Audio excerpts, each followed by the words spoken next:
That's fine. You can be real funny, but those guys saw us. They all did. We're gonna be tied to that guy's murder, I'm telling you.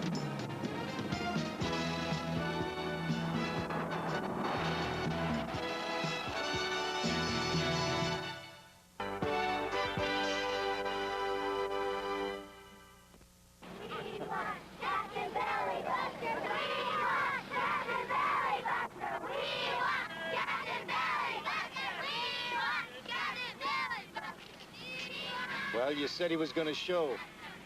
You know, Herb, I hate to be taken for some kind of scungili. Oh, you, Mr. Donato, I really thought he would.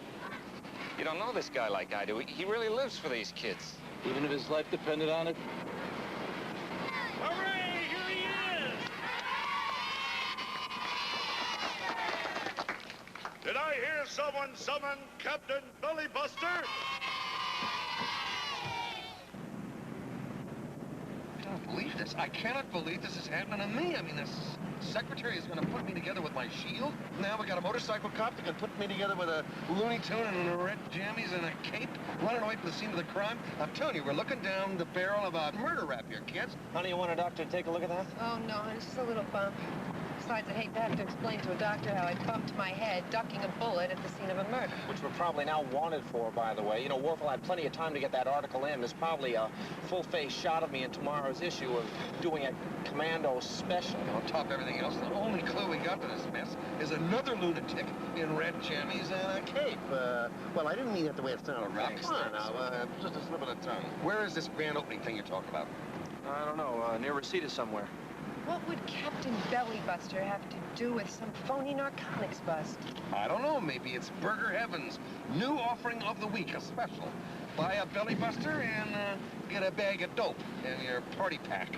It's the ultimate in junk food. You know, actually, Burger Heaven is not too bad. They serve their hamburgers on whole wheat buns without alpha sprouts. The Bellybuster is tremendous. Have you had it? Oh, I can't handle the big ones. I go for the tummy tingler. That's a good one. You ever tried that, Bill? It is definitely the first order of business as soon as we can solve this murder rap business. There he is, Captain Bellybuster. Captain Belly Buster, hold you. There we go. Okay, Dad. Oh, boy, one of those guys. Okay. Well, let's wait till he gets done with the kids. All right, kids. I just got a burger alert from Glendale. Let's hear it. Go get him.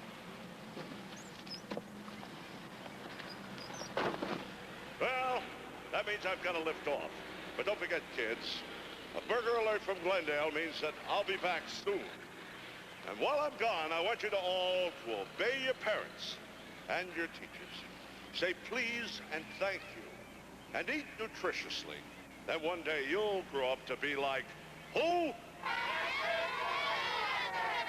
You bet.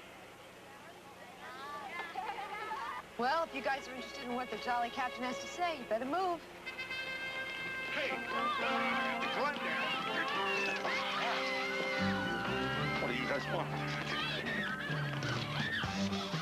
I don't need a limo. I got my car in the back.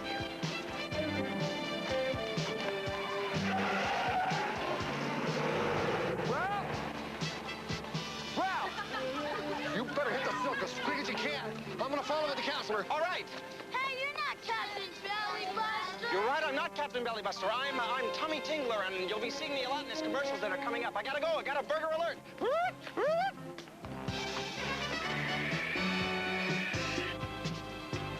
What are you gonna do to me?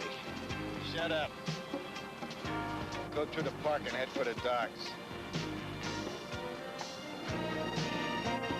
Where did you get this thing? In a box of cornflakes? Well, we're never going to catch those guys. There's Ralph. Looks like he's headed towards the park. Yeah.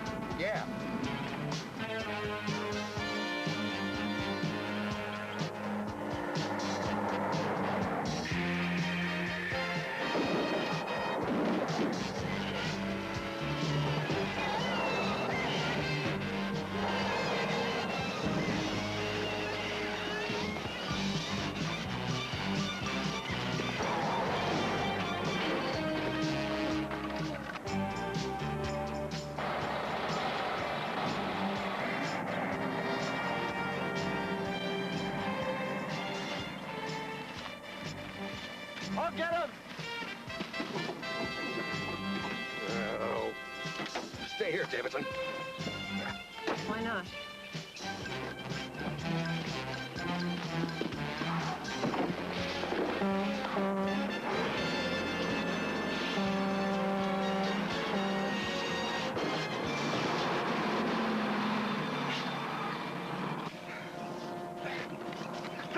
Don't worry, I'm not gonna hurt you. I'm not gonna hurt you. Oh, hey, who are you? I'm not one of those guys who grabbed you. I can't see too good without my glasses. I dropped my glasses. Come on, let's go front. Over here, watch the curve. Oh, no.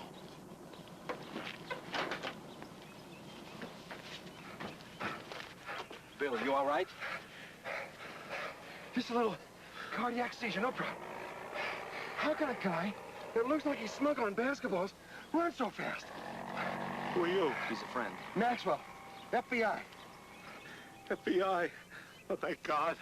Hey, listen, I got a lot to tell you. Yeah? Like why you phoned in a phony drug shipment? Phony drug shipment? Didn't you stop the truck on I-5? Yeah, we stopped it. All we got was an empty truck and a near-miss case of pneumonia. Hey, Bill, take it easy on the guy, all right? He's scared and confused.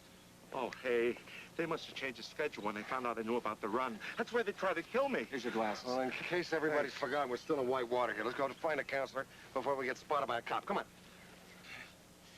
Why the outfit? You're not the local guy that they were going to send in case I didn't show up, are you? No, I'm not your replacement. Oh, I hope not, because that's not an official Captain Belly Buster uniform. I mean, the kids would know right off that's not the real thing. Why the get-up? That's some question coming from a guy that's got himself all done up like the head doorman at the funny farm. No offense, Ralph. Thanks. I use my uniform to sell nourishing hamburgers. How about you? Oh, it's a really a long story. Oh. Let me have a look. Oh, believe me, it's really not a problem. Something to do with the distributor, that's all. That should be fine. I don't want to be a bother. Just looking to help a pretty lady in distress. Hey, how about tomorrow night? I can get my partner to cover for me. Well, I'm busy tomorrow night, too. My boyfriend just went to get some help. He should be back any minute. Oh, great. What's happening here, the Macy's Day Parade? Well, look at what we got here. Huey, Dewey, and Louie. Bet your friends think you dress weird, huh? Me? Okay, you two, let's see your IDs. Officer, this is easily explained. No, it's not. Your two IDs, come on. Wait a minute. I know you. Me? No, not you, him. You're Captain Bellybuster. That's right. He sure is. Gee, my kids are crazy about you. The way you, fly down and crash through that wall with them burgers in your hands. Hey, could I get your autograph for my kids? Why, sure. What are their names? Jennifer and Ryan. You know, they wake me up every Saturday morning so we can go down and get some of them breakfast busters. And it's good for them, too. Packed with nutritional value. How about yours? Me? Oh, well, Captain, I guess we better be going along if we're going to hit the rest of those locations. We're scouting locations for his new commercials. Burger alert! Burger alert! Gotta go. Captain, right this Bye. way. Let's go. Okay, Captain, after you. Right in there. Okay, thank you, officer.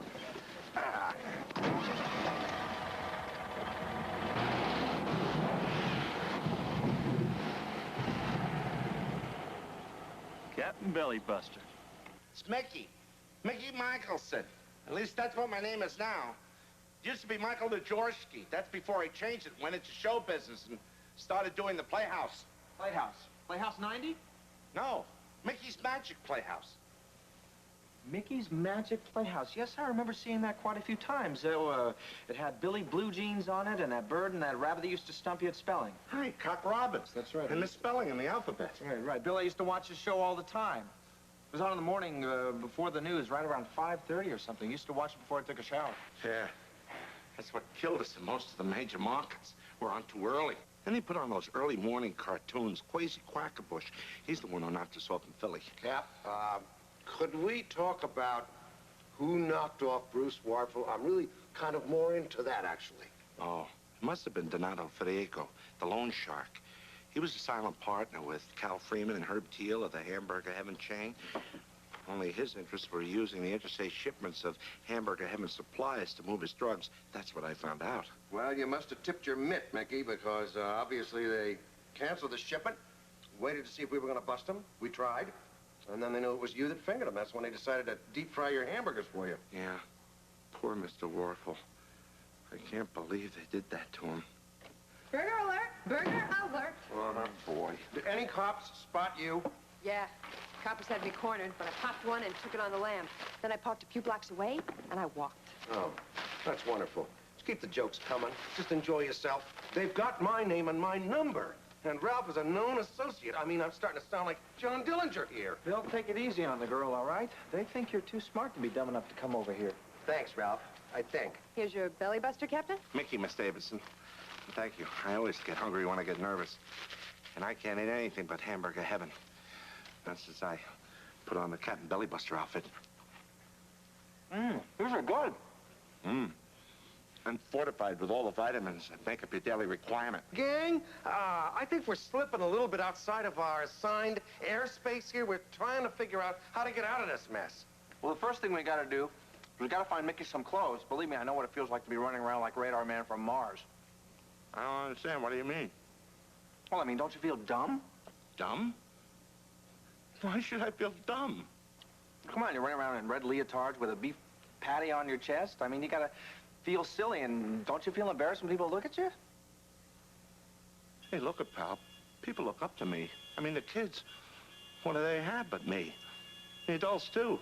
They come to me also because I guess I kind of remind them of a superhero yesterday when the world was a simpler place. Good and bad and right and wrong were just as plain as the patty melt on your chest. That's very funny. Hey, you can laugh if you want to, but I'm very proud to wear this uniform. Now, look, we've got to do something about our situation. I mean, the police are bound to show up here sooner or later. Yeah, the counselor's right. We gotta find the speed factory, wherever that is, and nail this Donato for killing Warfel. Hey, wait a minute. How are you going to do that? Where'd you say you found the manifest for the shipping routes? Oh, in the main offices of Hamburger Heaven in Century City, but they'd have cleaned those out a long time ago, as soon as they found out that I knew. Mickey, I'd like to thank you very much for your help. No, thank you. I'd hate the captain's name to get mixed up in a drug scandal. It would be terrible if I couldn't wear this uniform again out in public with pride.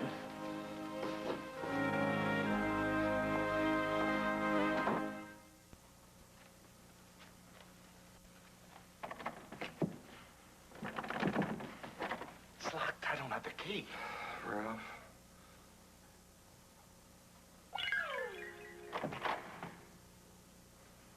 How did he do that?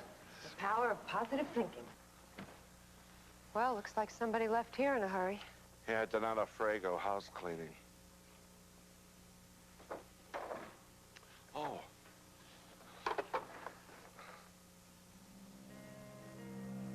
Bill, I got something here. Seems they're packing drugs in Hamburger Heaven frozen patty containers. Where is it? Warehouse or factory or something? Mickey, does Hamburger Heaven have any warehouses in L.A.? I don't know. Well, how many Hamburger Heaven warehouses can there be in L.A.? Try HH. Run them all. They gotta be there. I'm gonna get us a cab. Oh, we need some wheels we can depend on. Mickey, how you doing? Okay. Just saying goodbye to Captain Belly Buster. You know, it was easier to say goodbye to Billy Blue Jean. Why goodbye? Are you kidding? This is the end of Hamburger Heaven. So it's the end of Captain Belly Buster. Well, it doesn't have to be the end. So goes Hamburger Heaven. So goes the captain. The captain was Hamburger Heaven. Mickey, listen. You are Captain Belly Buster. Now, as long as you're around, Captain Belly Buster's around. You know, not just anybody can fill that suit. I guess you got a point. Here it is. 11241 Sherman Way. Okay, that's it. Cab should be out in front. Come on, honey.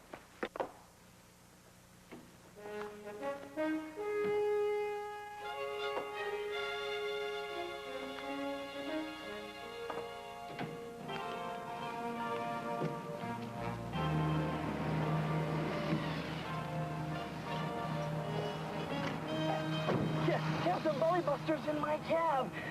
You kill me. Whenever I see you flying around those hamburgers in your hand, I just love it. Thank you. Hello? 11241 Sherman Way. And can we kill a laugh track? The guys down at the garage are going to kill me when they find out that I had Captain Bellybuster in my cab. We're in kind of a rush. Yeah. We're on burger alert.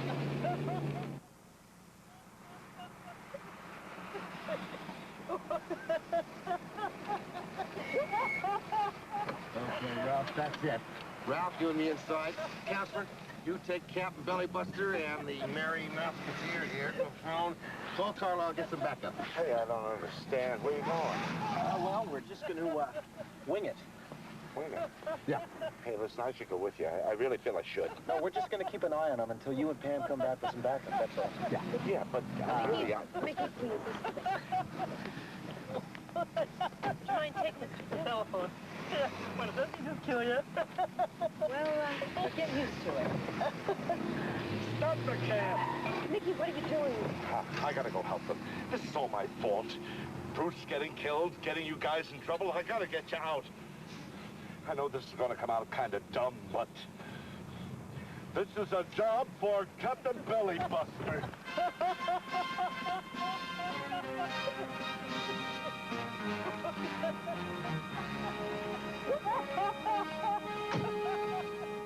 You two make me laugh. I mean, what's this world coming to?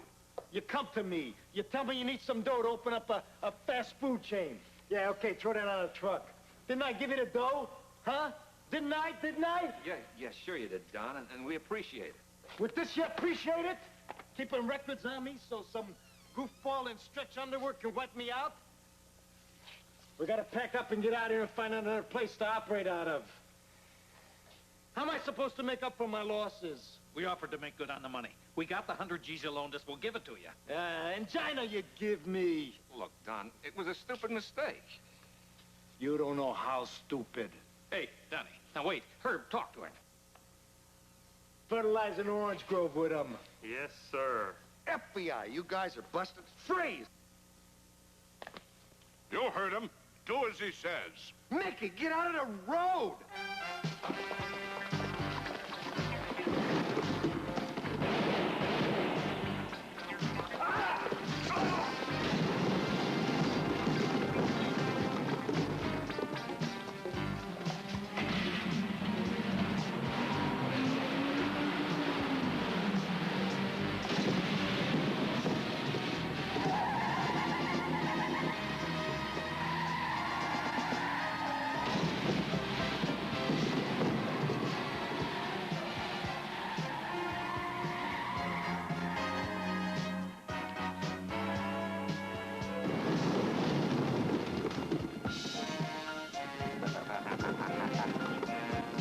Okay, Piaggio, out.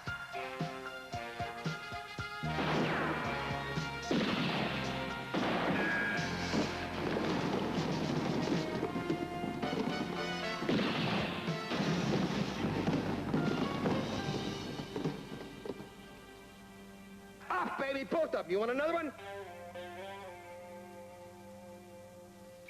Mickey, you all right? Mickey, talk to us. Captain Bellybuster's son. Burger alert.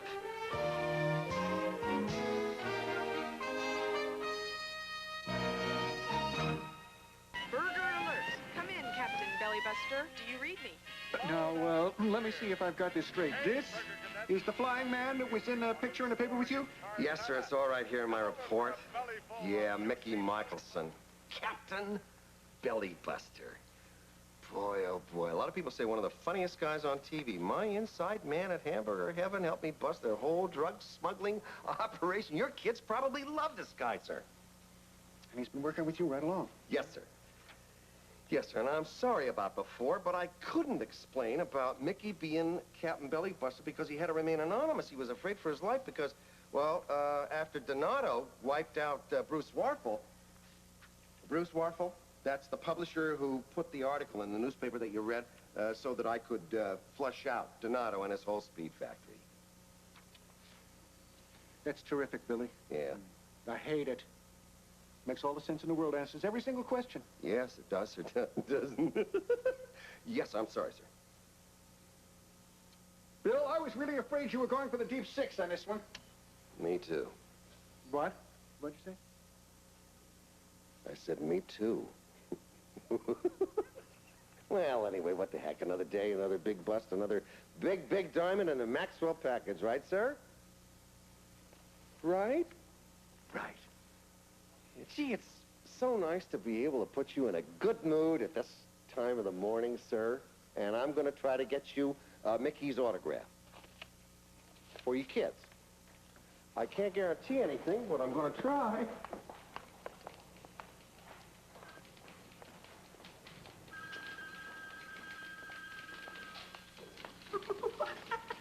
I can tell by that happy face that Carlisle has bought the Captain Billy Buster story. Well, you just have to know what you're doing, that's all. I needed guy with the funny suit and the funny cape and the funny little booties. That's Captain Belly Buster. It was a great idea. It was sensational.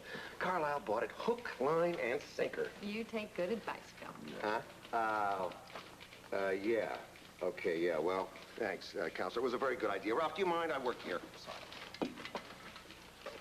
Anyway, it all went down real smooth. Yeah, except for Mickey. I guess now that Burger Heaven's shutting down, he's out of work. Nope. Take a look at this. Wow, look at that. He's actually a hero. What? Well, let me see. He's already had a couple offers from some other fast food chains to be their mascot. There's a deli in Santa Monica where he could be the new Scarlet Pumpernickel, or there's some places back east where he could be the new Burgermeister. Oh, well, my name isn't mentioned in here once. You've gotten enough press from this particular paper. Want to hear the best part of all? He asked me to be his new partner. Oh, Ralph, give me a break, will you? What do you know about hawk and onion? Patty melts. He said I was the best partner he's ever had since Billy Blue Jeans. Yeah, but isn't that the guy that went bananas on camera and had to put him away? Oh, yeah, he had some emotional problems, but he used to run around on stage going... I liked him.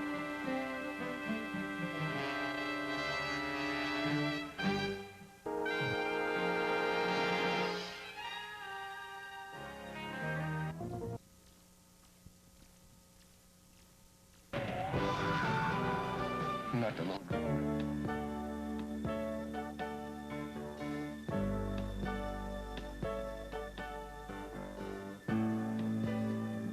Look at what's happened to me. I can't believe it myself. Suddenly I'm up on top of the world. It should have been somebody else. Believe it or not, I'm walking on air. I never thought I could feel so free. Flying away on a wing and a prayer. Who could it be? Believe it or not, it's just me. Just like the light of a new day, hit me from out of the blue, breaking me out of the spell I was in, making all of my wishes come true. Believe it or not, I'm walking on air. I never thought I could feel so free. Flying away on a wing and a prayer. Who could it be? Believe it or not, it's just me. Who could it be? Believe it or not, it's just me.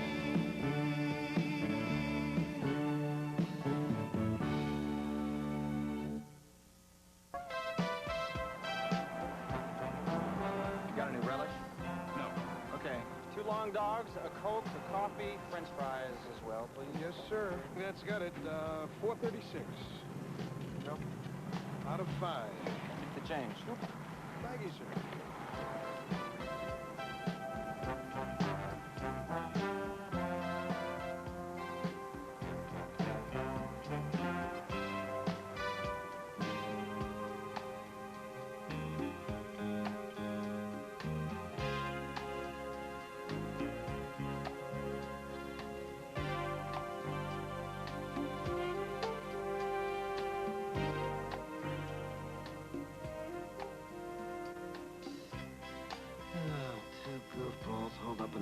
Mel may starve at death and old Mr. Clean out there probably forgetting the relish again.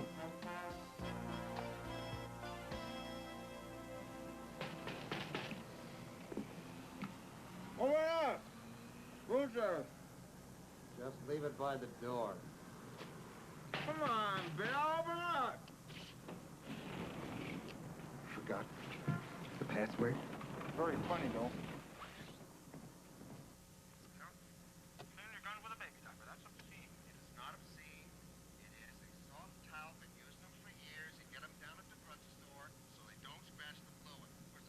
Where is the relish? Is that my bedspread with the guns on top of it? It's a federal bedspread, Ralph. We commandeered the room, remember? Wait a minute, there's no relish. This is all ketchup. I hate ketchup. It's got tomatoes in it. Whoa! Ralph! Boy! Now you've done it. No, Bill, you've done it. You've gone commandeer crazy. You want to take a shower, you commandeer the bathroom. You want to watch something on TV, you commandeer the television set. Well, you want to get some relish, Bill? Why don't you go out there and commandeer the wiener wagon? Maybe if you flip your badge, they'll give you a free cola. This is not a college dorm, Ralph. It's a stakeout. When field operatives hit the mattresses, everybody has to give them. I'm giving a lot, but this is ridiculous. I mean, there's no need for me to be here. I got a life of my own, you know. Yeah, you have a life of your own on the weekends when we're out of scenarios. Yeah, well, this is hardly a suit class scenario waiting for a couple bank thieves. Life is not a carnival. These yours, Bill? I gotta thank you a lot, Ralph. Okay, time out. This is a time, big T. Because we're gonna have to run stakeout procedures one more time. Ralph, since you're still a little bit green when it comes to, When it comes to waiting for, let me see if I got this straight, waiting for some suspected interstate felons who are allegedly on the lam, holed up, hitting the mattresses, waiting for the rest of their gang to show up in another armpit dive exactly like this one. And our job, our duty, our mission is to starve the bad guys out. My, I'm having such a wonderful time. Exactly my sentiments, kiddo. I never told you this was gonna be a walk in the park. You got me there, Bill. You said it was going to be a weekend at the beach. And the beach is only about 6 miles that way by bus. They're fighting again. Sounds like we got Cain and Abel going at it next door. Makes my ears ring. I wonder where Maxwell finds the time to keep such close tabs on the party. Guy got real lucky on this one. Running us down for harassment. Steps right into the middle of our plan. We'll take care of Mr. Maxwell. When Maxwell and his beach bum buddy make their move on those escaped convicts they've got staked out across the street, we'll jump on Mr. Maxwell, and we will pull his plug. Mr. Zedlocker? Mr. Jackson. Herzog and I have the FBI problem under control, sir. Good. I assure you, Sir, that Agent Maxwell will no longer interfere with the Reich. Thank you, Mr. Jackson. Party members have been contacted, and I expect that the operation will go forward as planned. Power to the Fourth Reich. Mr. Jackson reports that Maxwell will no longer be a threat to our mission. And what about the Norma Ray? How's it going? The freighter is being loaded as we speak. With enough U.S. manufactured military weaponry to update that country's entire offensive capabilities. And with Maxwell handled, no one will get in our way. Good. I mean, I just don't get it. Why you can't get into the swing of stakeout duty. Ralph, come on. Some of the finest moments of my career. I've been hanging out in the pouring down rain in the middle of no place, scarfing down the burgers and the Cokes, working on about 2 hours sleep a night. I mean, Detroit was, I think it was Detroit. Yeah, it was Detroit, Michigan. Huggins and me had these 2 beanbags holed up in this great big warehouse. Already told me about Detroit. And Huggins, you loved Huggins. Already told me about Detroit, Bill. Huggins had this thing he would do with his mouth. No, I can't. No. Well, I can't really do it, but he could play almost anything on it. He used to blow reveille every morning. It was kind of like. Well, anyway, something like that. But You already told me about Detroit, Bill. Twice. All right, okay.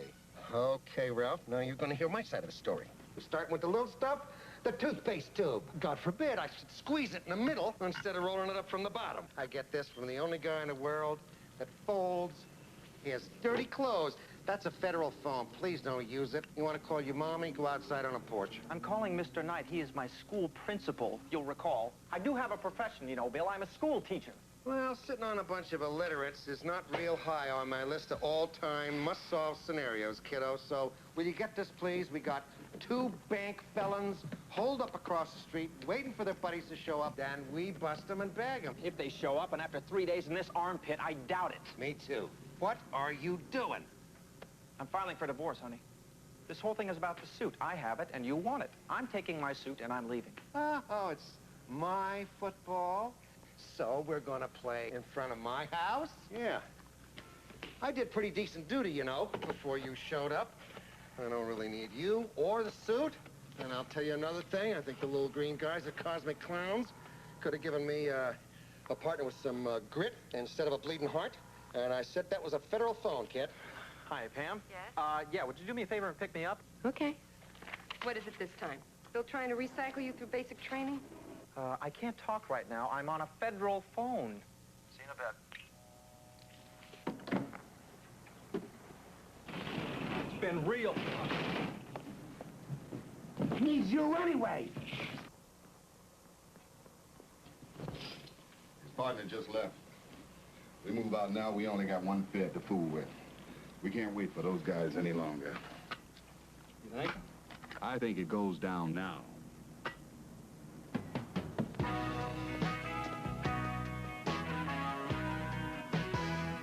Who said that opposites attract? They probably think the world is flat. 'Cause you and I are opposites, and all we do is fight. We see from different points of view. You laugh at me, I laugh at you. And we both know 2 wrongs don't make a right. So here I am on the corner of so long and goodbye. But something in the heart of me says give it one more try. I'm here again at the junction of this time it's the end. We're opposites, we're idiots, but we're still friends.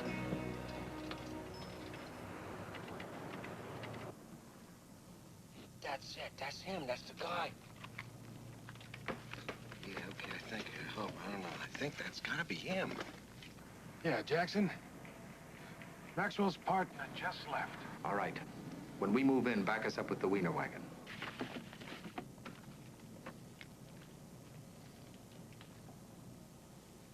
That's him. That's definitely him. That is Billy Bob Floyd. Ralph? Ralph, come here. Come here, Ralph. Ralph? Yeah? You want me to get you a pizza? We can kiss and make up later, kiddo. This is it. We're on. It's going down right now. What? If you want to get in on this, get your bones back here now. Why did I know you were going to say Who that? said that opposites attract? They probably think the world is flat. 'Cause you and I are opposites, and all we Ralph, do come on, is kid, where are you? we see from different points of view. You laugh at me, I laugh at you. We both know 2 wrongs don't make a right. So I'm here at the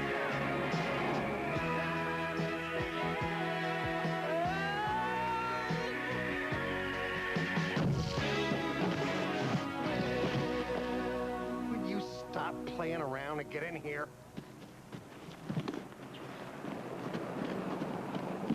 Now look, that over there is this Billy Bob Floyd.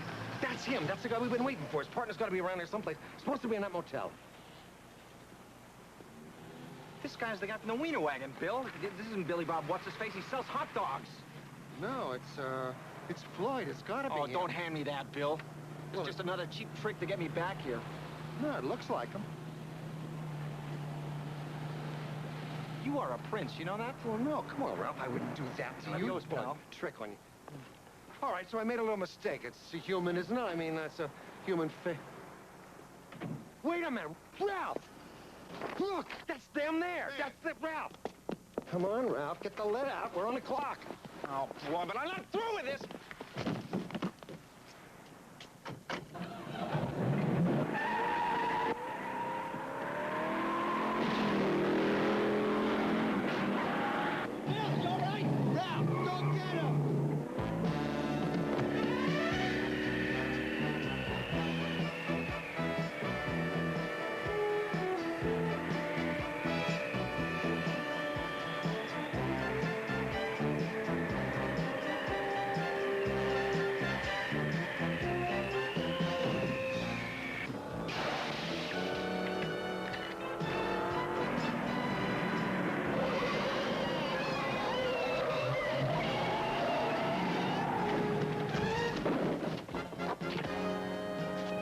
Wait a minute. Now, you see what kind of field leader you got here, kid? You could have saved the tantrum. Man, listen to the old pro. Frankly, you got a lot to learn. We should listen to the old geezer a little better. Would you listen to me, Bill? I'm sorry this all happened. You were right and I was wrong. But it's not working for me, Bill. I can't go on like this, bickering with you all the time. I'm making me old. Well, you know, if you can't stand the heat. You let me finish, all right? See, you were right. The green guys made a mistake. They gave the suit to the wrong person. So, as of this moment, I'm retiring. This was the last one, Bill. I'm through. I'm finished. Here. Well, that's fine with me, kid, but, this doesn't work on me. What am I supposed to do with it? Why don't you have it stopped? Boy, is he ever gonna grow up? Hey. Who was that guy? The American Nazi Party would like to have a few words with you. Well, well. The Ugly Brothers from the American Nazi Party.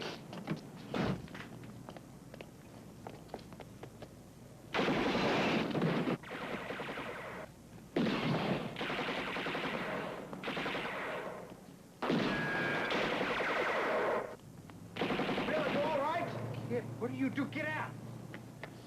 Watch out! Come back!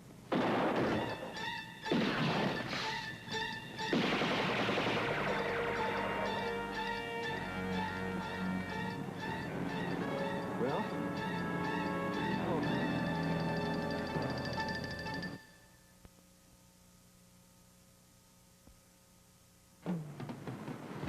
Well?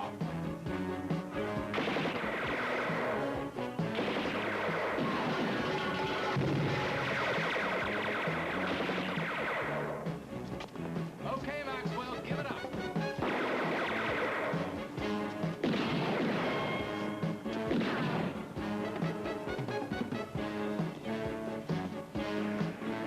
Get him!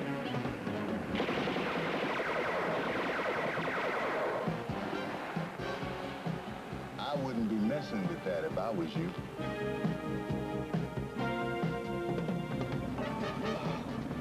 What happened? You took a slug, kid. Meant for me. Don't move.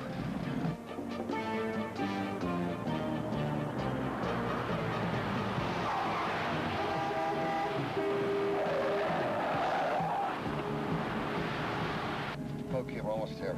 Ralph, just hang on. Hospital's just around the corner here. It's up the road.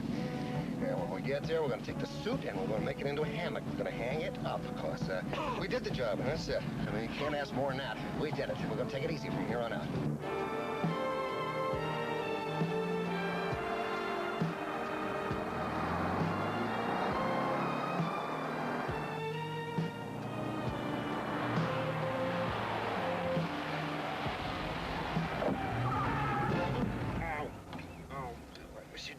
Drive. What's wrong? That's nothing, kid. Brakes are seized up. We're real close. There's nothing to worry about. I just have to carry you, that's all.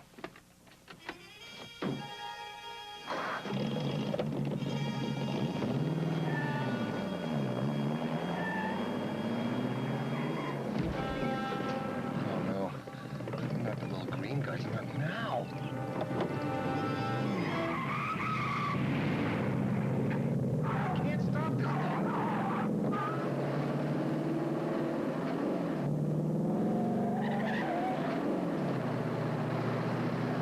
Found him walking down the street, handcuffed and babbling about some super guy flying around with a cape and a skin kite tutu. Gonna run him by the clinic for a check.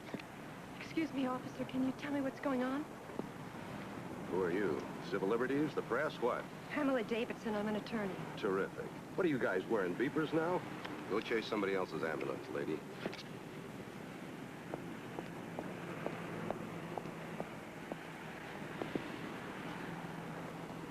Ralph! Ralph, where are you?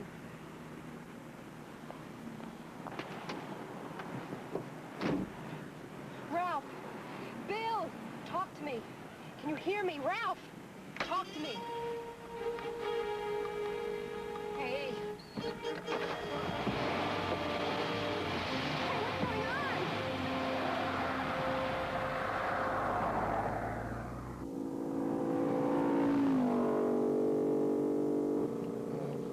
Come on, I hate this stuff. Where are we going? I don't know, kid. Not very far. We only got a quarter of a tank.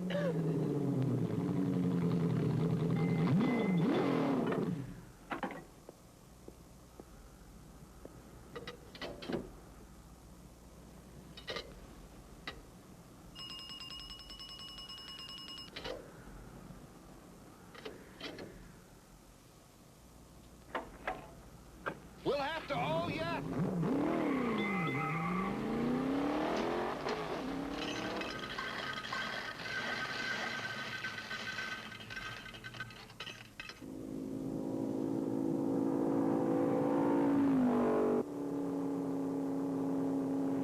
Palmdale? We're going to Palmdale, Ralph. You know what happens every time we go to Palmdale? It's that ship. That spaceship, but it was little what-you-call-us and a flashing lights and a buzzing and everything. Oh, maybe it's our time. It's not our time. What are you talking about? It's not our time. It's not our time. We haven't even started yet.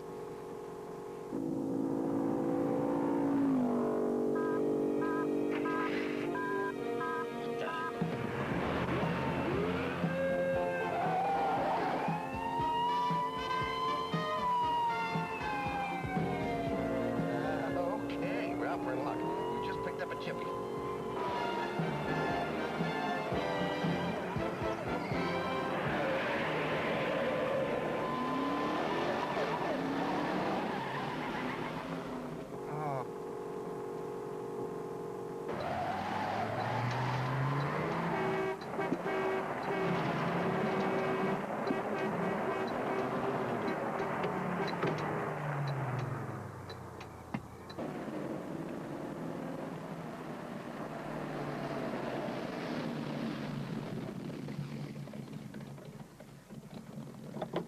Okay, kid, I think we're here.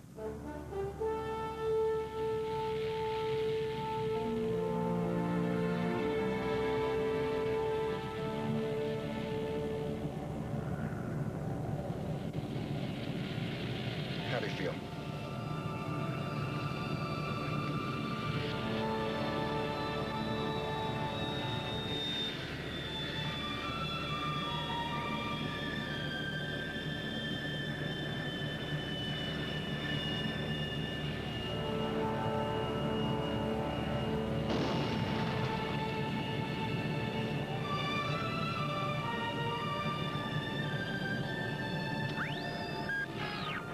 Please. Come. Mr. Hero sandwich. Out and Ready for? transportation. Bottom of the ninth.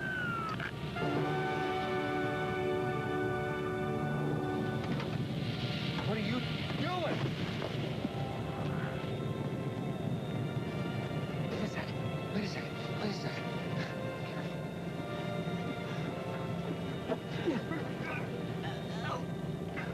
Okay,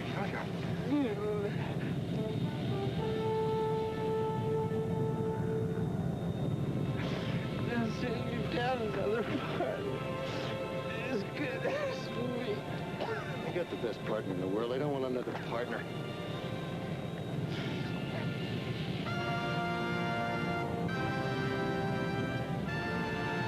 I have a sense of humor about my calling little green creeps all this time. Ralph, you're gonna tell him, right? That I was just kidding. kidding.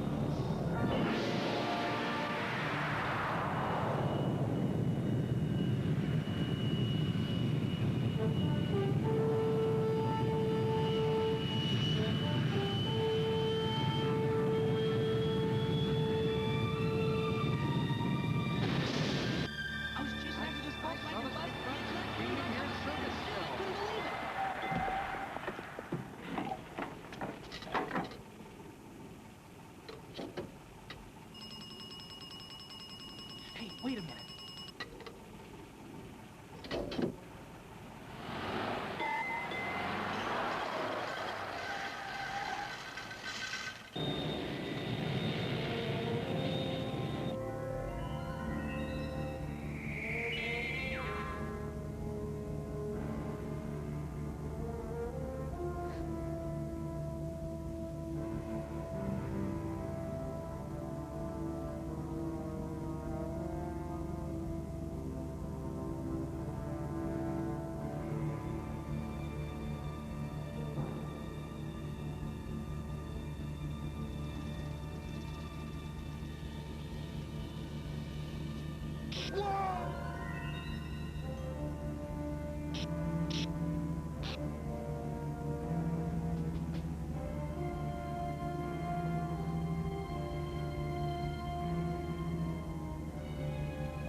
Mr. Maxwell?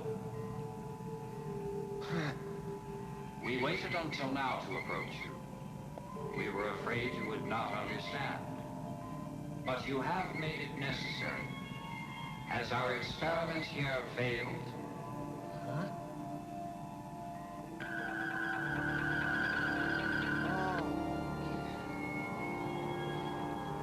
You're cooking them in there. He is in stasis.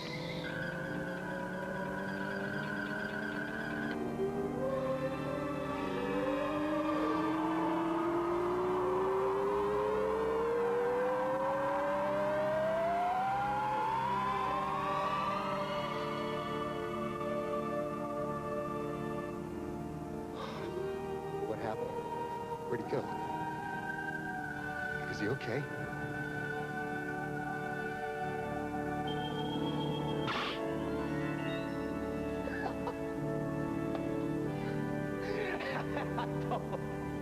Bam, you can't cook eggs in half a pound of butter.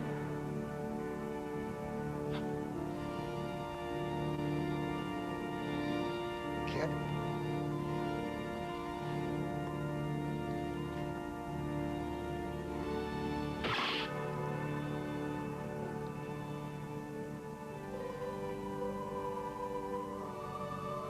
We're here.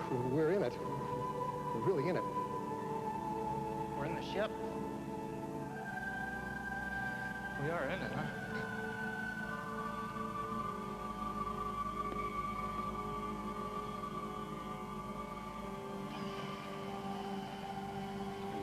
Yeah. you need one of these little things. You gotta stick it in your ear. See? Go ahead, take it. Yeah, it allows you to hear them when they talk. Go ahead, stick it in your ear. Go ahead. You have been healed, and now you must be taught. Sir? Where are you from? We are from...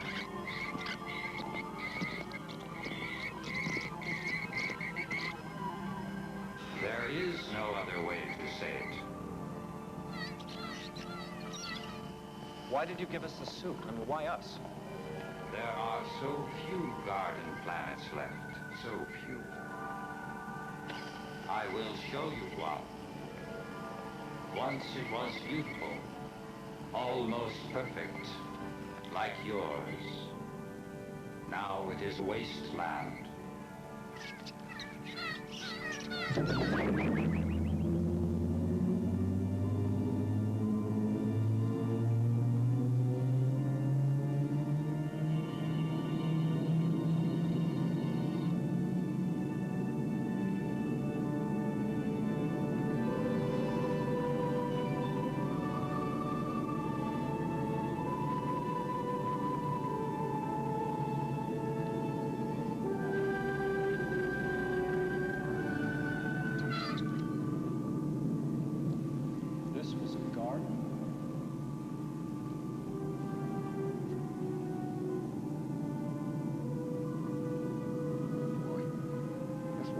Desert, there's nothing there. What is it?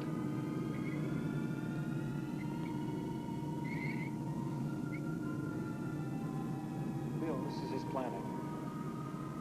His home. This is where he is from. Was from.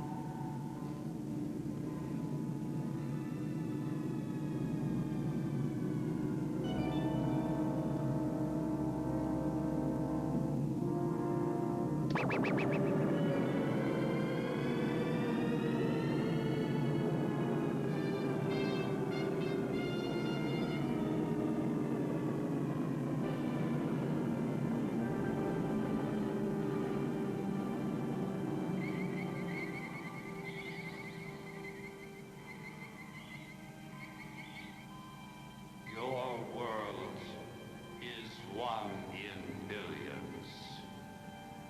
It is a solar resource. It must not be wasted. You must try harder. You must be better. You must. You must. Goodbye.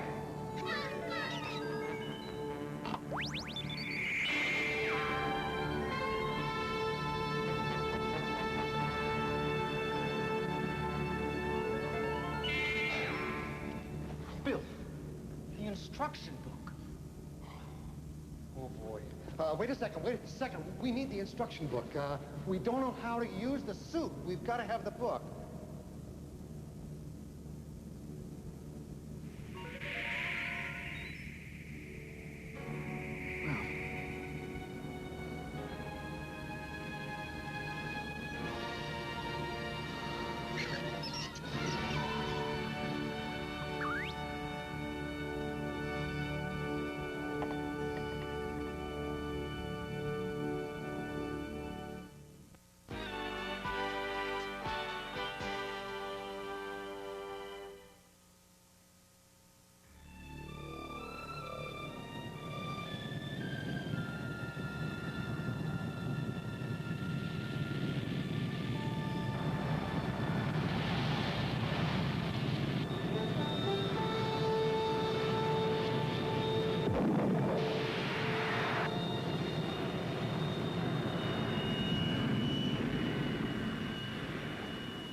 Something happened to my car. I was trying to find you. Something's happening to my car. We do know the feeling, sweetheart. Honey, we were worried about you, too. See, Bill and I had a fight, and like a jerk, I took the suit off, and then I got shot, and I was taken up in the spaceship, and I was healed, and it was the most amazing experience I've ever had in my entire life. Read about all that tomorrow in a daily report. Counselor, you are going to be tickled to death to learn that we have once again in our possession... We got the instruction book. The book of instruction. Terrific. Yeah. Yes, that's right. Yeah. No, wait a second here. Don't start commandeering this already. I mean, that's what got us into this whole mess in the first place. This book was given to me. I have the suit. What got us in this mess in the first place was you losing that. Now, gimme. Will you two cool it?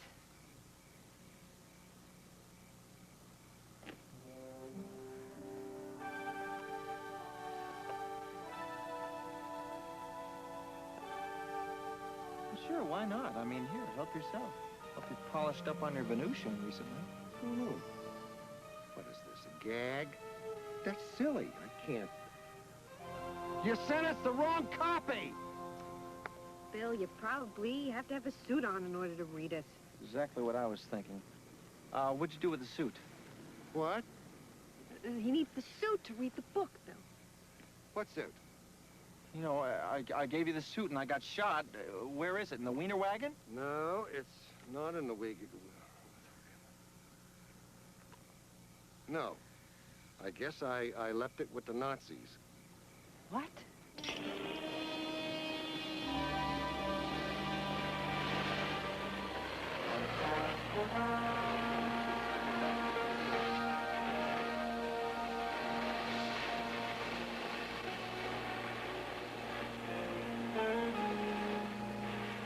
Not even war. Not even war.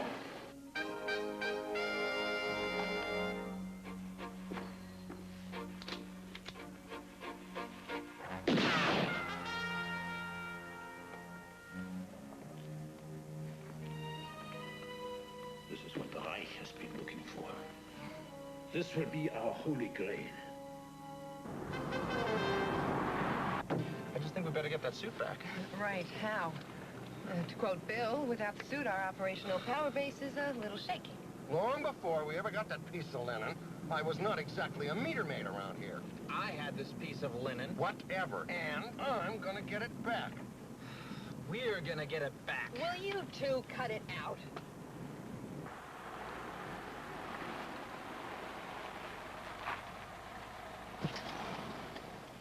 Okay, that's it, believe it or not. A neo-Nazi safe house. A guy named Phillips runs it. It's a real card-carrying nutburger. Low echelon soldier in a party. So, I call him, tell him that Zedlocker is requesting his command performance, and we follow him to wherever they got the suit. Paint by the numbers. Sounds more like paint by fingers.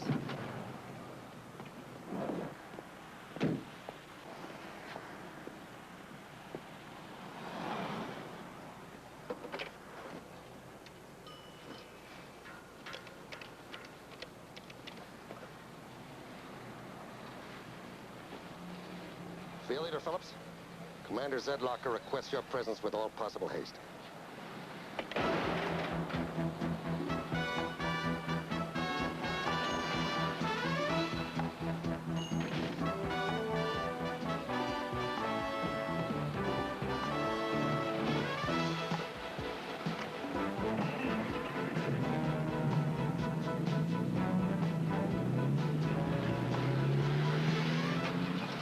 Don't let him spot you, kid. He's gonna lead us right to whatever these Nazi creeps are up to.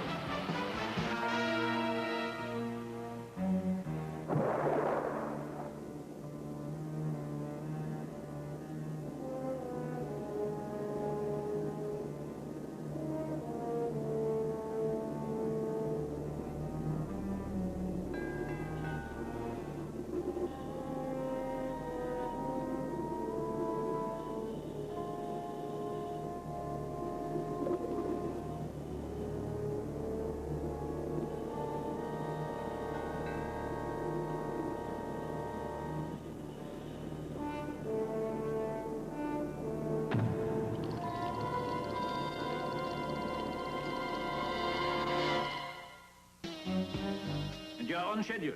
Yes, sir. The Norma Ray and her cargo will be destroyed at noon. Good.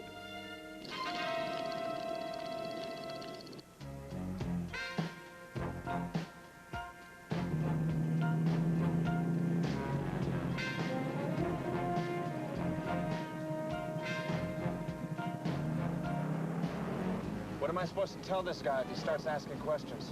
Tell him you're a born-again Nazi caterer, and your wiener wagon is a leaking relish. Be inventive.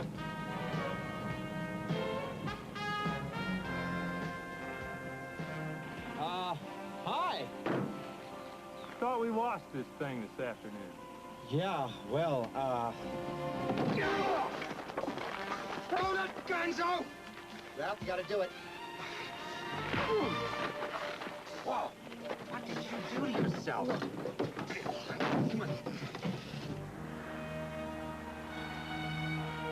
You're a fool, Mr. Phillips.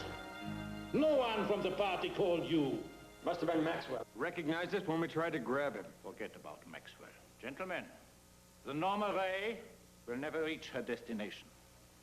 Our allies will pay us handsomely for keeping the American-made weapons out of Israeli hands. Hot dogs are here. How you doing? Okay, I've got 6 long dogs, 2 Cokes, there's fries and coffee. That comes to here, $9.60. Price is right. Hold it! Freeze your face. Counselor? The magic jammies? Afternoon, gents. Bill Maxwell, Agent FBI Los Angeles. And you Nazi creeps are under arrest for attempted murder. Kid, get the lid out. Counselor, pick up the rest of this hardware. Okay, come on. Ralph!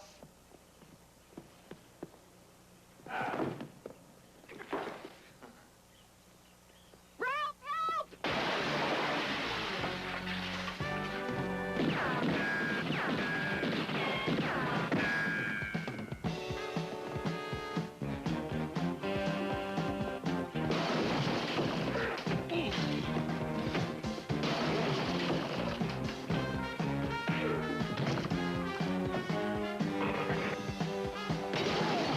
Hold it, freeze your face. Counselor, thanks. Gimme. Wow! Thanks, dear. Well, Ralph, you haven't lost any of the moves. I'm afraid you're too late, Mr. Maxwell. You cannot stop us now. What does he mean?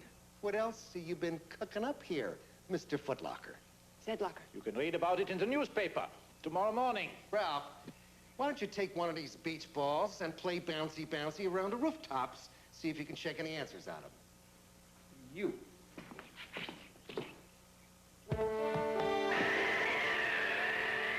You should see his card tricks.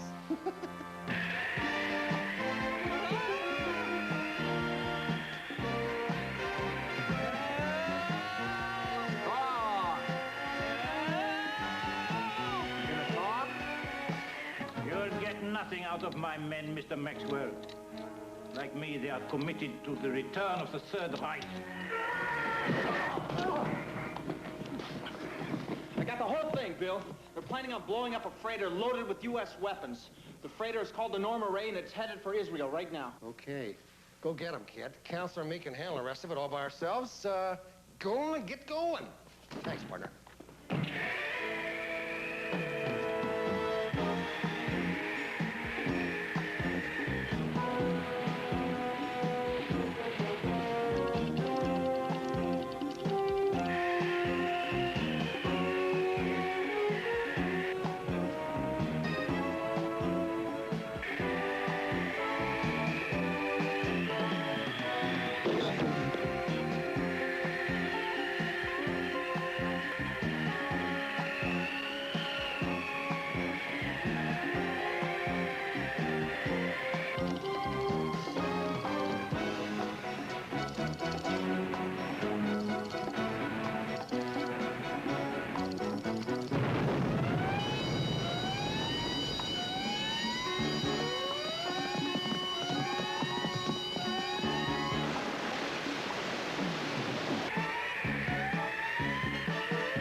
Oh, yeah, I'll just put in a requisition for your 4 tires there, counselor.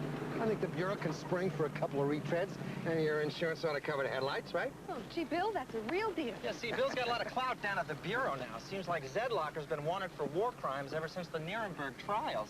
Carlisle's gonna give him the bust of the month. Carlisle and the rest of the world have not seen nothing yet. Not now. Not since we got our book of instructions back. Oh, boy. Look at that gorgeous baby. Ralph? Now, hon, be careful. Relax, counselor.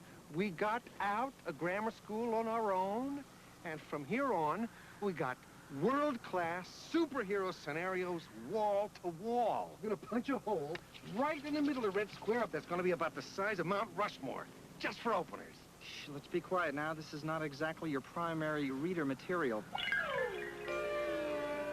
Pretty sophisticated stuff we got here, you know, Bill. Well, you're the egghead around here, kid.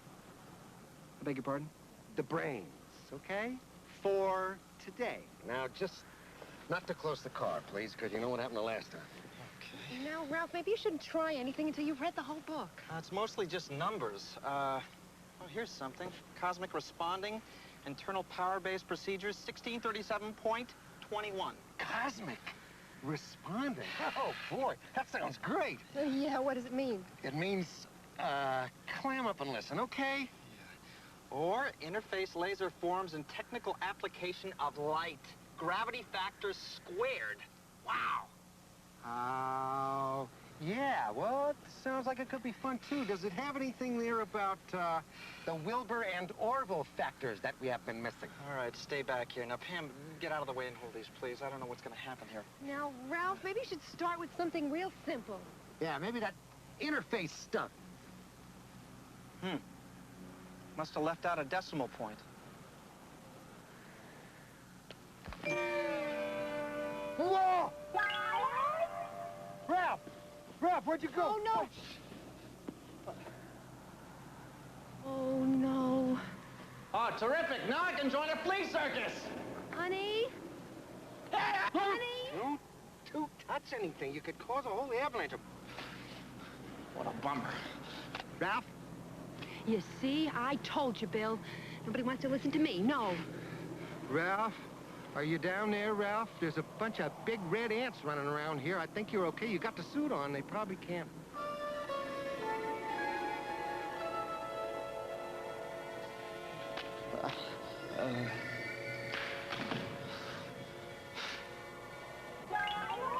Wow! Honey, are you all right? Ralph, where did you go? Boy, that was weird. Ralph, where's the book? The what? Oh, no, he left the book down of there. instructions. Where did you... I put it on a boulder right over... there. Oh, we'll find it. Ralph, would you stop messing the sand up here? If you hadn't lost the book in the first place, we wouldn't have to find it now. Hey, the cosmic responding was your idea, Bill. You were the one that wanted him to stop pushing the button. Yeah, that's right, Bill. Huh. Well, what was your excuse the last time you lost it, huh? Did you do stuff that it was an accident? More like a sloppy scenario.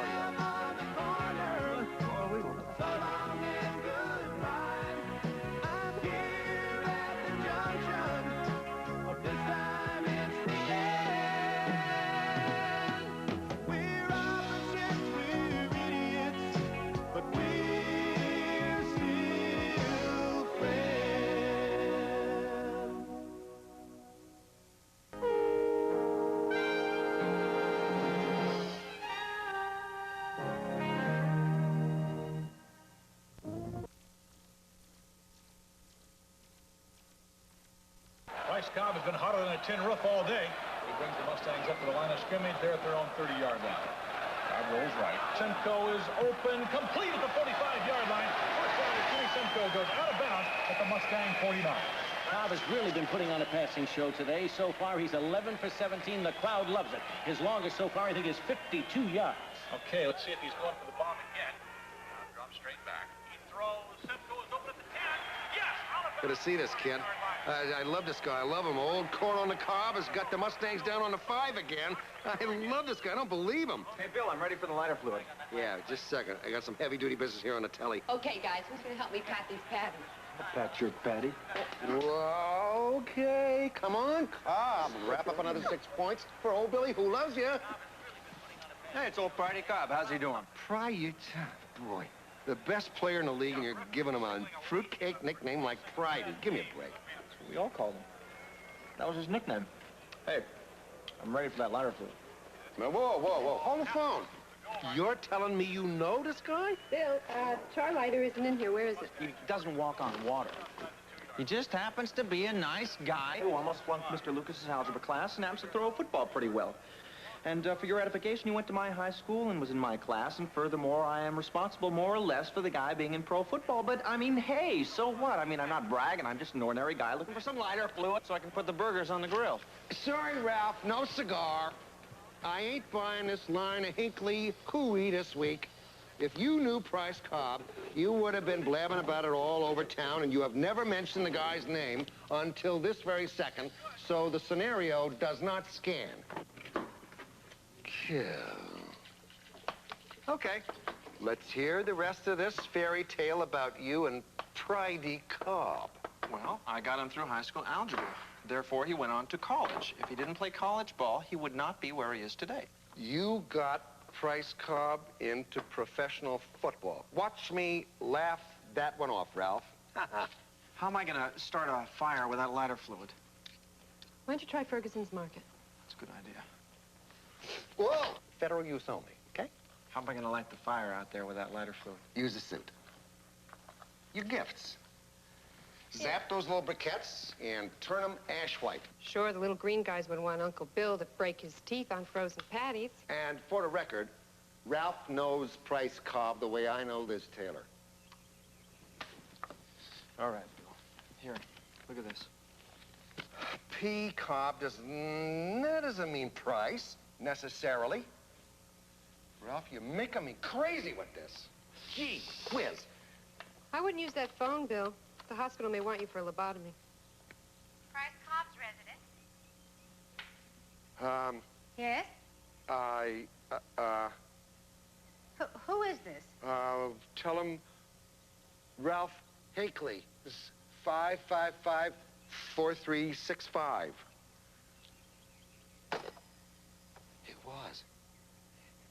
It was his house. It really was. Bill, I wish you wouldn't have told him that it was me calling. He's going to call me back, and I'm going to have to talk to the guy. I was going to try and duck that reunion. Have to call him? You have to call Price Cobb? Are you kidding me? Duck your reunion, Ralph. I didn't even know you were having your high school reunion. 10 years already? Why do you want to duck? Well, you know those guys in three-piece suits, they're all going to show up and try and sell me life insurance, and everyone's going to lie about how good they're doing. I just thought I would duck the whole thing. Yeah, Maxwell, what? Okay. Yeah, what do you got? Okay. Yeah. We're on our way. Come on, boys and girls. Time to watch old Uncle Bill bust bad guys. You better bring the suit.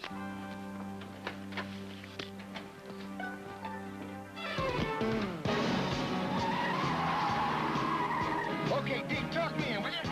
We're in trouble, Billy. Our unit's total. We blew it. Where are you? On Slauson and 5th. Yeah, but where on Slauson? East or west? I'm 1 block west. They're driving a maroon. Fairly. Yeah. Whoa.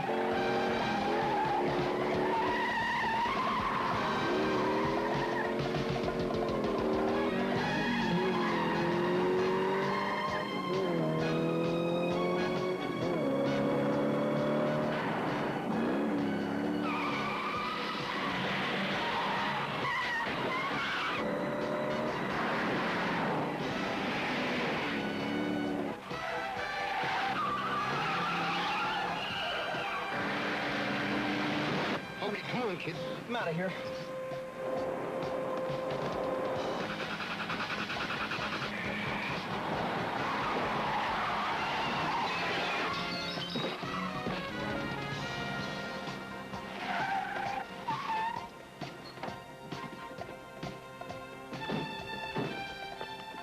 an ambulance. We're Unit X-Ray 6. We're Unit X-Ray 6 at Slauson and Adams. Send an ambulance. Is he okay?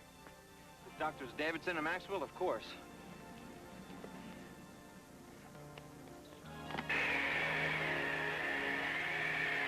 How do you do that? Mirrors, rubber bands, good eating habits, and no friction.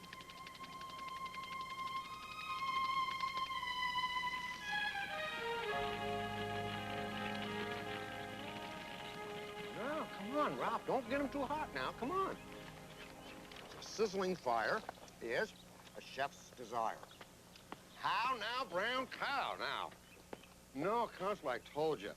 You gotta make them thicker to hold in the taste. I'm gonna take 2 of those. Make it 3. And a good cheese and no tomatoes. Bill, we're not in a barn. Get your feet off the table, huh? Oh. I got it. Can't believe this. I can't use my own phone. I'm sitting here lighting here. barbecue briquettes with my bare hand. What's going on? Honey, Ralph, this is you. Look. Is that great? Oh, look at that. God, I was a handsome devil. Yeah, but I'm prejudiced.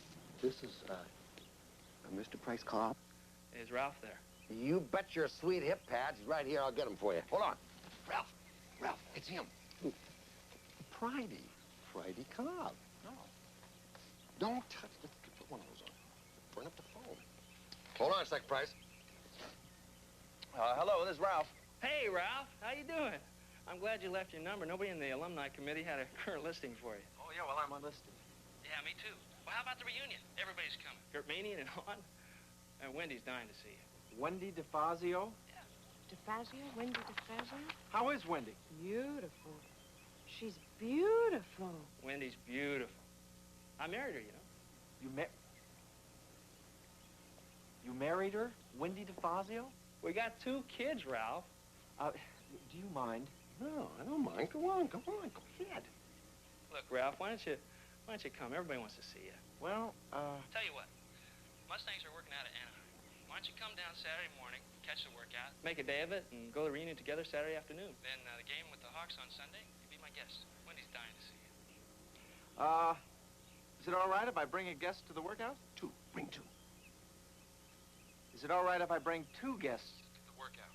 Sure, bring 2. I'll leave your name at the players' gate. It's tunnel 2. I'll see you then, okay? I'll see you then. Okay. Phone is officially released. That's the call I was waiting for. Well, what do you know about that? Ralph, you're full of surprises. We're going to be cozy up with Price Cobb. What do you think about that? Ralph, what did you put in there? It stinks. Whoa! Whoa! God. Bill, you really did need a new suit. Mr. Cobb, a Mr. Lloyd is here to see you. Let them in. Hey, kiddo, you're doing pretty good. It's not ours, we rent. Yeah, well, so much for small talk. You got the proposal Don dropped off. Yeah. On Sunday, after you lose, you'll get what we promised. No slip-ups. We got a bundle down. You sabi, kid? Yeah, I understand. Good.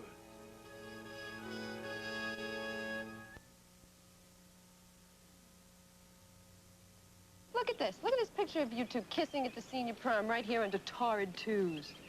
Oh, yes, I remember that. That's why you want to go to the reunion, isn't it? You want to see Wendy Wonderful.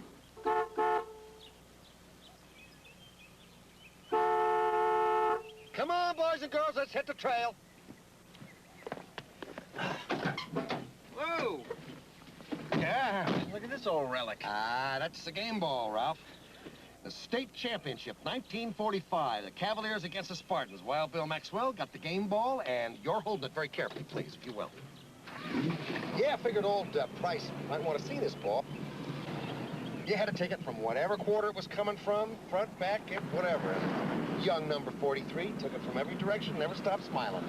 Yes, sir, he laughed in the face of danger, folks. Still does. Sounds like old number 43 didn't have all his groceries packed in one bag. Still doesn't. Okay, yuck it up. That's okay. A guy can set 15 statisticals in 2 seasons, and probably some of them are still on the books, and you guys think that's funny. Well, I don't think Price is going to see it funny when he sees this ball. You know, I was thinking about the reunion. What about it? Well, you know, I was thinking that might be fun to kind of like rent something, you know? A car or something. Why rent a car when you own a car? Well, I don't know. I just thought for the heck of it, you know, it might be a kick. Just sort of fun to, you know, rent something. He's talking about a limousine, Counselor. A limousine. That's a great idea, Bill. I wish I had thought of it. A limo. Why? To impress the geeks he went to high school with. Come on, Counselor. Haven't you ever been to a reunion? Everybody wears a toupee. They try to show up in the fanciest car they can find, tell you about a zillion-dollar deal that they're involved with, and drop names like crazy. That's what it's all about. Bill, I'm not trying to impress anybody, all right? I've just thought for a little bit of a kick. You know, it might be fun to kind of rent a limousine and show up at the party, you know, fun. Would you please not sit on this ball, please, because some of these seams are getting a little weak.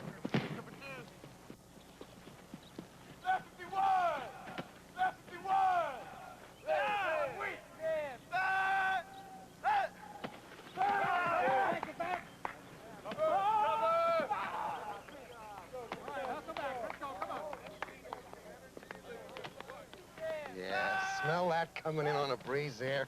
That's liniment. Boy, this is where I should have wound up, you know that, and I would have, too. Except I creamed a knee in the last game of the season. Honey, which one's Price Cobb? There's the ball right there. Cute. Bring it in. Come on.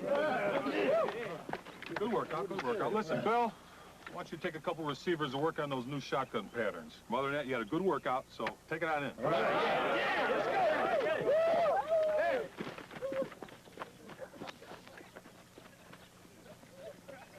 Hey, Ralph, how's it going, guys?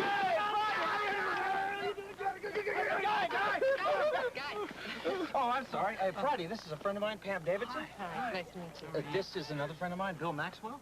Hi. Got a football here, huh? Yeah. I bet you'd like him to sign that football, wouldn't you, Bill? Yeah. Sure. Yeah. How about to Bill from Price Cobb? Yeah. How about to old Wild Bill, number 43 from Price Cobb? Yeah. Got a pen? Yeah. I'll just use that one. Listen, guys, something came up with the Grape Steak commercial. I gotta shag out of here. They want me to do a retake or some silly thing like that.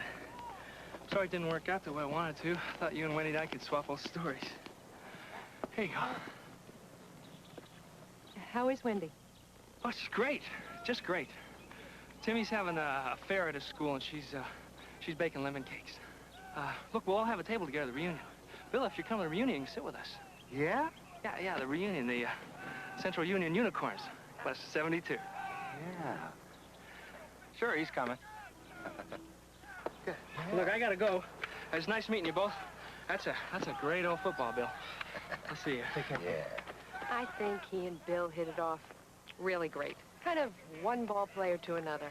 Electric. What a guy. Come on. What a guy is that now? Just come right up to you and just say right out, come on and sit over at my table. We'll talk old football stories. Oh, boy. Excuse me, Bill, but he said he and I and Wendy would sit around and talk about old high school stories. I like Bill's way better. Pam, he's up on me about that. I mean, what am I supposed to do? Take his wife from him? Oh, Ralph, come on, give me a minute. You'd take Price Cobb's wife away from him. No offense, Ralph. Even though, she was a girlfriend of mine and madly in love with me, and if I hadn't have graduated and gone to college, who knows? Impossible.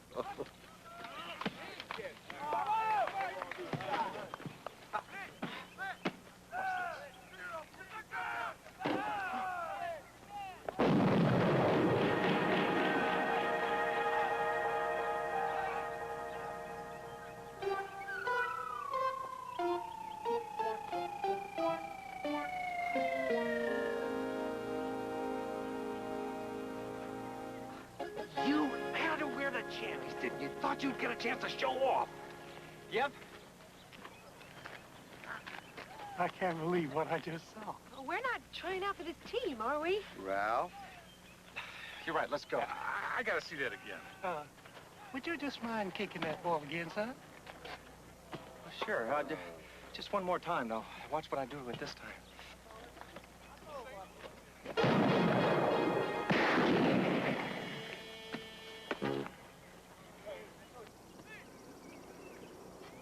Just what the hell is your name, boy? Bill, I think we better just, Yeah, go. Ralph, Well, it's getting kind of late, you know, kid. Boys, it's good to see ya. Why don't you follow him and find out who he is?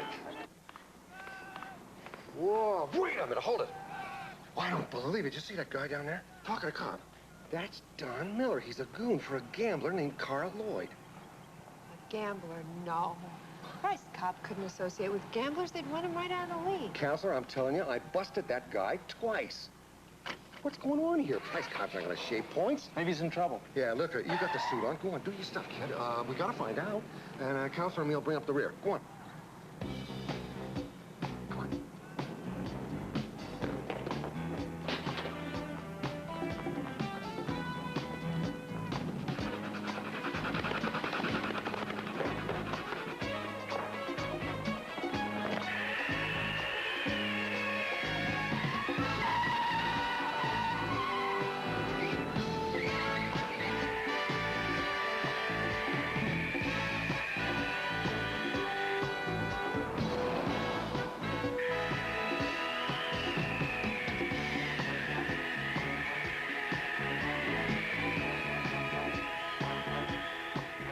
Come on, Ralph, where are you? We need some help. Bill, they're on the freeway. Hi, gang. This is your KJJB Skywatch with a quick update on the Southland traffic. A fender bender on the eastbound Ventura has cars backed up from the interchange to Balboa, so we advise alternate routes for the next hour or so. And that overturned truck on the southbound San Diego has been pulled to the side, but rubber duckers are still making it a slow go. Elsewhere, things are normal for this hour, so this is... What was that? Believe me, when I tell you, if I told you, you wouldn't believe me.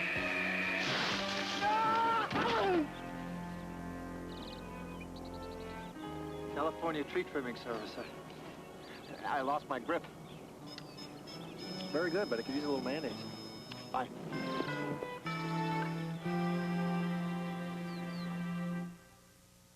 The greatest American hero will continue in a moment.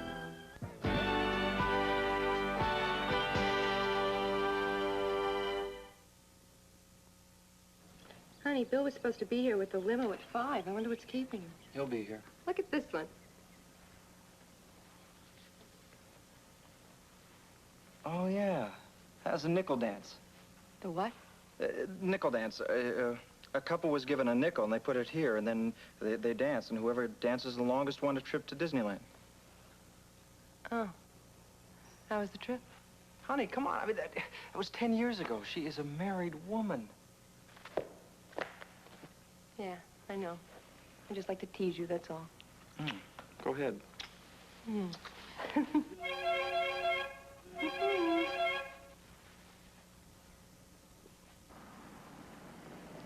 Oh, brother.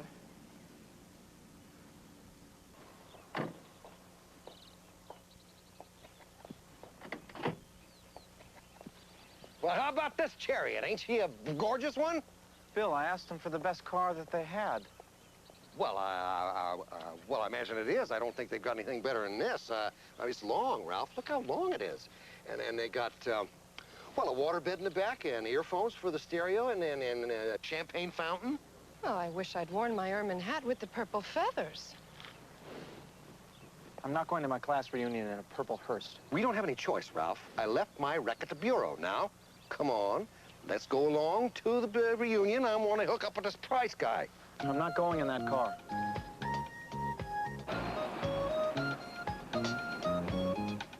I heard somebody say that you can't go back. I guess they never rode in my Cadillac. Got myself a rendezvous. Gonna raise a few and be a big shot.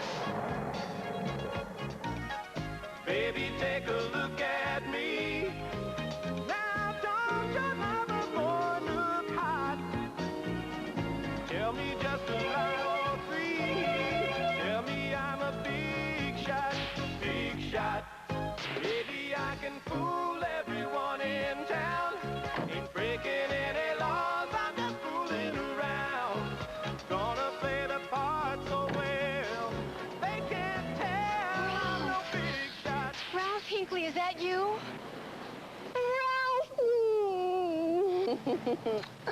Oh, I don't believe it. Oh, Ralph. Oh, you still taste Marvy. I think I'm gonna like her a whole lot. Where'd you get that absurd car? Yuck. I'm Pam Davidson. Hi, I'm Gloria Corwin. I was Ralph's 10th grade steady. Yep, she sure was. We were... How nice to meet you, Gloria. Oh, well, Ralph was voted most likely to succeed. I guess you sure did. Hey, what are you doing with yourself now, Ralph? You must be making heaps of money. Of course, you really could use a good design consultant. Yeah, well, I stay real busy. Why don't we all go inside and see who else is here, okay? Thought you'd never ask. Bye.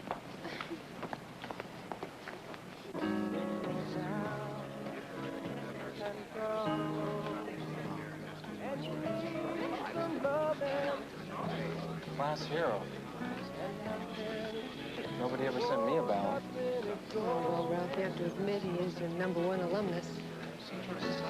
Yeah, well, I helped him get through algebra. I know. Oh, well, let's see what they got here. Huh. Hey, look at this. Hinckley, how's it guy? Hey, how's it going? How's it going? Great, great. David Kermanian, how you doing, huh? Seaside Construction. It's my company. We do all those condos down by the marina. How nice. Pam Davidson. I don't mean to brag, but check this out there, Ralph. We're doing the whole desert air development in the Springs. It's only about a $50 million deal. Over here. So you're an attorney, Ralph, and your friend here is a teacher. No, actually, she's the attorney and I'm the teacher. Oh, no kidding. Yeah, see, you're a teacher. What a drag. What kind of law, Pam? Any real estate work? You ever do that? Oh, sure, all the time. No kidding. Hey, we have a match made in heaven. I got involved in teaching several years ago, and I find it very rewarding. Actually, to be precise, I got involved. I helped Price pass an algebra test when we were both seniors, and then... What firm, Pam? What firm are you with? Selquist, Allen, and Minor. Oh, good outfit. Good outfit. So anyway, that's where it all began when I kind of got Price into college, and then from there I went on and I took classes, etc. And that's great, especially considering that, you know, he was dating Wendy all through that spring term. It's kind of funny. Oh no, well, I was dating her through the senior term, and then he started dating her afterwards. But I took her to the high school prom and whatnot. Oh yeah? You mean Pridey never told you? That's the kind of guy he was. Always saving the other guy's feelings, you know. You see, he was, how do you call it, backdoor dating you guy. Yeah, you'd drop her off at 11, he'd pick her up 11:15, then they'd drive up to Mulholland Park. Thought everybody knew about it. No wonder he had trouble passing algebra. He did what? Well, he and, why don't we mingle, Ralph? Everybody knew. Yeah. Hey, Pam, I'll be on your phone sheet. Great, Bert. Great. Hey. Yeah. Hi, how you doing there? You seen Price Cobb? Mr. Cleary, it's Angie Martin. I had you in science, remember? Geez, you haven't changed a bit. You were our substitute teacher in science, right? If you see Price Cobb around, tell him I'm looking for him when you met. It's Bill Maxwell. Oh, geez, you look just like old man Cleary. What a duff he was. Turn his back and World War III would break out in that chem lab. He never knew it. He was deaf as a concrete wall. I don't know how to put this to you, kid. I don't want to get too mushy, but take a hike. The whole spring term, I used to take her home because she was having these terrible migraine headaches. She was going out with Price. You're right. You're right. We never should have come. Hey, I wonder who came in that purple Pimplemobile. Come on, let's find Bill and get out of here. I don't want to see anybody else. Ralph, it's Cobb. He's just driven up. Come on up here. Ralph, come on. What are you waiting for? Come on. Okay, kid, hold it. Just right there. I want to talk to you about game fixing. My name is Maxwell. FBI.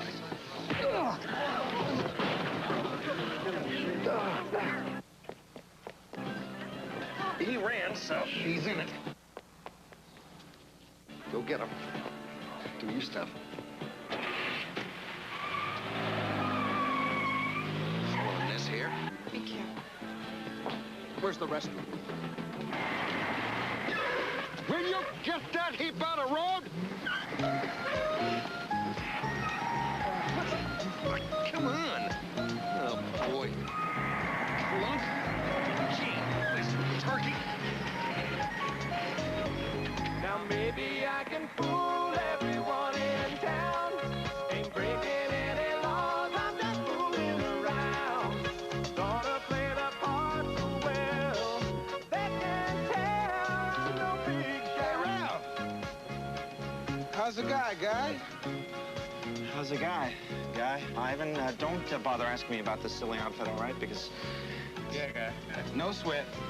We all do what makes us feel good. Yeah, well, we'll see you around, all right? Right, guy. 10 years ago, he was voted most likely to succeed. Looks like he needs his oil checked already. Heard somebody say that you can't go back. I guess they never rolled in my Cadillac. Got myself a rendezvous. Gonna make do and be a big shot.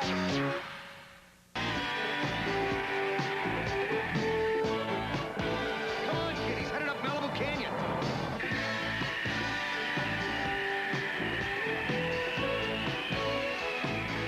I got him in sight, Phil.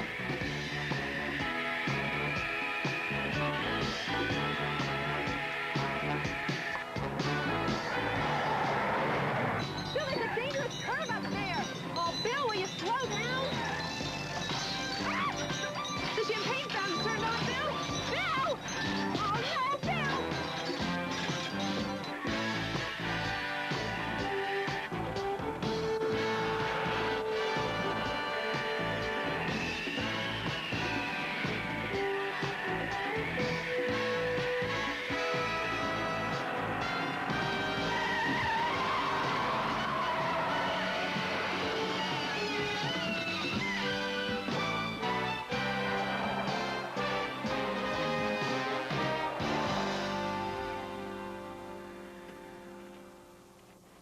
Ralph, how'd you get out here? I thought it was...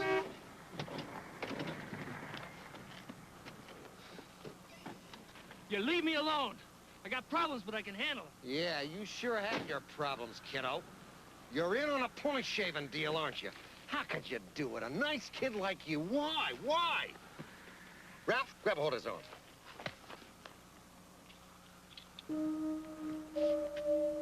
They got windy. And they're forcing you to blow the game, aren't they? Who told you that? Look, Ralph, leave me alone, will you? You don't know what you're messing with. All right, kid, now listen to me. And listen good. I'm with the FBI. Well, I haven't done anything. So you can't arrest me, so leave me alone. Now, listen, I helped you once, I can help you again. Supposed to take a chance on a guy that's running around looking like Peter Pan? I was giving you an award. I mean, this is a joke. I got it out of a costume shop. Come on, now, they got Wendy. Where is she? See you later, guy.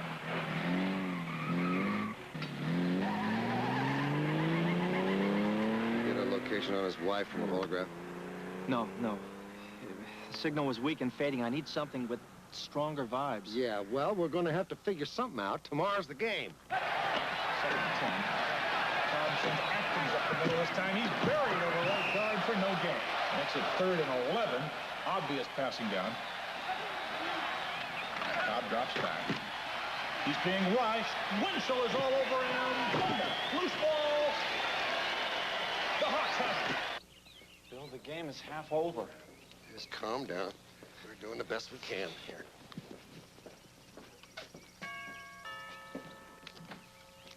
Yes, ma'am. Maxwell, Federal Bureau of Investigation. FBI? Open in the name of the law. Did he still say that? I guess so. Oh, I'm sorry. Oh, excuse me. Hi. I'm Ralph Hinckley. I'm a friend of Mr. Cobb's from high school. Oh, Mr. Hinckley, of course. You helped Mr. Cobb pass algebra and get into professional football. Oh, come in.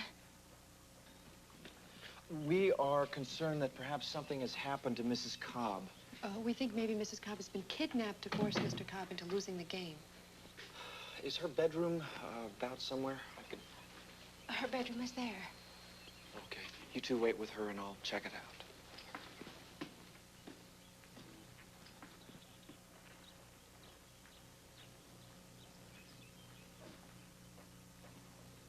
Boy, flock of parrots in here. Great lash up. What? Where are Mr. Cobb's children? Oh, he sent them away this morning. Where? He didn't say.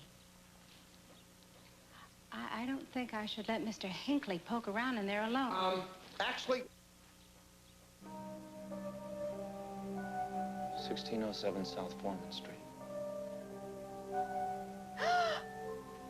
What are you doing wearing Mrs. Cobb's nightgown? Oh, that's disgusting. Oh, well, he's just checking out the labels, ma'am. That's all. Ralph, it doesn't look too good. Get him out of here. Oh. Thank you. Oh. You've been very helpful. As the quarter ends, the Mustangs are down 14-0. Tell you, I've seen quarterbacks get cold, but Price has turned to a block of ice. As the teams change ends of the field for the second quarter, we have time to duck in a few announcements. I think I should go up there and ring the doorbell. Sam from the Red Cross or something. I can find out how many there are and what room she's in. Davidson, you're wacky. They're not gonna let you in. Oh, sure they are. What are you doing? I'm using what I've got.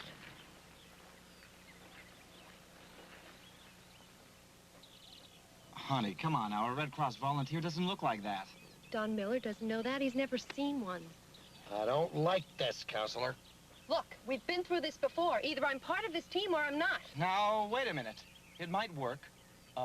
Bill, we need a diversion.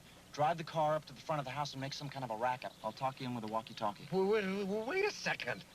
Who put you in charge? I'm in charge here. All of a sudden, Davis is on point, and I'm bringing up the rear. Yeah. Yeah.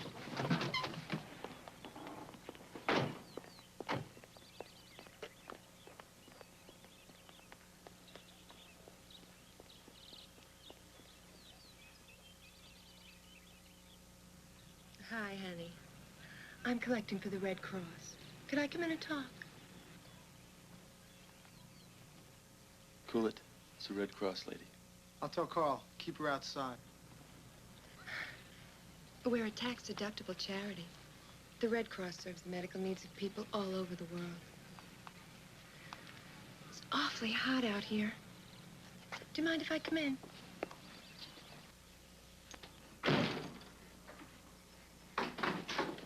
Hey, what are you doing? Right side rear, 3 Hey, come on, get out of here.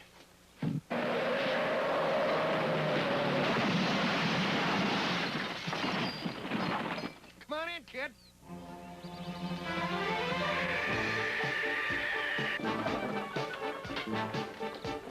Come back here, you.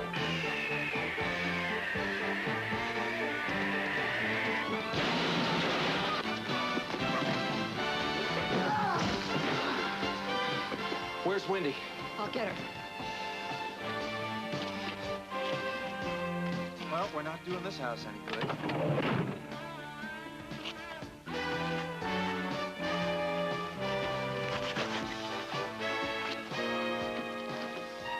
Ralph! Wendy. I'm okay. You all right? What are you doing here? It's a long story, believe me. All right. Gee whiz, I can't believe it. I did it again. Trashed another one. Counselor, it was gorgeous. Great news, I gotta say. We've got to tell Price I'm okay. He's throwing the game.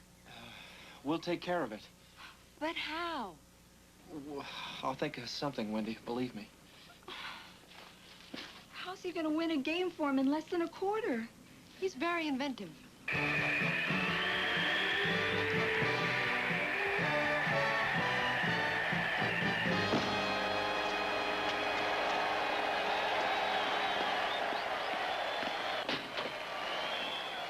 Wendy is okay. okay. She's safe. I just came from a house where she was being held captive by Miller and another goon, but she's all right, I promise you. How can I believe you? I mean, look at you. I mean, I'm not even sure you're completely sane. I asked myself that question many, many times, but it's besides the point right now. You must believe me. Wendy is fine. She is safe. Now, you got to get out of here and back in the game. I'm not going anywhere. I cream my knee. I wouldn't go anywhere until I talk to Wendy. If I don't lose this game, they'll kill her. Let me go in for you. This ain't Sandlot football, Ralph. Those guys are animals. How many points did you throw away, huh? 3 touchdowns. I'll get them back for you. You're gonna get 3 touchdowns in 7 minutes against the Hawks. I'm gonna try. You'll never even get in. I ain't asking anybody. You are crazy, Ralph. I know it sounds crazy, Price, but if I can get those 3 touchdowns for you, will you keep quiet about yourself? Okay, sure. Atta guy, guy. Atta guy.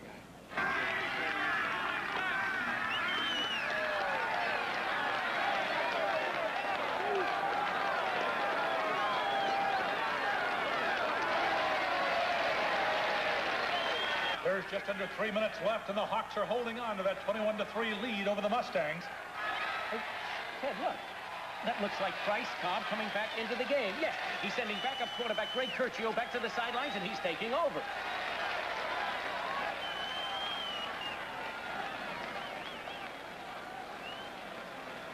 Shotgun formation, ends long, everybody block. Say what? Shotgun formation.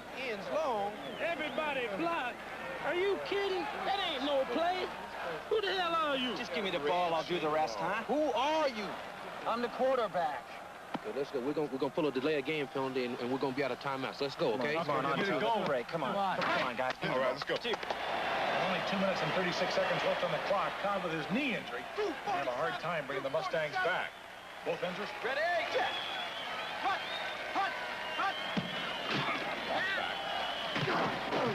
He looks long. He's throwing long.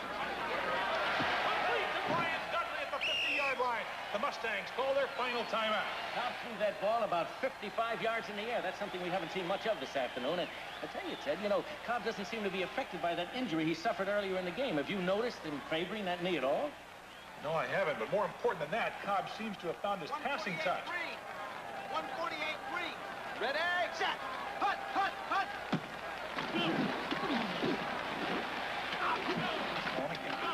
Complete at the 25 to Jimmy Simcoe. The Mustangs will have a first down with their deepest penetration into the Hawks' territory this half.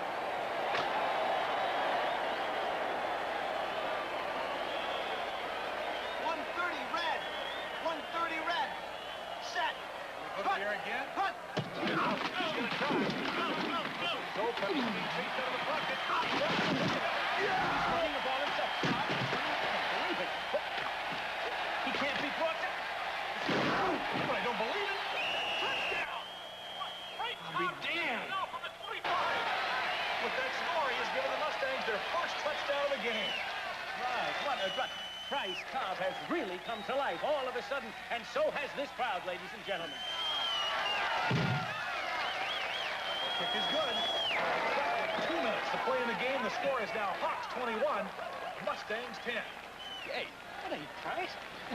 Who are you? I mean, I never seen anything like that before. I'm Price Cobb, and if anybody says any differently, I'm not going back in. This is the kid we saw kicking the ball. Now, I'm yours for 2 more minutes. all I want is your assurance and a promise from the team that no one will ever tell that I wasn't Price Cobb. You got it. Well, we've got 2 minutes left in the game, and the Mustangs are down by 11. Shots to kick off for the Mustangs. Pickett and Cazares are deep. Ball is high, end over end. Coming down around the 10. Number 39, Ricky Cazares, takes it at the 10-yard line. He's to the 15, cuts to the 20. He gets blitzed at the 23-yard line. Surprised the Mustangs didn't go for an onside kick. They're still down by 11 points with under 2 minutes left in this game. Pitches to Griggs. Griggs is having a hard time holding on to it. Griggs loses the ball. Marcus Wells for the Mustangs recovers the ball on the 30-yard line. And here comes Price Cobb back into the game. Let's see if he can perform some more of that magic. Just over a minute to go. Shotgun formation ends down and out. Ends down and out. Where? What zone? What pattern? Just get out in the open and I'll hit you. Okay. On 3. Break. Break.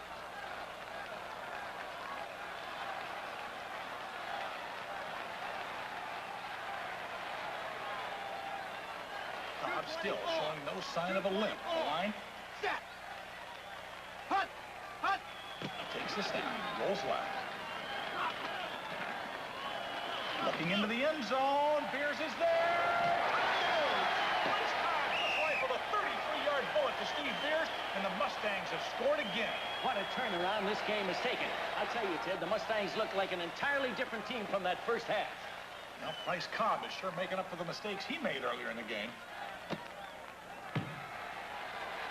The extra point is good. And with just 61 seconds left in the game, the score is now 21-17. Getting set to kick off. It's Cobb. Cobb is kicking off.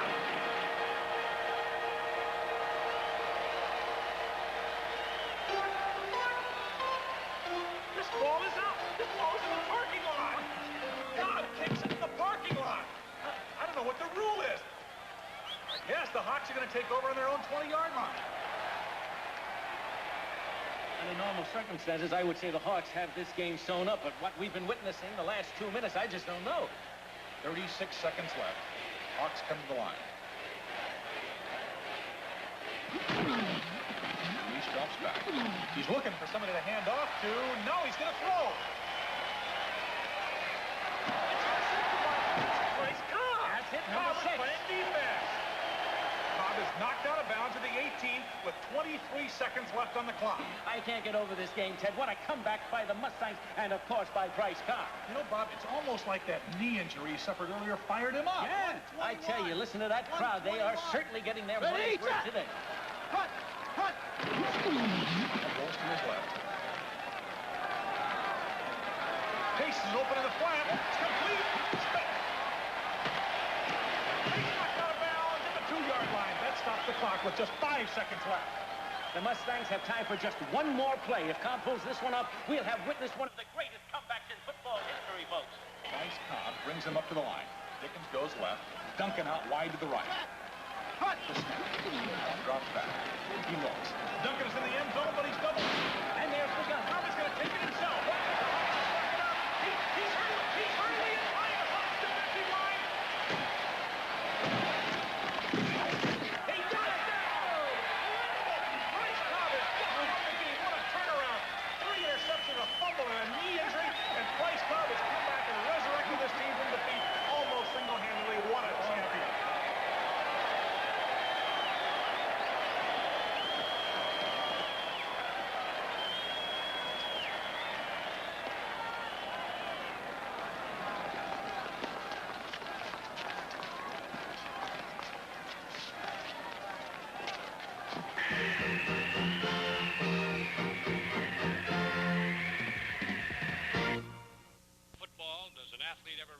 Platform of perfection that absolutely guarantees him the title athlete of the year.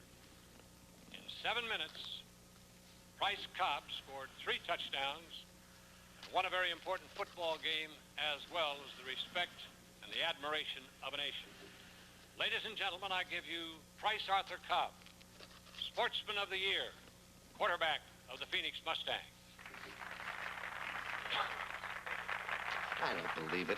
I do not believe that you got this guy through 12th grade algebra. Well, I tutored him. He took the test. Thank you. Last week, I went to my 10-year high school reunion. And I've come to realize a very important thing. Nobody is a hero alone. Need the help of people on and off the field. I don't deserve this award for reasons too complicated to go into here. So I'm going to give it to somebody else. Somebody who stood by me. A friend who helped me pass high school algebra and helped me to see that winning really isn't everything. To my dear friend, my buddy, Ralph Hinckley. Wow. You did it, honey. I know it, Bill knows it, and now Price knows it.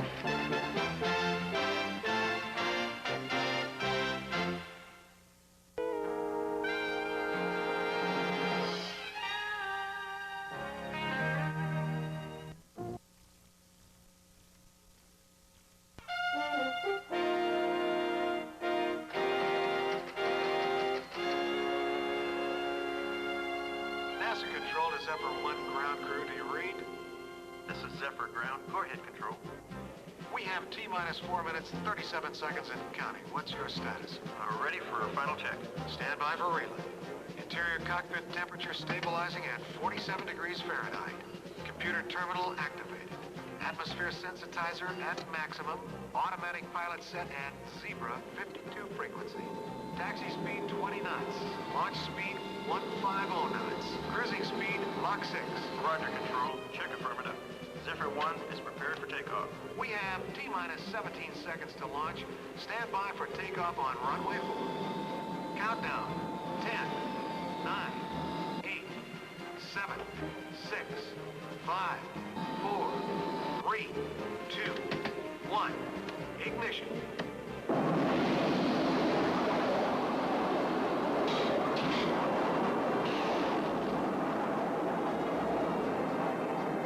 Climbing to 1,200 feet.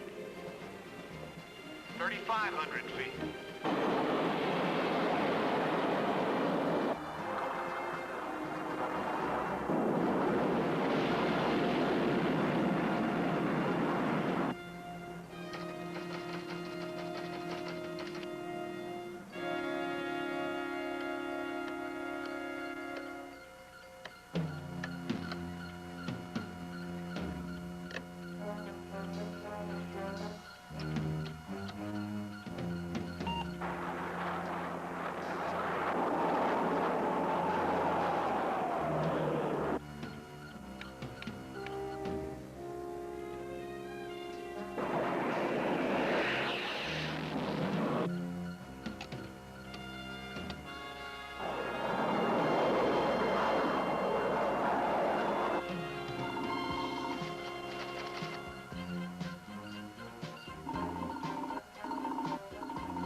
Check altitude program.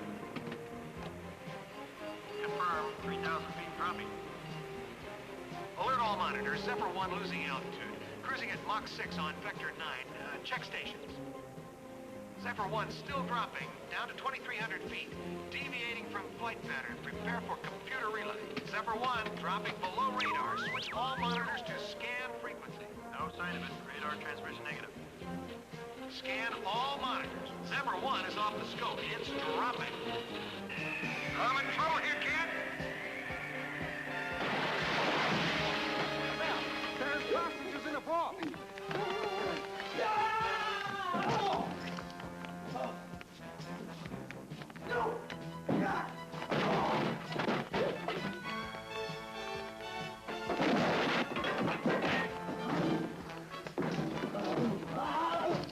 This dame is strong.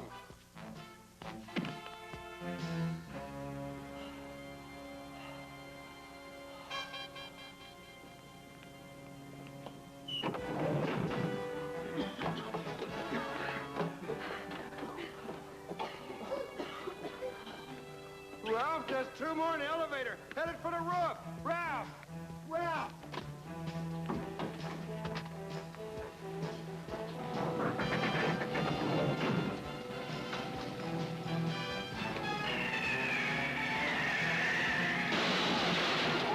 Going up.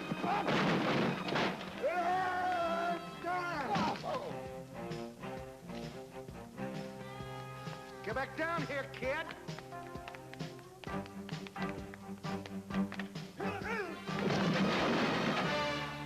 Bill, you all right? Thanks, kid. I'm late. I gotta meet Pam. I'll see you later.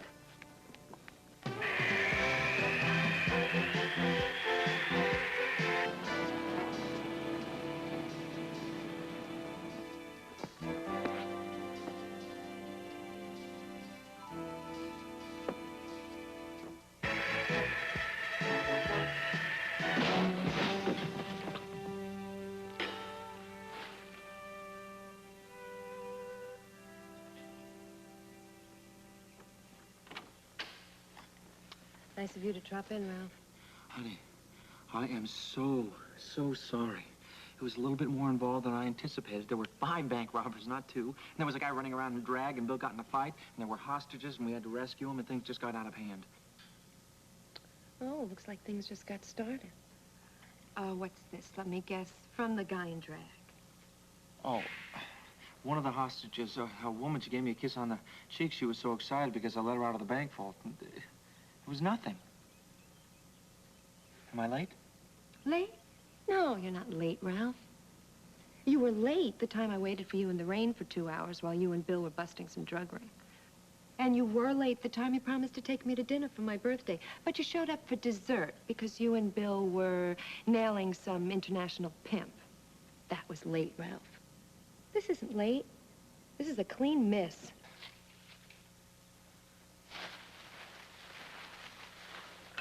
Did everybody go home? Hours ago. The party's over. Well, honey, don't be so upset. Upset? Why should I be upset? Because you stood me up in front of all my friends? I'm sorry I was late to your party. Oh, Ralph, don't you see? This has nothing to do with the party. You know what it is. What, Pamela, you're talking about the suit? Yeah. Ralph, the fact is, as long as you have that suit, you have no time for me. That's not true, Pamela. It's not true. Now listen to me. This is only a couple yards of material, but this suit is not going to come between me and somebody that I love. Oh, Ralph, I want to believe that.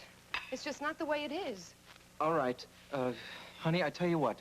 Tomorrow is Friday. Why don't you go into work and tell your boss that you need a break? You need a week off, and then you and I can go away on a little vacation. I got a friend of mine, Frank, has a cabin up in Big Sur. We'll go up and spend some time together alone. I mean, no bill, no scenarios, no red suit. I won't even wear underpants. Okay? Come on, what do you say? Come on. Sounds good. Yeah, but what's Bill going to say to all this? Well, he's pretty reasonable. I mean, he'll understand. Well, I don't understand. No more scenarios, no more Maxwell, no more suit. You going off the deep end on me again, Ralph? Now, what is the matter with you? No, Pam and I are going away for a week, and we are not going to be disturbed by anyone. Not for any reason. Our relationship is on the line here. Okay, I read you loud and clear, kid, but you can do it next week. Come on, this one, I'm telling you, this one right here, this baby. Yeah, I know, Bill. That baby right there is it. That's the big one, the case to end all cases, the one that'll put you in charge of the bureau. Case that the suit was meant for. How did you know? Come on, kid. I'm telling you, this one's gonna be neat, and we're gonna have some fun, because what we're gonna do... Forget it, Bill. Just put it out of your mind, all right? Forget it. Pam and I are going away for a week.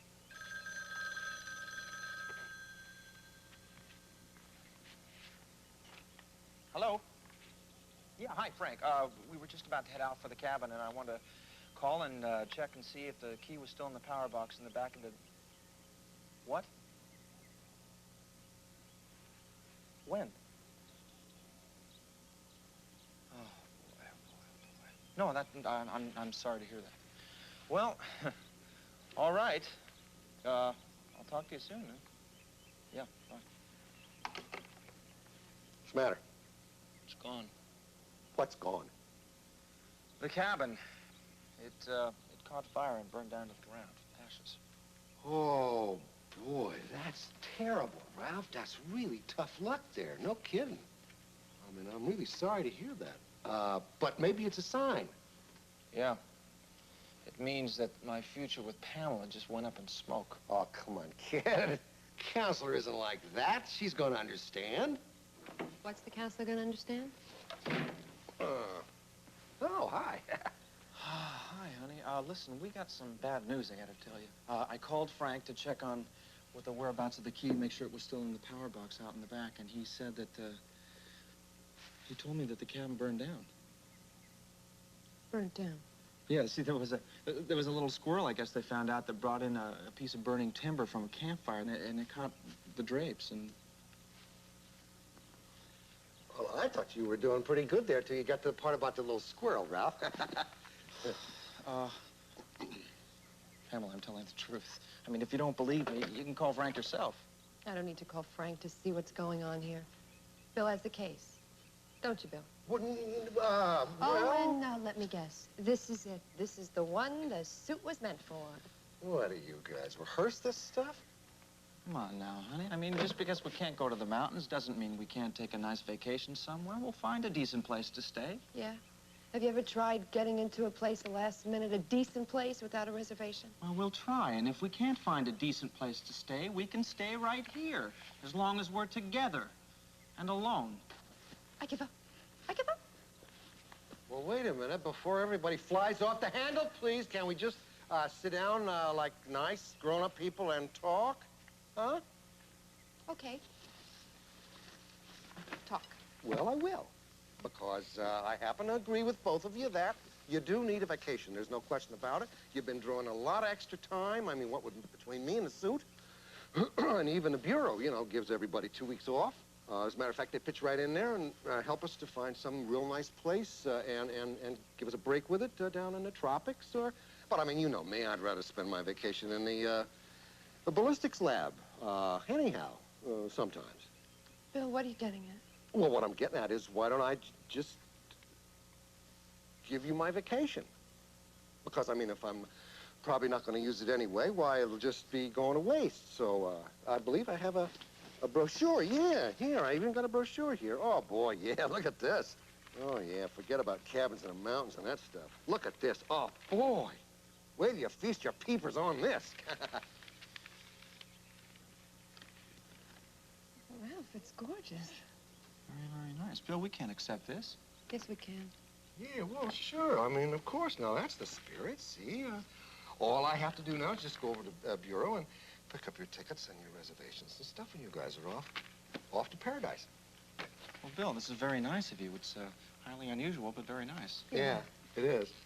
Well, anyway, I can probably take care of this case all by myself, and the important thing is that, you know, the two of you have a wonderful time. Peace. Yeah. Okay. Yeah.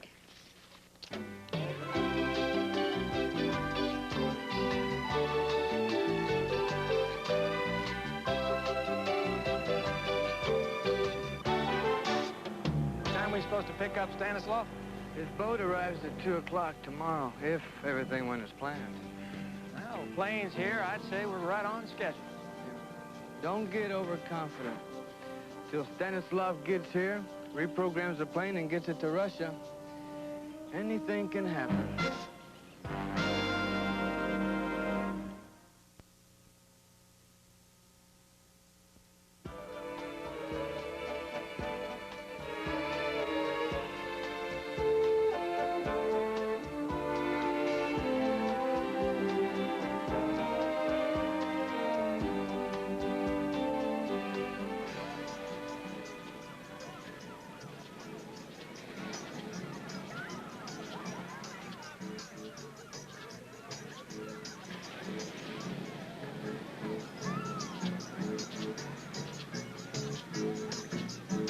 You know, honey, there sure is a big difference between writing a brief here and writing one back in my office. It's so far away from everything, including Bill.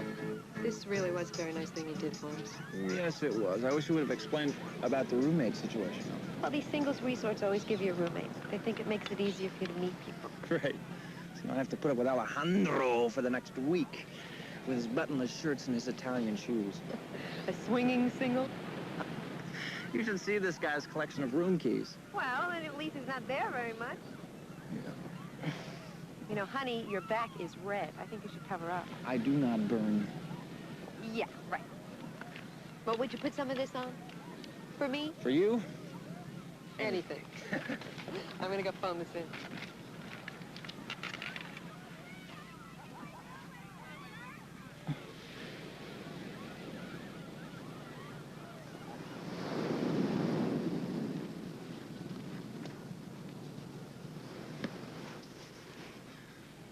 Excuse me. Mr. Inkley? Yes. You have a message. Oh, thank you. There's a surprise waiting for you in your room. All right, Pamela.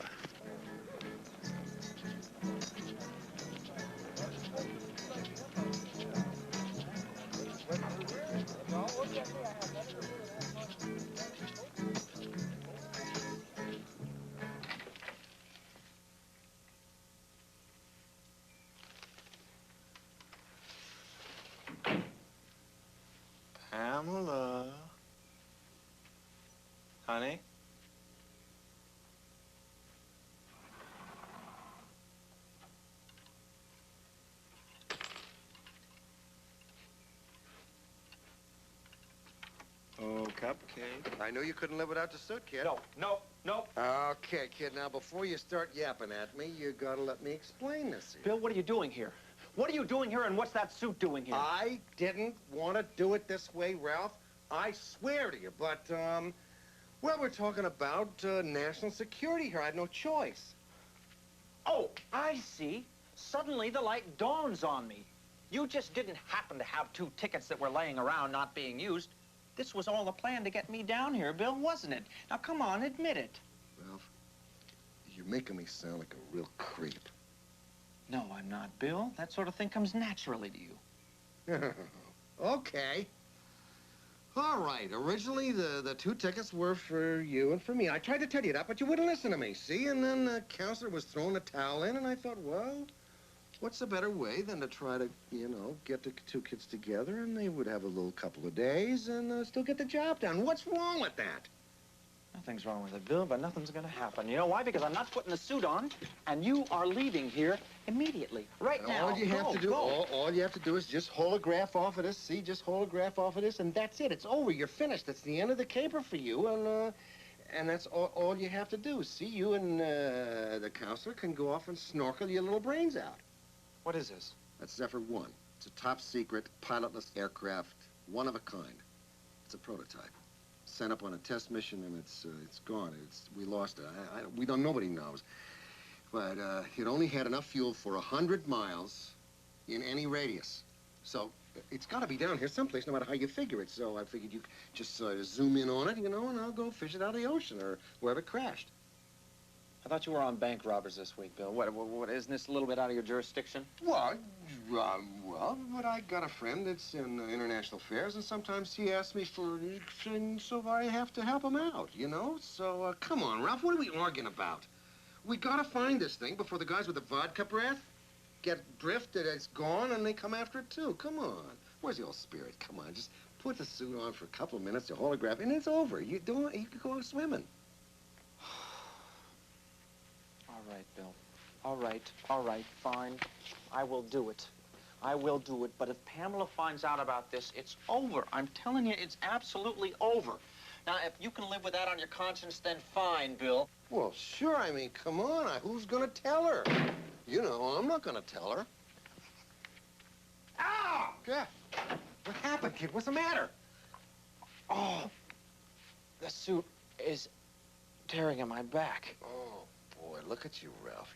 I'm afraid you're really burned here. I don't burn. Oh! Right. Okay, now, what do you get?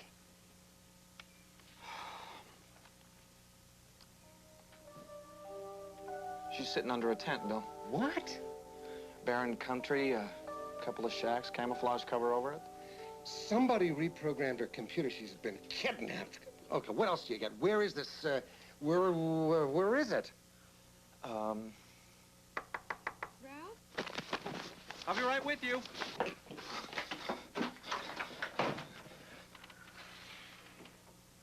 Ralph, are you in here? I'm in here, honey. Ralph, is anything wrong? Oh, hi. No. I just, got a little bit too much sun is all crept up on me, which is unusual because I usually don't burn. So I came in. Oh. Well, I just wanted to let you know that I kind of got cornered into a game of tennis with Phil and Bunny. I couldn't really get out of it because they had reserved a court and everything. Is that okay? No! Did you say no? No. I don't mind. Oh, great. Well, then I'll meet you down at the tennis courts in about 15 minutes. Sure, okay. You all right? Yeah.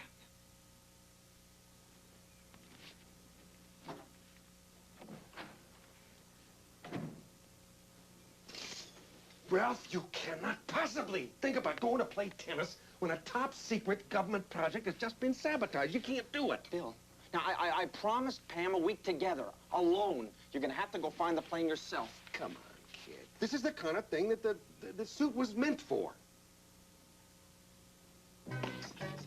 Attorney, huh? Well, I've just about had my fill of attorneys since my divorce. What a battle, let me tell you. Yes, they can be unpleasant at times. Honey, mine wasn't unpleasant. It was World War III, let me tell you. And then Marilyn, that's my ex-wife, she ended up with everything except my toothbrush. Turn your head, won't you? Oh, she's a heartless, conniving witch, let me tell you. I think you already have. Hi, gang. Oh, here he is. Sorry I'm late. A little, chilly, are you, Ralph? Oh, well, I got too much sun, so I thought I would cover up. Would you like some zinc on your nose, sweetie pie? Well, what do you say we get this massacre underway? I ought to warn you, sports, first, that I could have gone pro.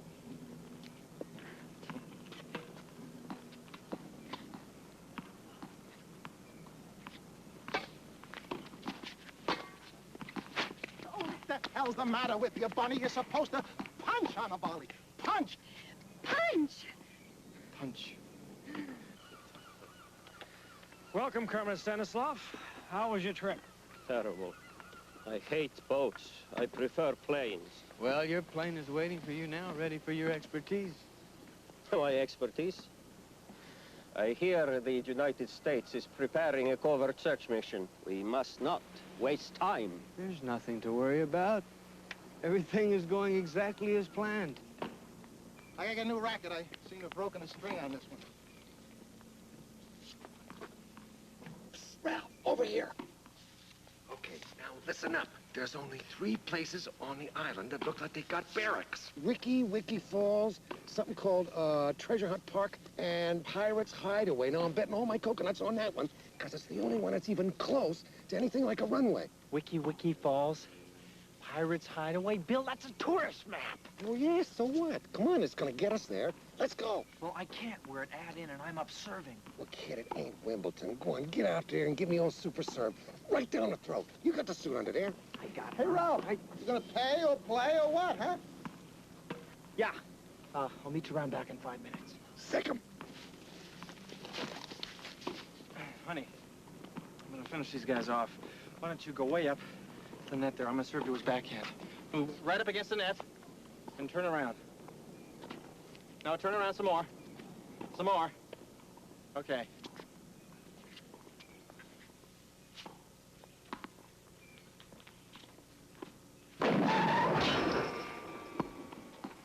Game, set, match. That was, quite a serve you got there, Ralph. Where did it come from all of a sudden? Well, I don't know. I guess that little break did me a lot of good. Honey, I want to run out and get some lotion for my sunburn. I'll be back in a few minutes, all right? Sure, take your time. I'm gonna go get a nap. Okay, here. Thanks for the game.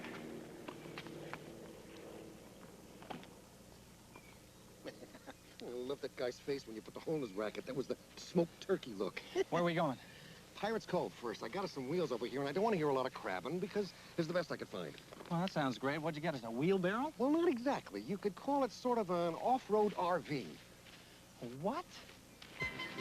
Bill, where did you get this thing? Well, Carlisle's been nagging me about my expenses. It's cheaper than a car. No, I meant the shirt. Alejandro, your roommate. My room? But, Ralph, I took a shower. I can't be wandering around the islands wearing a suit. I mean, it's something conspicuous. Of course, I don't know how well I'm doing with these Alabama shirts here, sleeves. Alejandro. Huh? The sleeves. What? Forget it. There's more than one way to get to the scene of a crime. Got to pick up the pace. We better not waste any time. No, no, no. There's danger around us and trouble ahead. And this is the best you can do. Just me and you on a bicycle built for two.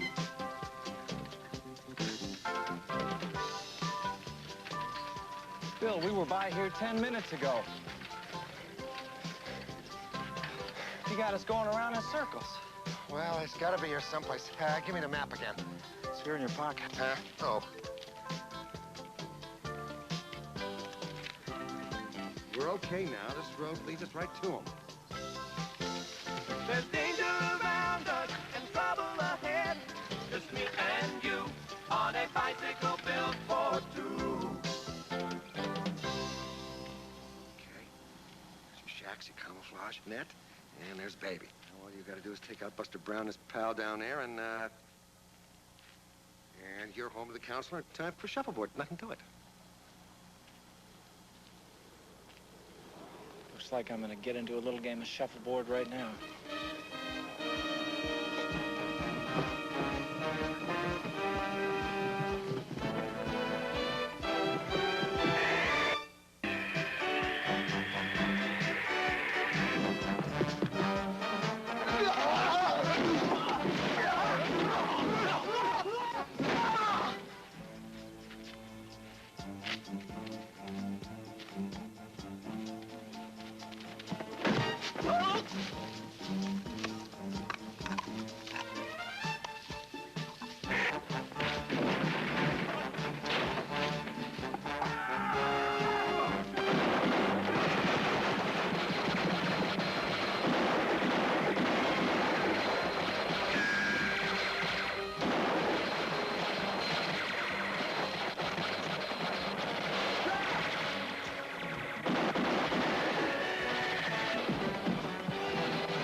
Yeah, Ralph, over here. Well, Bill, I took care of the guards. What do you want me to do? You just get the nearest phone and call Ron Jarrett at the Bureau. Tell him I got the plane. All right, do you want me to get the local authorities involved in this? I'll take care of it. Don't worry about it. You just get in touch with Jarrett and nobody else, and it's back to the counselor for you. I told you you'd be done for shuffleboard. Yeah.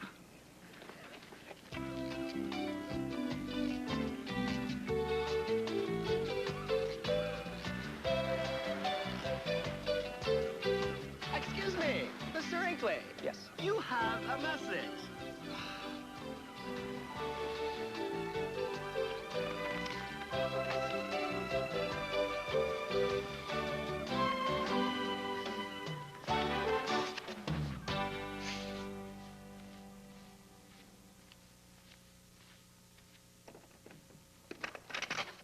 Pamela?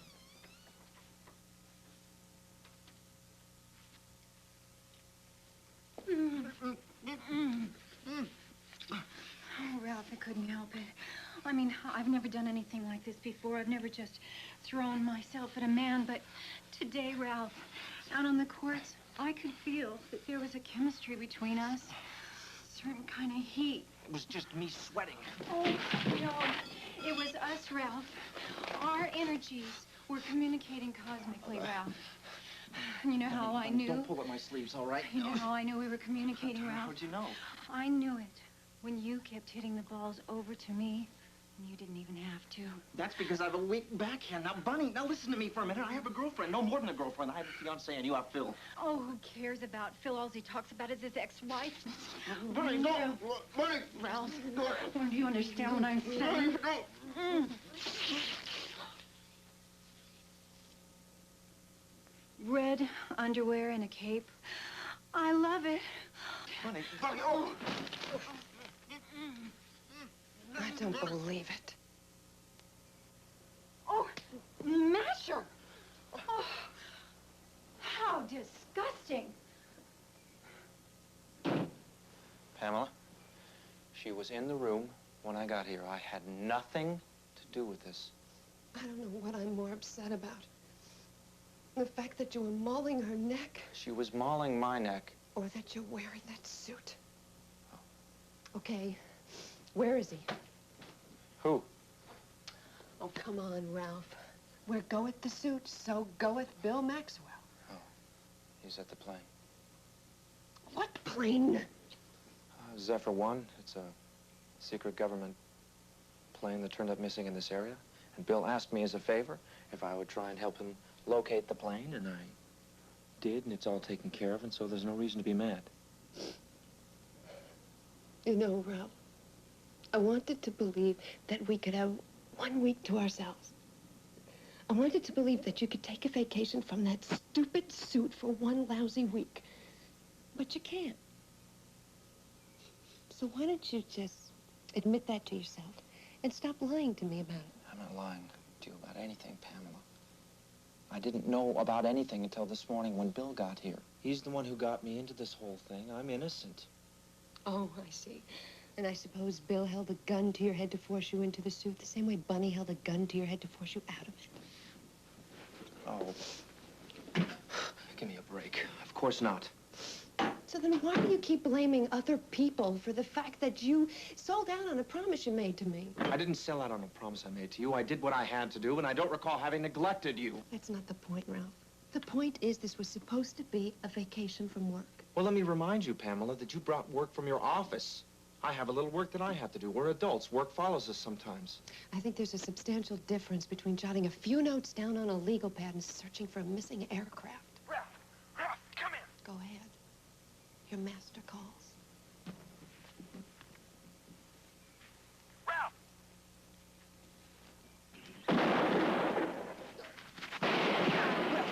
Ralph, come in. I'm in trouble here. I'm out of ammo. There's more guys. I thought we had them all. Ralph, come in. Yeah, Bill, go ahead. Hey, let go of me. Bill? Bill? Come in, Bill? Get this Fed out of here. He's probably called for help. What's the matter? They got him. They got him. Who did? Same guys that stole the Zephyr. Not that you should be concerned. Bill, come in, please. Come in, Bill. Ralph, it sounds like you had to leave without the communicator. Oh. Okay, Ralph, what are you looking for? I'm looking for the shirt that Bill left here this morning. I need something to holograph off. Okay, what does it look like? Well, it's blue with long sleeves.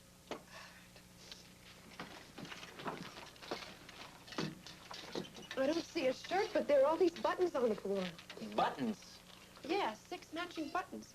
That's Alejandro's. He cut the buttons off a Bill's shirt, and now he's wearing it. We gotta find him. Ralph, I just want you to know that it's over between us. I mean, I'm gonna help you look for Bill. But then it's over. I can't do it. It's your choice. If you can't take it, you can't take it. Okay, wipe the lipstick off your mouth. Thank you. Making a mistake, comrade. We should kill him and not have to worry about it. Are you crazy? Do you know who this man is? This is Agent William Maxwell of the Federal Bureau of Investigation. This man is the United States top field agent. The Kremlin has a file an inch thick on him and his impeccable record. And today we have seen some of his skill at work. Tell me, Mr. Maxwell, how were you able to single-handedly dispose of a dozen men with rifles? Stick in your ear, commie. He had help, comrade. Some of the soldiers said they saw another man in red with a cape. No doubt. I'll bring him below. You know, Mr. Maxwell, I think you and I have a lot in common. Not really. I hate your guts and vice versa, but after that, it's a wash. True, we are enemies in history, but in our hearts, we are soldiers. Loyal, dutiful soldiers. And what do we have to show for it? Well, after 20 years, I get a pension. The way this one's going, you're going to get a free vacation to Siberia. With your record, you should be running the country. But instead, your government sticks you at the desk in the federal building. But the soldier in your blood keeps you in the battlefield. Yeah, okay, so? We are dinosaurs, Mr. Maxwell, a dying breed. We are top soldiers in our countries, but we are being pushed around. Doesn't that bother you? You bother me, pal. That is the attitude I am talking about. Forceful, strong, fearless. A soldier. Your country has designed an incredible aircraft. Well, everybody back at the Home Office is going to be real pleased if it meets your approval. But you see, a plane like that is what makes soldiers like us obsolete. Well, why don't you just give it back? We'll call it square. But I have decided to use this remarkable aircraft to prove that the true soldier cannot die. And at exactly 4:45, Zephyr 1 and Air Force 1 will meet in the sky 500 miles off the European coast. What? Yes. And in one swift stroke, we will be rid of the men who are trying to sign away the life of soldiers.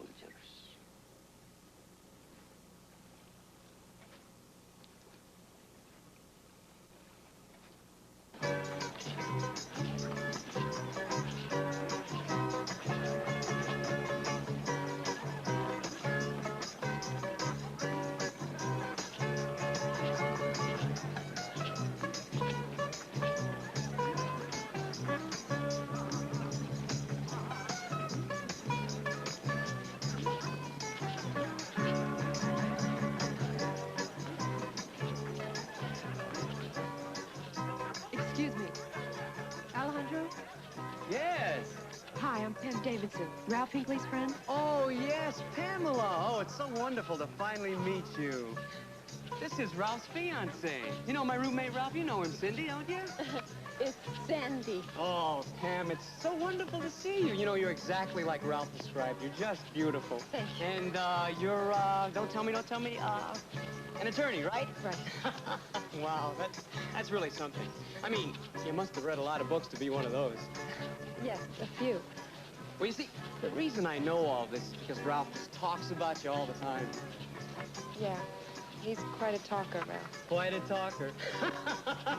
Quite a talker. That's a great line. That's a funny line, Pam. Yeah. Alejandro, could... Listen, Pamela, I was wondering if maybe the three of us could get together and get away from all this party stuff. You see, I've made a lot of friends since I've been here, like you and Ralph, but, well, let's face it, there are a lot of real superficial people here, you know what I mean? I mean, just everywhere you go. Hey, look who's here! Hey, Ralph, buddy, how you been? Hey, look who I've got, huh? Listen, I need your shirt. Well, sure, Ralph, boy. I mean, I got a whole closet full. Take any you want. I need this shirt. What? Come What's on, the I matter? want this shirt Ralph, right what's now. the matter with you? Alejandro, I Calm need down, this shirt right now. Come on, let me have it. All right. Here. Boy, just when you think you found a nice, normal couple. Superficial. They're all superficial. It's not yours, it's Bill Maxwell's. And let me tell you one more thing, Ralph, buddy. You just find yourself a new roommate and your own clothes, because I've had it. Getting anything?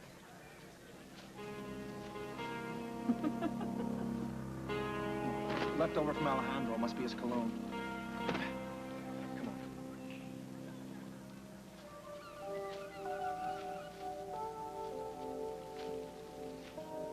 What? It's Bill. He's all right. He's alive. Where is he? He's in a boat. Listen, honey, I'm gonna go get him. You get the police, and you get him down to Pirate's Hideaway as fast as you can. You know the compound. Okay. All right.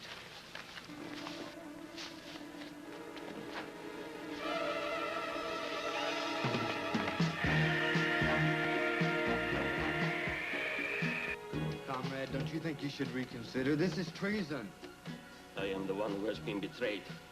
I am the one who has had my integrity as a soldier compromised. But they will have you killed. I can't let you do this, comrade. And there is nothing you can do about it now.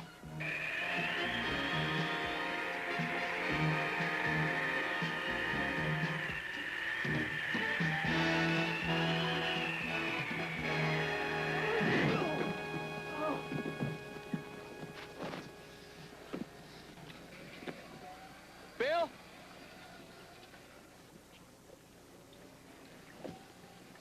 Bill?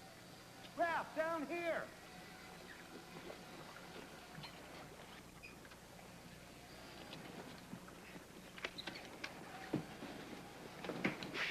Bill, what are you doing in there? Get me out of here. Well, sure.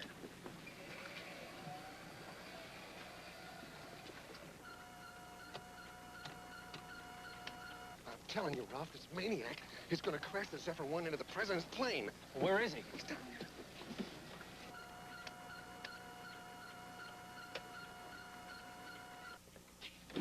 Stanislav, hold it right there. It's too late, Maxwell. She's already airborne. Call it back. Impossible. I'll get it. Careful, kid. She does Mach 6. I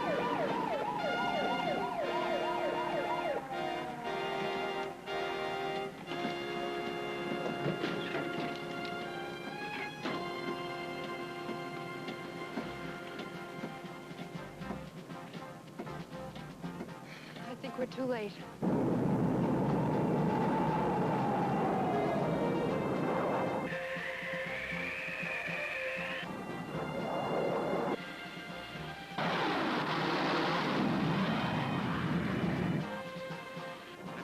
on the scope. Whatever it is, it's moving a lot faster than we are.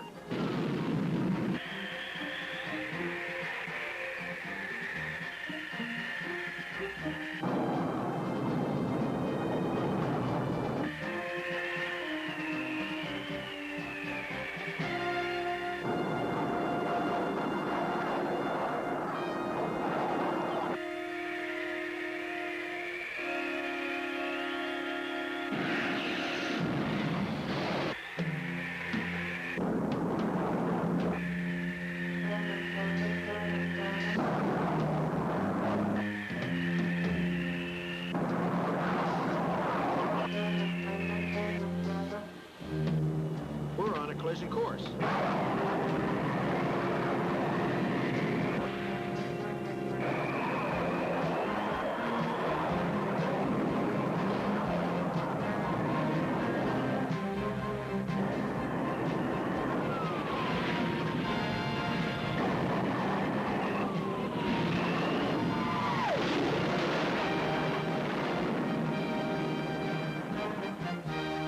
Chased that plane for a long, long way. You'll be here. Would you please sit down? You give me the willies. We've never been this much later.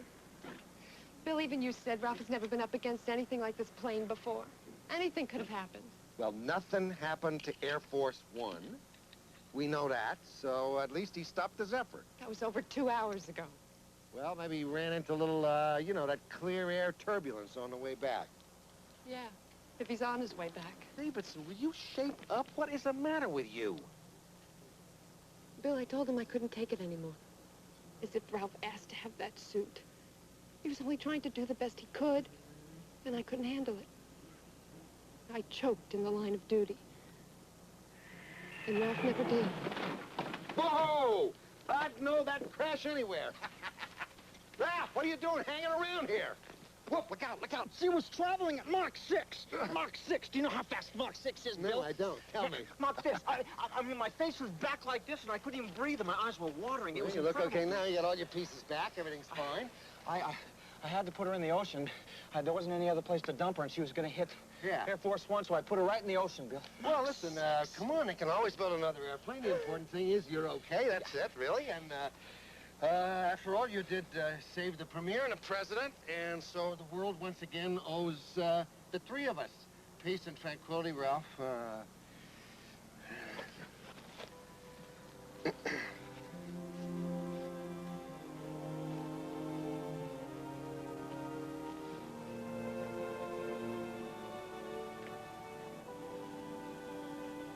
Pamela, Bill's right.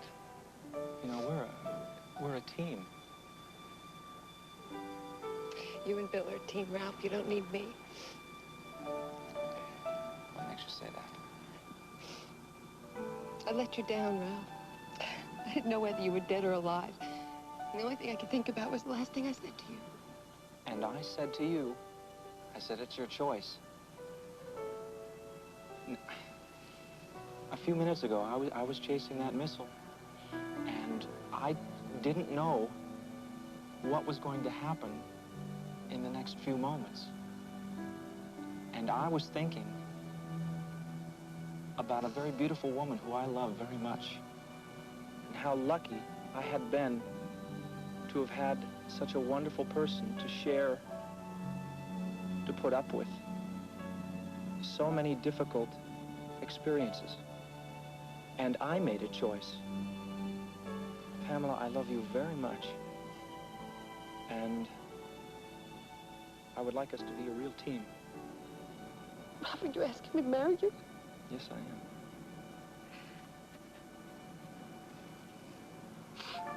Yeah.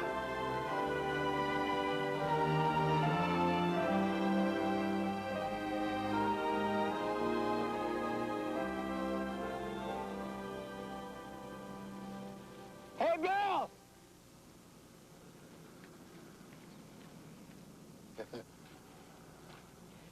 Well, go on. Say it. Why don't you say something? Pam and I are going to be married. Whoa!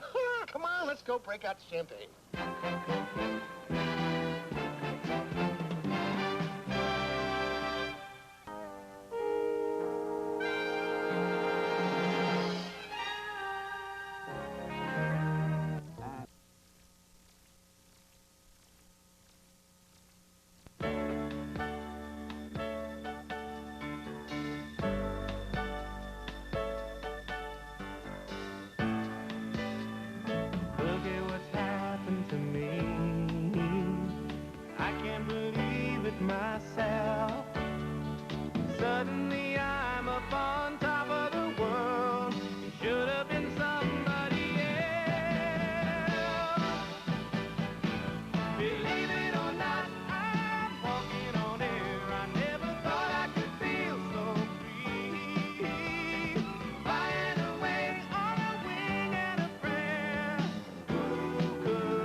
This is going to be just disastrous. Do you know what happens when you're elected entertainment director at a school faculty party? Everybody wants to be on the bill. Honey, they're only trying to do their best. There has to be somebody on staff with a little talent. Oh, sure, we can get Dolinger out of music appreciation. Sing his rendition of Oh Danny Boy. 3 tones flat. Or we can get Miss Brockmeister's Talking Minor Bird. You ever see that Minor Bird? Yeah, last year at the Christmas party, but I don't remember that it talks. Well, it doesn't. That's the point. I mean, it just kind of sits there. You know the way birds just kind of hang out, you know, and they sit there and they just look? That's cute, hon. Thank you very much. I mean, do you want a bird that sits? You get Miss Brockmeister's Minor Bird. You want a bird that talks? You go elsewhere. Oh, honey, we'll sit down, we'll have a nice romantic dinner, and we'll come up with something. We're talking about tomorrow night, but I could stand a little bird back. Oh. Oh. Ralph, where's the TV? Hello, hello. Why isn't it on? Well, we could always have Bill dazzle them with his amazing track record. Well, Bill, what brings you over here? I thought all the soap operas were over by this time. I tried to reach you all afternoon since when they start keeping school teachers after school. Well, I had a problem at school. There was a faculty meeting. Admittance to the Mansion of Magic, which I'm going to show you, is to be a member and in costume for their annual Magician's Banquet. And what makes this year's performance so special? It's a tribute to the greatest magician and escape artist who ever lived, the founder of the Mansion of Magic, Carlini. Oh, I didn't know this was on, Bill. Thanks for telling me. I want to watch this. Yeah, well, I tried to call you. Death-defying escapes. And his presence was quite a familiar sight at presidential and royal functions. And like the man who designed it, the Mansion of Magic has many deep, dark secrets. Much of what you think you see, you don't really see at all. The tragedy that struck down Carlini occurred during what was to have been his final American tour. One of Carlini's assistants, 23-year-old Luann Pierce, was found murdered. Why? To this day, nobody really knows for sure. But the police and the FBI believe Carlini himself to have been involved. Well, hey, maybe they'll mention you, Bill. I mean, you were there. You were involved in his death. I was not involved. I was an agent on the case. It was on that fateful night, 1 year ago tomorrow, that FBI agents converged on the theater where Carlini was performing. But before they could arrest him, Carlini perished in the flames of what he claimed would be his greatest trick ever, the crematorium escape. Did Carlini actually perish in that fire? Certainly not in spirit, pun intended. His Mansion of Magic lives on, and it's run by these 3 gentlemen who are here with me tonight. All 3 of them accomplished magicians in their own right. Toby Roberts, Chris Stoppard, and Marco the Magnificent. Toby Roberts, he is my favorite, my absolute favorite. He's incredible. We saw him in Las Vegas. Do you remember that? He was incredible. Actually apprenticed under Carlini. Any interesting stories? Sorry. But that's what made the man who he was. Mysterious, elusive, an enigma. Well, as I told you earlier, there's an annual costume party here at the mansion. Toby, what makes this year's event so special? Chris, Marco, and myself will be performing 3 of Carlini's greatest escapes. They were perfected by him, but they were only performed in public once. Well, Marco, then that means that one of the escapes must be the crematorium escape, right? The one that Carlini perished in? So that means he actually never really performed that escape, did he? We don't really know, do we? No, we don't. But maybe we'll find out tomorrow, the first anniversary of Carlini's death, the night on which he vowed that he'd return from the grave. I'm Tawny Little at the Mansion of Magic. Trick or treat. That's it. I've got the whole problem solved. Playing cards. You're going to get the entire faculty involved in a poker game? No. I'm going to mesmerize and mystify with magical moments of prestidigitation. Rubber baby buggy bumpers? No, I used to be in love with magic when I was a kid. I got some playing cards around here that I used to keep around for practice. Here, read this. Well, Ralph, since you've gotten so good with using the suit to talk to dead people and all that stuff, maybe you'd like to have some pointers from the master himself, Carlini, tonight, at the reading of his will. I know I got those cards around here somewhere. Carlini's will? Bill, this letter's addressed to you and the same 3 magicians Tawny Little was interviewing just now. Yeah, all 3 of them believed that Carlini was responsible for the Luann Pierce killing. That's why they all called me. All 3 of them threw Carlini off the board of directors of his magic mansion. The 3 guys that he hated worst in the world. Well, 4 counting me, Ralph. So he named you in his will? Now, that doesn't make any sense, Bill. No, it's nuts, just like everything else about Carlini, including his old assistant, a guy named Blatchard. Yeah, I remember seeing pictures of him in the papers right around Carlini's death. He was a weird-looking character. Wasn't he cute? Looked like he ate light bulbs and stuck his tongue in a socket for breakfast. A real cup of spumoni. I wouldn't be surprised if this creep has been waiting all this time to zap me in the 3 wand waivers we just saw because he thinks that we were responsible for Carlini's death. Well, what do you think, kid? You want to come along and listen to the reading of the will? It's at midnight. You love that junk. Reading of Carlini's will, that's incredible, Bill. Of course we'll come, yes. Oh, you found it. Thank you very much, Pam. Here, pick a card. Kid, I haven't got time.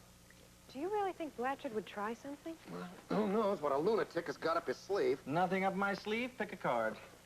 I'll fall by here later and pick you guys up. Ralph, put on the magic jammies, just for luck, you know. Pick a card. So when Carlini died and we called off the investigation, this creep, this Blatchard, his old assistant, he kept ranting and raving and making bad phone calls that Roberts and Stoppard and old Marco was going to have to get it for what they did to Carlini. So, come on, we're not picking out wallpaper, Pam. Pick one. I don't want to choose wrong. It's a card trick. You can't choose wrong. Now show it to Bill. What? King of Hearts. Bill, you're not supposed to tell me what it is. You put it back in the deck, you memorize it, and then when I pick it out of the deck again, I amaze you. You know what's amazing to me? It's real amazing. I'm running a scenario here and none of my troops are listening up. Okay. Well, if Stoppard, Marco, and Roberts know that Carlini hates them, what do they plan on getting out of tonight? Just the off chance, 1 in a million, that old Carlini left them his dusty, trusty magic manual, maybe a new chapter with some magic escapes that he perfected and never released to the public. I mean, can you imagine what that would be worth to one of these guys in their repertory? Yeah, they'll probably get a world tour out of it. Now, come on, Pam. Show it to Bill. Just look. Stick it back in the deck. Now, concentrate. Getting real tired, Ralph. Oh, come on, Bill. Your card is 7 of hearts. Ralph, that's terrific. The card I saw was 6 of diamonds. Are you sure? What do you mean, are you sure? I mean, you saw it. Is that your card or isn't it? I think it is. What do you mean you think it is? I mean, it either is or it is not. I'm sorry. Yes, I'm positive. The 6 of hearts. 7 of hearts. It was the 6 of diamonds. Well, it was definitely red.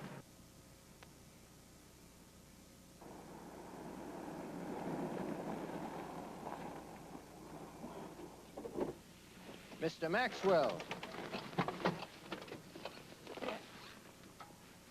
It was a relief to see your name on the list of invites. Well, I brought along a couple of associates here, Pam Davidson, attorney, And Ralph Hinckley, Toby Roberts. And this is Marco the Magnificent and Chris Stoppard. Toby Roberts. Remember when we saw him in Las Vegas? We saw you in Las Vegas. You did this incredible stunt. Bill, he took off on a motorcycle, and when he landed, he was on the back of a lion. I don't know how you did that. It was just... incredible? It was, yes, it was incredible. You are incredible. And I never figured out how you did that illusion where you changed those 2 camels into 2 little Shetland ponies. Boy, if I had time, I'd like to work that into my act tomorrow night. You're a magician, Ralph. But I haven't really performed in a long time since my Uncle Buster's birthday. Ralph? I've got a great 5-card lift, though. Ralph? The attorney who's supposed to be reading the will hasn't showed up yet. Oh. Oh, well, Labov, Lambert, and McCrae is a reputable firm. It's unlikely they'd be late for a probate reading. Maybe, of course, they had some car trouble. Maybe. Let's go find a way in, huh? Oh, we tried the door. It was locked. You guys wait for the attorney and we'll check the house. This guy's my very favorite magician. Favorite magician, Ralph? I hate to be the one to tell you this, but nobody has a favorite magician anymore. They're kind of like big band leaders and hula hoops.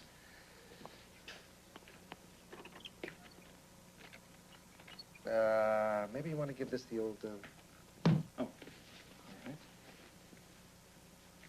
The apparatus out. The store is open. Ralph, you have the suit on and I don't. There's no need to play around. Bill, I'm telling you, this door was open. Sure, the door was open. Ralph, I really hate it when you do this. It's strange because Marcus just said that this door was locked. Now, I don't know how 3 guys who make a living out of escaping from handcuffs could mistake a door for being locked.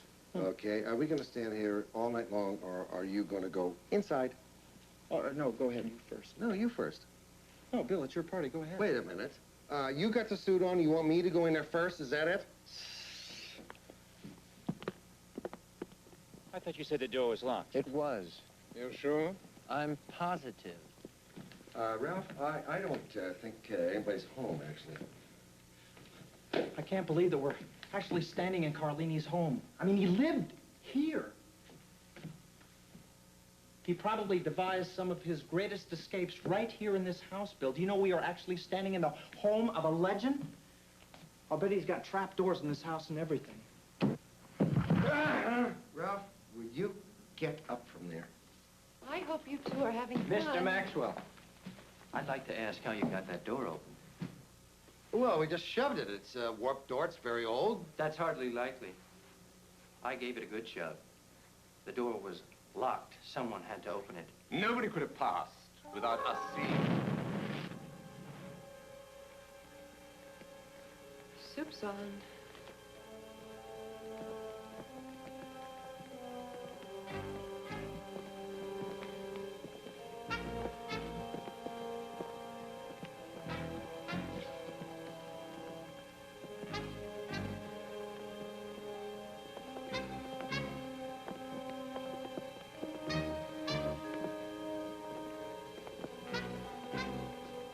Someone was just here. The candles haven't been lit very long. Well, he always did know how to get an audience's attention.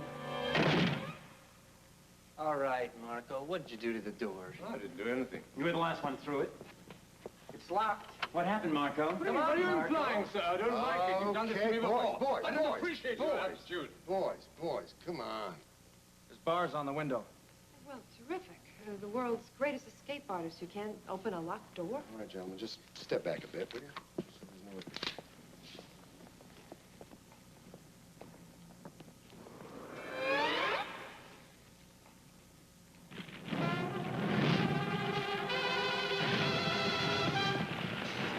Ralph, do something. What the hell can he do? Everybody get onto the floor! Do what he says. Cover your eyes. Cover your eyes.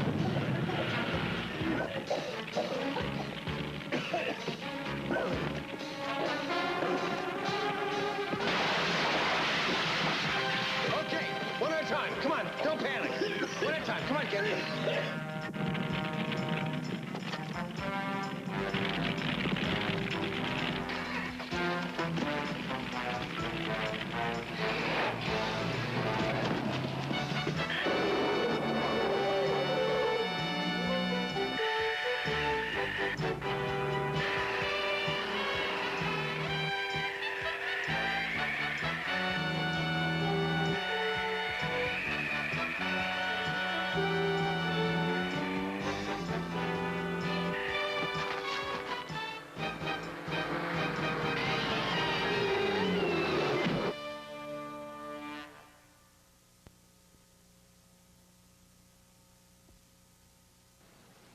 Come on, Blatchard, we're old pals.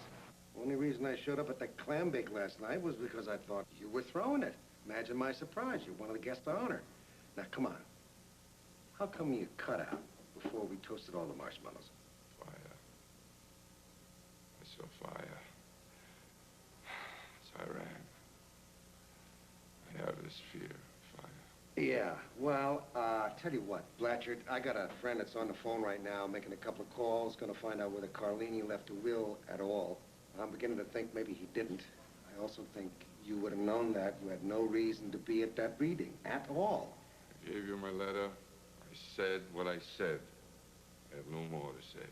Okay, Stevens, type this up and get him to sign it. And get us an address, whatever happens to be haunting now. Because, Blatchard, I got a feeling you're going to be talking a whole lot more real soon. I don't like it either, gents, but I'm going to have to turn Blatchard loose. You're gonna let him go? How can you let that man go? I was nearly suffocating. I said I didn't like it. Let me clarify. I hate it, but I got nothing to hold him on. So your laboratory found flash powder residue. Certainly Blatchard would know how to obtain a proper material to rig that room. Okay, stop it. What do you think? You were apprenticed to Carlini when Blatcher was around. Did he know enough? Does he know enough to rig the Rome to blow that way? Of course he does. He was assistant to the world's greatest magician, and he also received a letter from the attorneys just like the rest of us did. A letter, maybe, but not from the attorneys on the letterhead. They didn't contact any of you since Carlini never left a will. Well, imagine everybody's surprised. One of the junior partners up there is going to see what he can find out about Carlini's estate and let me know. Well, if it was a setup, I will bet my magic wand Blanchard's behind it. Uh-huh. What do we have here? You call me a criminal. You want to talk about criminals. You're the criminals. He doesn't forget. No. He doesn't forget. Carlini!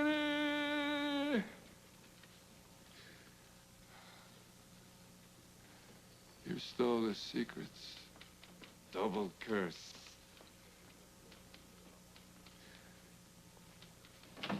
Well, gentlemen, I believe I'll be going. Yeah. You two have a good show tonight. Mr. Hinckley, I don't know how you got the bars off that window. Well, they were loose already. And, well, you know what adrenaline can do under those circumstances. Gentlemen, I'll see you out as well.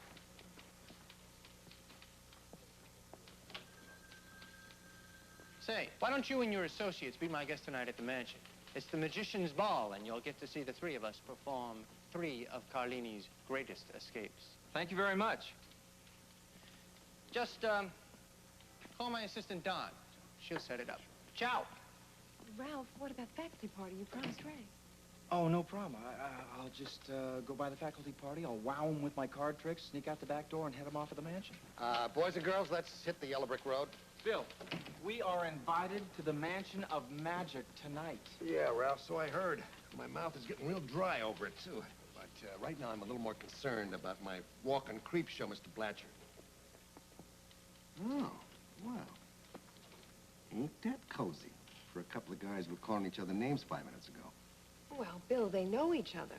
The Stoppard apprenticed under Carlini since he's 17 years old. I mean, he and Blatchard practically grew up together. Well, that's growing up in a twilight zone. Come on. I take it we're following Blatchard? Well, we got a prime suspect here who hates all the principals. He knew how to light the fire, makes threats right out of the Late Late Show, and shakes his finger at you while he drools. Yeah, I would say that we would be following him, yeah. We're standing on my ace of spades. Ralph, will you cut it out with the cards? You're gonna have them coming out of your ear. Cards out of my ears? That's easy. Want to see a neat trick? What's this? Oh, boy. Oh. Now, you remember your card? Yes, I got it written down this time. Okay. Your card is...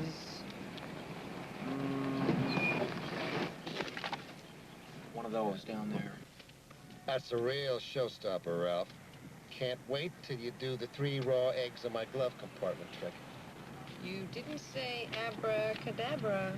Well, actually, my specialty is palming coins. That's him. That's Blatchard. Duck!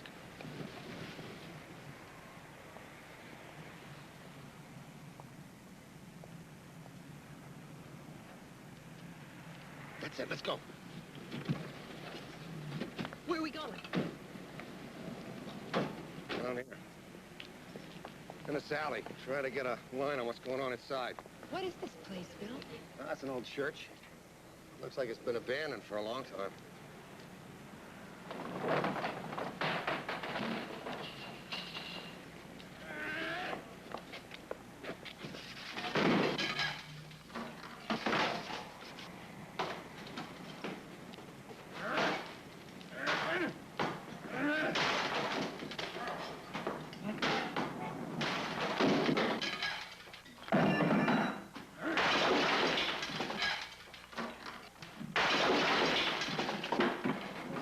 What is he doing?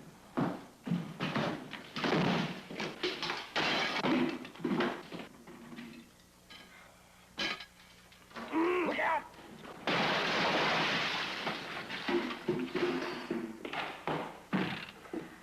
Okay, Blatchard, that's assault on a federal officer, you creep.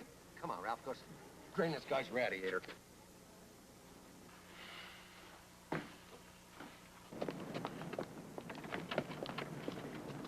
Ralph?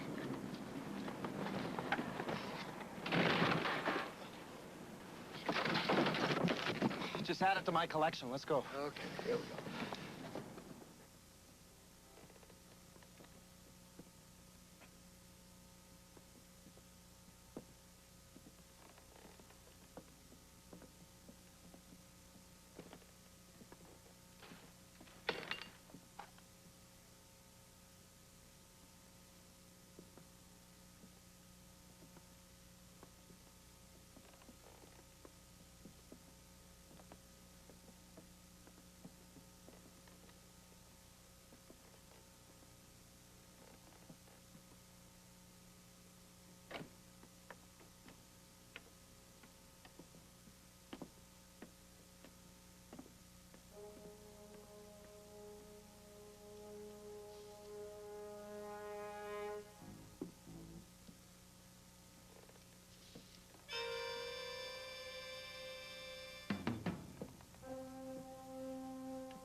Don't do that, counselor. Pam, Bill! Oh. What happened? Oh, it was just Leo Gorsey and Hunks Hall and Hold That Ghost. What is this place? It's a storage room of some kind. Well, come here. I turned the lights on in this other room. I want you to see something. Come here.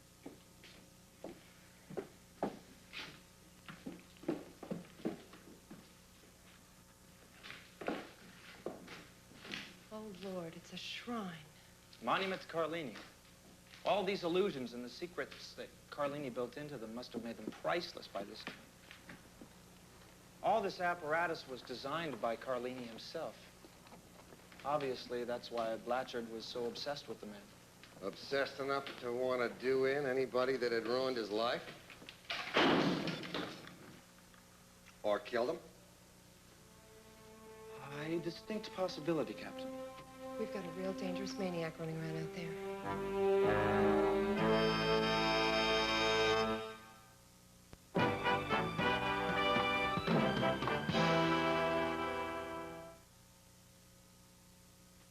wonder what made this guy go so berserk. Ralph, I think we all know we're dealing with the creature from the ice planet Zero here. Maybe you can get a line on this bird off the dribbles on his pillow. Do we want a line on this guy? I'll grab those. Any one of them could be the vibe we need.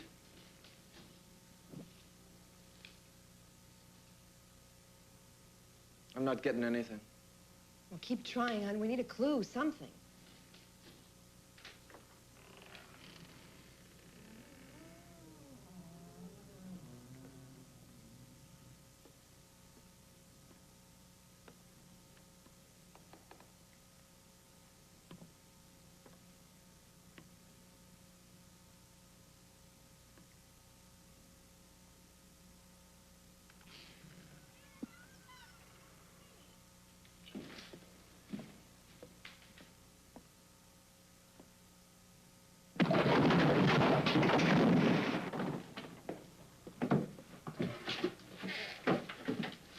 Really, Bill, you don't have to clean up now. You can wait till after we leave.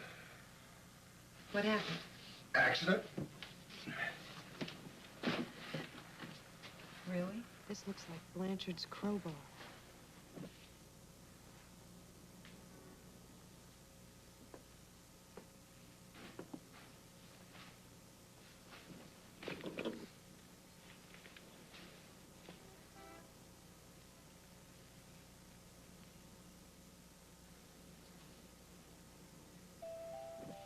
Make me sick. Little boys don't play with dolls. Do you hear me? Don't ever let me see you with your sister's toys again. Do you hear me? Do you hear me? Hear me? Ever caught your sister's toys? Why? Doing me? I'll keep the dot net off. Give it to me. Till we find her again. Don't you ever mind me again. Do you hear me? Never again. Don't ever let me see you with your sister's toys again. Do you hear me?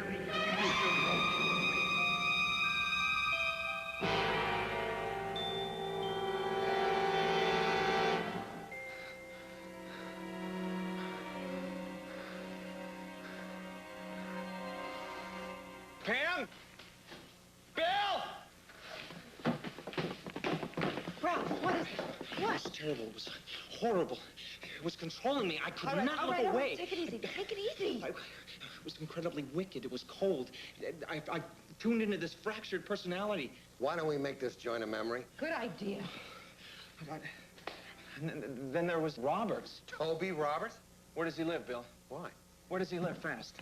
Well, he lives in Bel Air, Vista View Drive, 118675. Why? I don't know. I just know the guy's in terrible trouble. Here, I'll see you there. Okay.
Hi.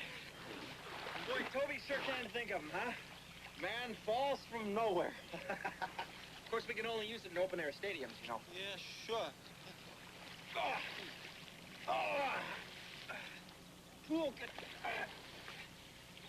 Stand a check on the pH balance. I think it's off. Listen. Is the workshop around here somewhere? I seem to lost my directions. Workshop. Yeah, so it's around the back. Okay, thank you very much.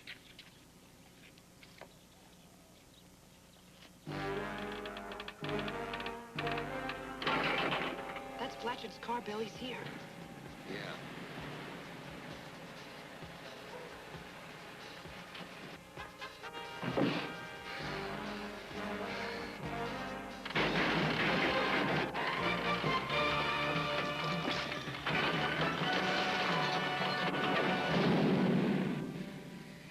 Toby! He must have passed Oh, out. Lord, Toby! He seems to be breathing all right. Did you see a guy in a red suit? Around the back. Ralph, what happened? Ralph? I don't know what happened. I mean, we were just rehearsing, and someone came up and hit me from behind, and I blacked out. I'll call an ambulance. Operator, can I have Benwood Emergency Hospital, please?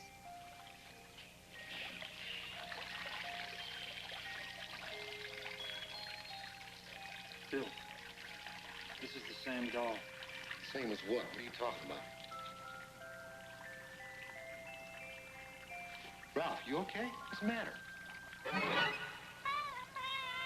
just don't want to touch it anymore, Bill, all right? Who's ever thoughts I was holographing off of is a sick person. Agreed. I mean, Blatchard needs about 50 years of Rorschach tests with the best doctors in the world. But if you just vibe off his car, maybe we can find him and arrange it. Well, you tell me, how am I supposed to holograph off of somebody who's checked out and left their baggage, if you know what I mean? Well, we don't have any choice, Ralph. He's already arranged for Toby Roberts' intensive care, and if we don't find him pretty quick, he's going to do the same thing for Marco and Stoppard now. Well, he couldn't have gotten very far without his car. Yeah, well. Is he dead?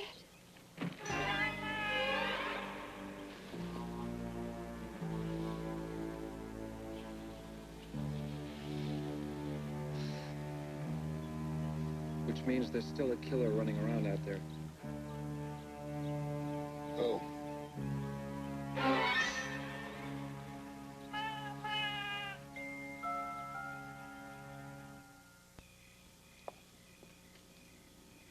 Come on, Bill. The show was supposed to start at 7:30. It's already a quarter of. You hate me. Cancer, how could you put me in this thing? I look like the prize doodad out of a Cracker Jack box. You know what's going to happen to me down at the Bureau if they find out about this? Bill, everyone is going to be in costume. Look at this dead duck I got here. No matter how many times he's been through this, and I'm sure it's a lot, he's still embarrassed about it. See that? You look great, Marty. You know, I just cannot believe that Toby Roberts would allow Ralph to take his place in the show tonight. Well, after what he's been through, I guess he would do anything to keep from going through the rest of his life, not knowing who's trying to kill him. Well, who is out to kill him? You had me convinced it was Blatchard. What was Blatchard doing at Roberts' estate, then? Same thing he was doing at the reading of the will, trying to find out who was the real killer. To think there's someone out there that could actually overpower Blatchard. Well, there he is. Watch and be amazed.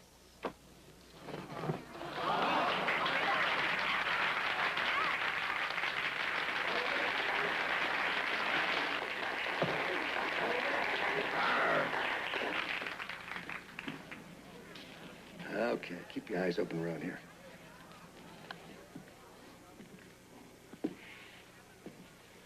Ralph, I don't know. And now, ladies and gentlemen, for his next feat of magic, Marco will perform the miracle of the straps. Ladies and gentlemen, may I draw your attention to this unique and very effective restraint. Where's Bill?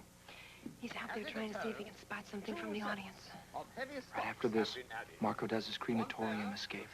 The one where Carlini got killed. And then me. Both sets will be locked into place. And as my two assistants continue to restrain me, I urge you to watch them carefully. Be convinced that there is no escape from this device. Watch.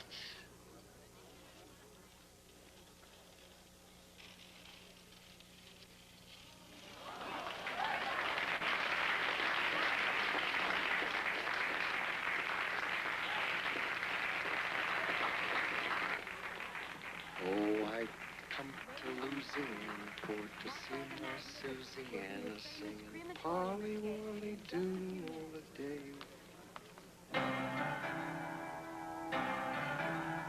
Fare thee well, my fairy fay.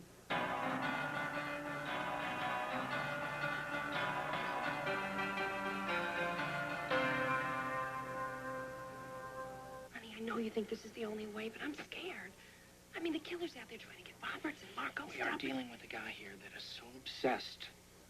He wants no one performing Carlini's escapes. No one.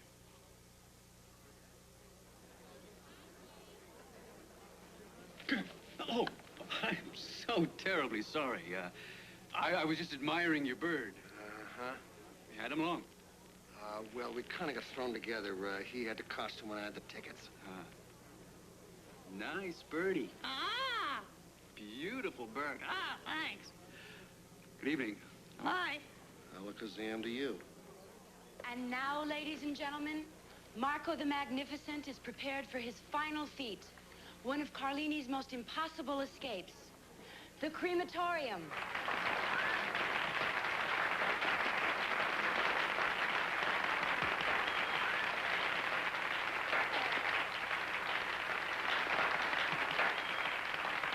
Ralph, this is frightening. I mean, look at this thing. It takes months to practice an escape like this. Honey, the more you know about these illusions, the easier they become. The mechanics of performing something like this are really relatively simple. The trick is just being able to stay submerged long enough to get the job done. In case of an emergency, I got the suit on. Ralph, we don't know that the suit allows you to breathe underwater. Should have tried it in the bathtub. Come on, now I performed this twice today with Dawn, and she says that I am flawless. Toby Roberts' assistant, Dawn? The one with the legs that don't quit, Dawn. that it rests on 8 gas jet burners that, when ignited, are capable of incinerating this coffin and anyone in it in less than 3 minutes.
You let me go! I gotta get out of this place. Okay, Stoppard, we're fast running out of suspects who have enough skill to rig these tricks to go wrong this way. My lord, you don't know. You still don't know, do you? It's him. Don't you see that? It's Carlini. Better send for the wagon for this guy, Bill. You don't understand, do you? And you're not listening to me. He's here, now. Carlini's very much alive. What do you mean he's alive? That's silly. I saw him burned to death. Nobody could have survived that fire. The coroner found human ashes. It's just one of Carlini's great touches. He didn't die that night. In all the confusion, it wasn't so surprising that he escaped. Ask Blatchard. Blatchard ain't talking. He's trying to hack the lock off the pearly gates. He killed Blatchard? Blatchard's the one who got him out of the theater that night. He's taken care of him all these years. You see, Carlini was badly burned in that fire. He was practically an invalid for 5 months. How do you know all this? Blatchard told me. The two of them lived together in that old decrepit church downtown. Well, then that room we were in wasn't a shrine to a dead man at all. And the holographs I was getting were from Carlini himself. Carlini actually lived in that room. That means he's still out there. Right now, he's still out there. Yeah. And ready to kill anyone who attempts the escapes he's invented. Well, he doesn't have to worry about me because I'm not going on. And I hope you don't plan to, Mr. Hinckley. Well, if we lose track of him now, we may never be able to find him again. We have to go along with our plans to draw him out. Ralph, you can't. You don't have any choice. Stoppard, put your makeup back on. As one of the board of directors, you're going to go out and tell the audience the show is going to go on. Mr. Hinckley, you're as crazy as Carlini. Maybe.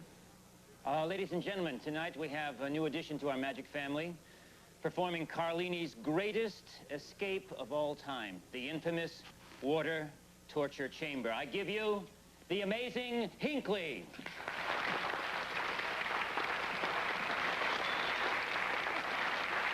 If we may have some volunteers from the audience, please.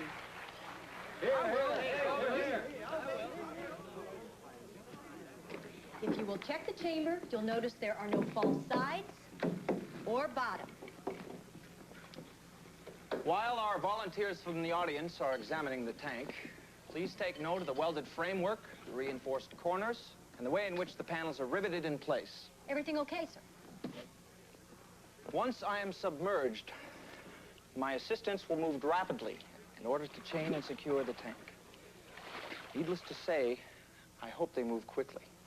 Once I am locked in and the chains are all secured, a curtain will be drawn over the top of the tank. And in exactly 2 minutes, it will be removed. And now, the amazing Hinckley will perform Carlini's water torture escape. Will you start the clock?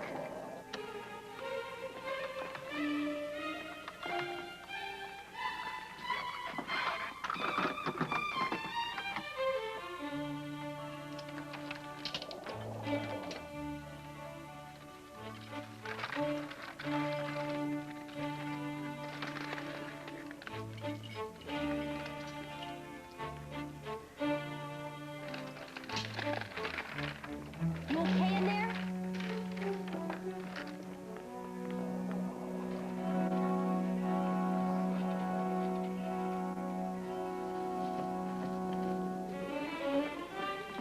One minute, 5 seconds.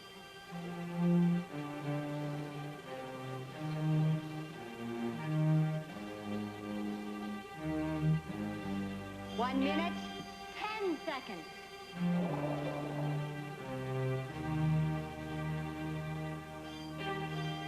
One minute, 20 seconds. Little boys, don't play with dolls. Father told you what would happen if he caught you playing with your sister's toys. Don't ever let me see you with your sister's toys again. Do you hear me? Do you hear me? Why did you do it? Where's your sister? Never play with dolls. Never. Don't play with dolls. 1 minute, 50 seconds.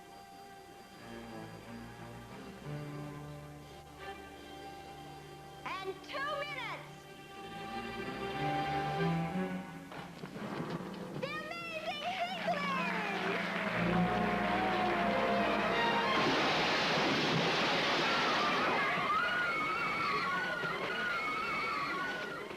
Ralph, it's him! It's Carlini! Don't do that to me. Are you all right? The suit let me hold my breath longer than normal. Where's Bill? He's out back, chasing Carlini.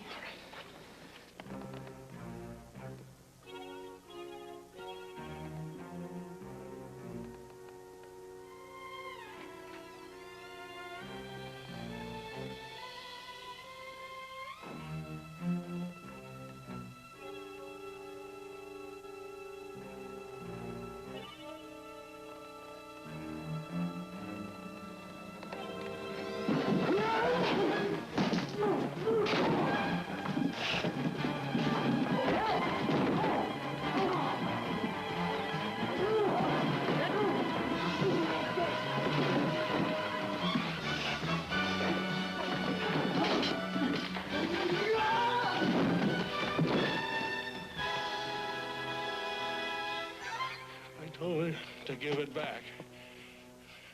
Don't play with other people's toys. Play with your own. Your own. Your own.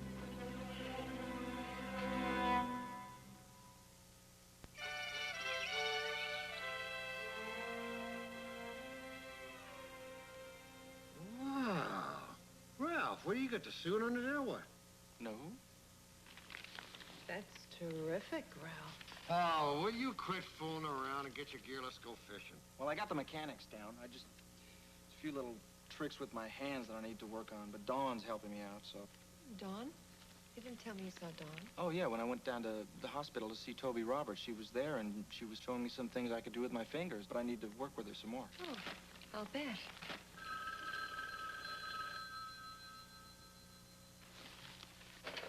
Hinckley residence? Oh, yeah, hi, Ray. Well, I was going to call, but this emergency came up. A close friend of mine went up in a hospital, and I had to go visit him, and, Toby Roberts.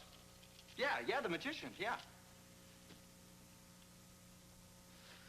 Oh, boy, I'm sorry. I did not, I'm really sorry. I feel responsible. All right, yeah, I'll talk to you. Ralph, will you quit moping around about missing the teacher's bash and get your broaden your reel. Let's get out of here. Come on. You got nothing to be ashamed of. You were out in heavy, hot duty here. It was Federal Bureau duty. Come on. No, it's not that. Miss Brockmeister brought her Minda-bird to the party and must have caught a cold on the way over. And it finally did talk, but right in the middle of the performance, It didn't. Is it? Oh, that's terrible. woke its widow beak.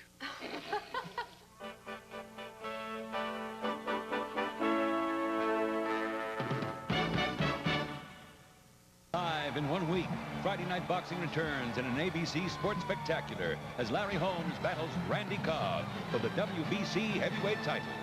Then, 2 weeks from tonight, the original Bond, Sean Connery, is back. My orders are to kill you. He is ripping down the Iron Curtain and running for his life. You're hurting me. I'll do what's the matter if you don't tell me. Sean Connery is 007 from Russia with Love. 2 weeks from tonight.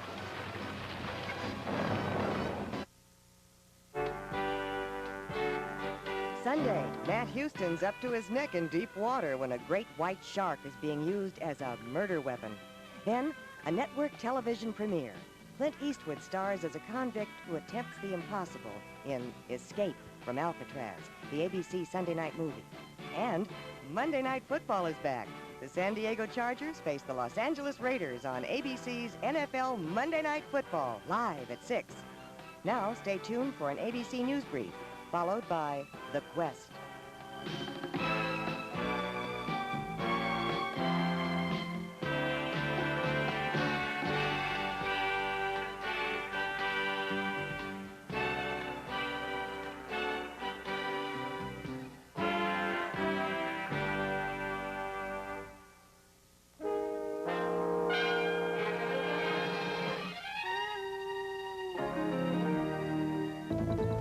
An ABC News Brief brought to you by Atari. Look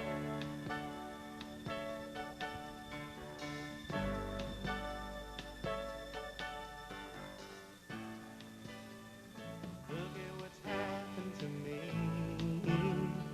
I can't believe it myself. Suddenly I'm up on top of the world. Should have been somebody else. Believe it or not, I'm walking on air. I never thought I could feel so free. Flying away on a wing and a prayer. Who could it be? Believe it or not, it's just me. Just like the light of a new day, it hit me from out of the blue, breaking me out of the spell I was in, making all of my wishes come true. Believe it or not, I'm walking on air. I never thought I could feel so free, flying away on a wing and a prayer. Who could it be? Believe it or not, it's just me. Who could it be? Believe it or not, it's just me.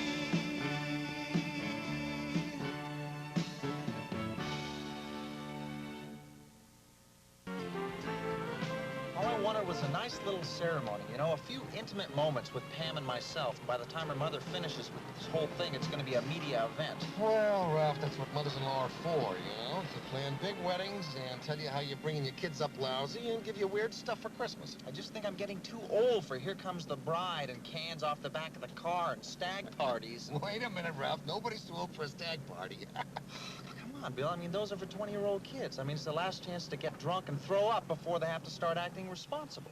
Maybe kids are into it on that level, but I mean, grown-ups, you know, I mean, it's, over at Kaczynski's party last year, We had a lovely buffet, some very fine entertainment. Yeah, a lovely buffet. You served beer and sandwiches, and you had some bimbo named Trixie jumping out of the middle of a giant cream Well, tub. that was just because a couple of... I had nothing to do with that, Ralph.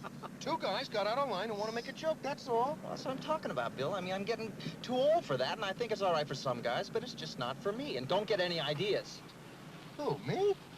Oh, come on. You think I'm into cheap shots like that? Gee, that's Ralph. So who are these guys you're supposed to meet out here? I don't know. Guy on the phone only said he had information on these two counterfeiters that I've been trying to get a lead on. If I wanted it, I had to show up out here. I figured you could holograph off this guy and pick up any information he forgets to tell me. What makes you think he's going to talk with me around? Well, if he can't see you, Ralph. Oh, I gotcha, yeah.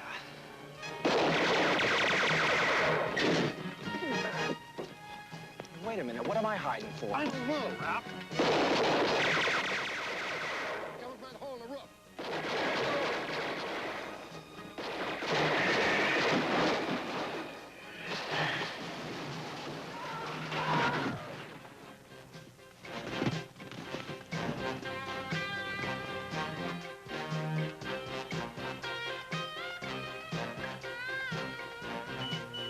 Ralph?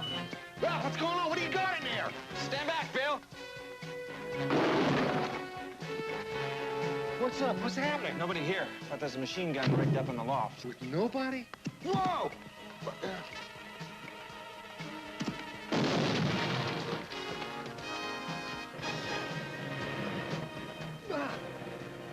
Ralph, that thing is gonna trash my car. I can't afford to lose another one. You gotta do something.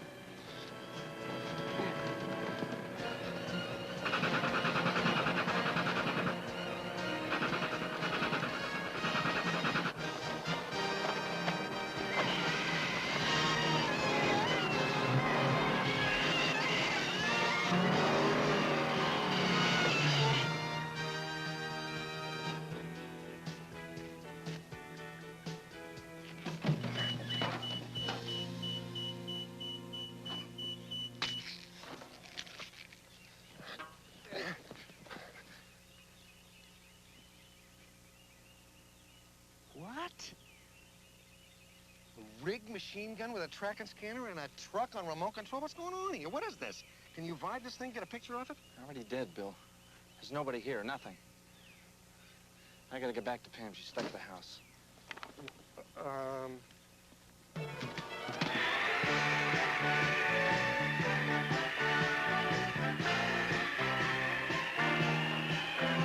And let me sit beside thee in thy eyes, seeing the vision of our paradise, hearing God's message while the organ rolls its mighty music to our very souls. Oh, promise me, oh, promise me. Oh, Eleanor, that was just beautiful. Oh, don't you think so, Pam? Well, I don't think I've ever heard it sung quite like that before. Oh, thank you. To be honest with you, Mrs. Pilburn, I was looking for a bit more contemporary music. Oh, that's no problem. I do all the pop hits. We've only just begun to live, white lace and promises. That is lovely, Mrs. Pilburn, lovely. I think I want to talk to my fiancé about the music. I think it's very important, Mother, for the groom to be in on as many of the decisions regarding the wedding as possible. Oh, yes, but what about Ralph? When will he be here?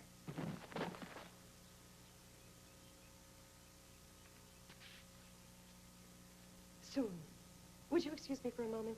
I think the cat wants in.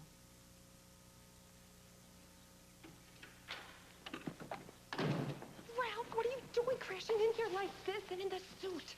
Honey, don't break out in hives. Nobody saw me. My mother and Mrs. Pilburn are in the house. Couldn't Bill have dropped you off? Well, something really weird happened to us, and Bill wanted to get back to the bureau as fast as he could. Who's Miss Pilburn? She's the lady my mother wants to have sing at the ceremony. What? Singers? Come on, honey, you know how I hate that. Couldn't we get a band or something? Coming, Mother. Hurry. Let's go.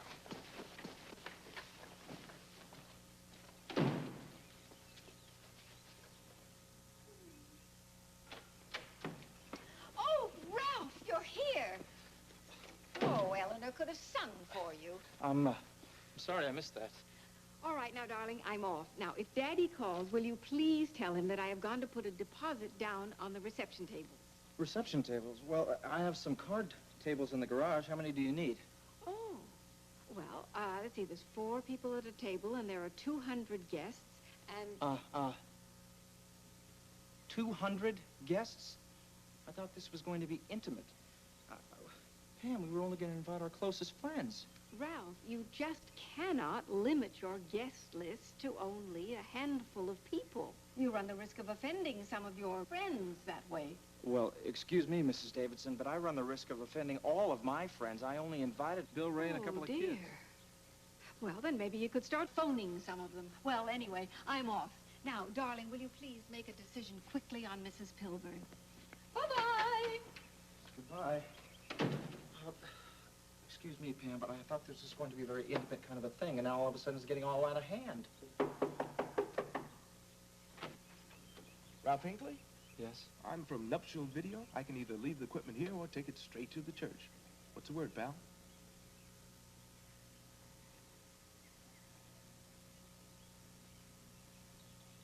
Showtime. Now, in this one, the bullets appear to be bouncing off the chest. A lot of work has been done to advance the simple idea of a bulletproof vest, and this may be an example of the latest model. What appears to be incredible may not really be. In a crisis situation, a person's strength may increase to a phenomenal level. He says Ralph Hinckley's a school teacher who's never been with the FBI. Bureau has no record of him, strictly freelance. Now, as far as we know, there is no explanation for this phenomenon. Also notice this is the only function in which the agent Maxwell is never involved. Now, you said you had motion pictures of this man.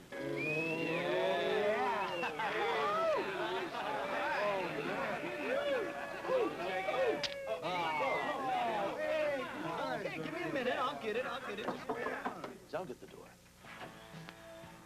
Okay, listen up, boys. We got a little problem here. My daughter called off the wedding. No, Mr. Davidson. It's worse than that. Ralph's gone egghead on us again. And he doesn't want a stag party. What is that? All right, don't go folding up the tents yet. We're going to give him one whether he likes it or not. It's just, it's got to be a real special surprise, that's all. Hey, we got Boom Boom LaBelle. I mean, what could be more special than that, huh?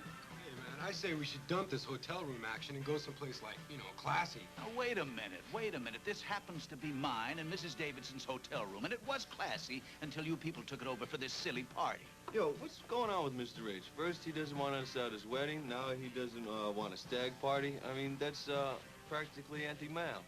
Well, you know, Ralph's weird. He thinks he's too old to have any fun.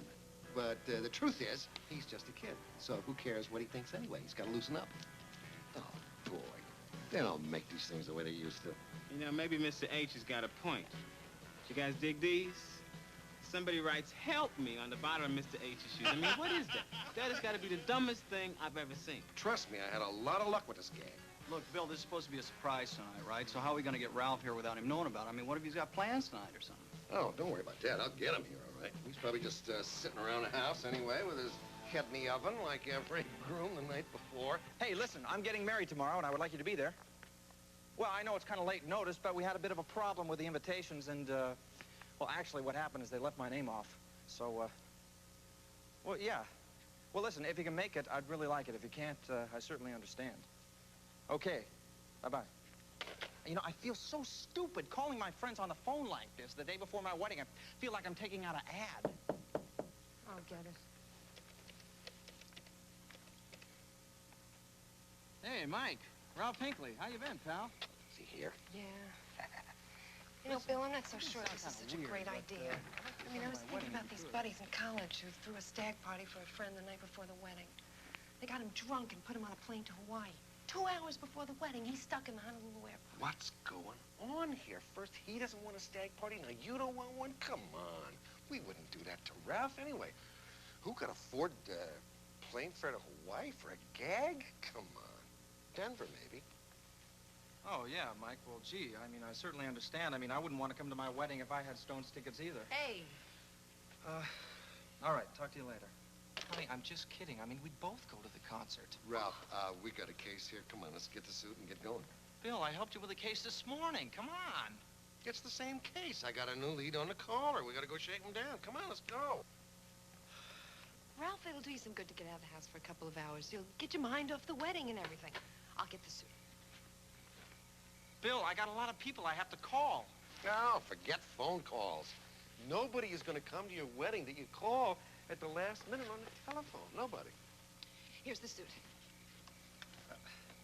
You know, this is very strange you're giving me the suit. Yeah, well, I've got a lot of things to do, Ralph, and you'll only get in the way. Now, you and Bill go and take care of the case, and I'll make the rest of the phone calls for you. See, everything is hunky-dory. No problem.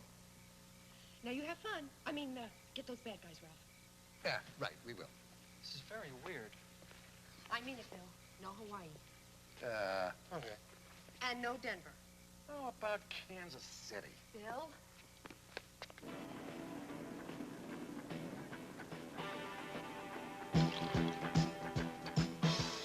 Rodriguez, that one's got alcohol in it. Come on, Mr. Buck, you know, this is a stack party. Yeah, sorry, you're underage. Which one did you say had the stuff in it? Here, take mine. Well, I'll tell you, Mr. Davidson, you know, it's really a big responsibility working with these kids. I mean, it takes a lot of patience and understanding to get right down there on their level. On their level, yes. You know, Ralph's really good at that. Getting on their level. I can believe that, yeah. He really brought out a lot of their maturity.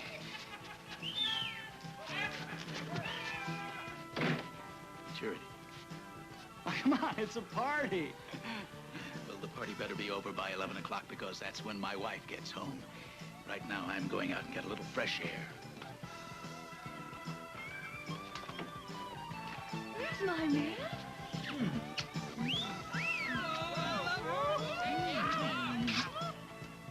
Boom, boom? Bill, this isn't another anonymous tip. No, this one's legit. Well, did you ever figure out what that was all about this morning? I gave the remote control unit to the lab for analysis, fingerprints, stuff like that. I'm going to try to trace it to the owner.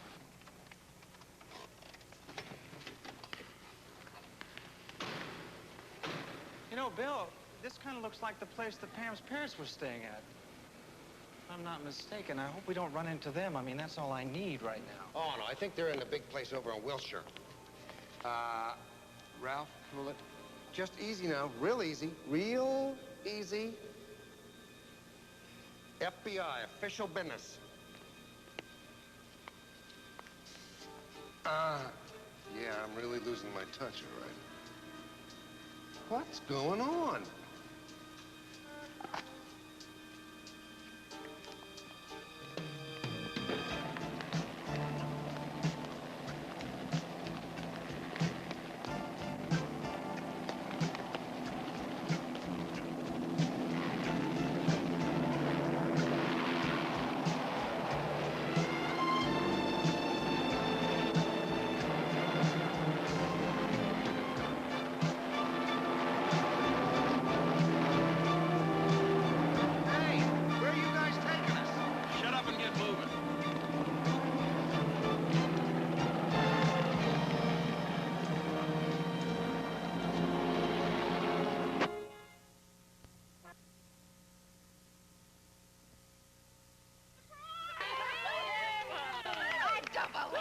Were you surprised? You didn't expect anything? No, I had no idea. Well, we figure since Maxwell is throwing Ralph a stag party, that we should throw you one, too. And wait till you see what the really big surprise is. You mean this, isn't it? Oh, no. This one's gonna knock your socks off, Pam. You wait right there. Wait right there.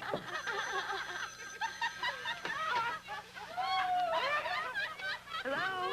Oh, Pam! Yeah, it's Ray Buck. What's going on? You sound like you're in a disco. No, Ray, it's just the stereo. I like to play it loud. What's up? We were just wondering what happened to Ralph and Bill. They haven't showed up yet. Ray, they left over an hour ago. Maybe they had to stop and get gas or something. I'm sure they'll be there.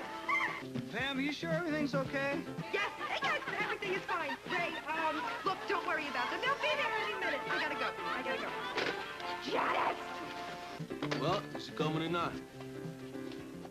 I think so. I couldn't hear very good. I didn't know Pam played her stereo so loud.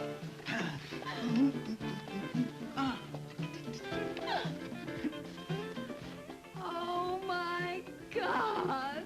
Alice? Oh, you don't know Alice. I wasn't expecting you. You see, Ralph is supposed to be... Thanks for the dance. Excuse me. Nice.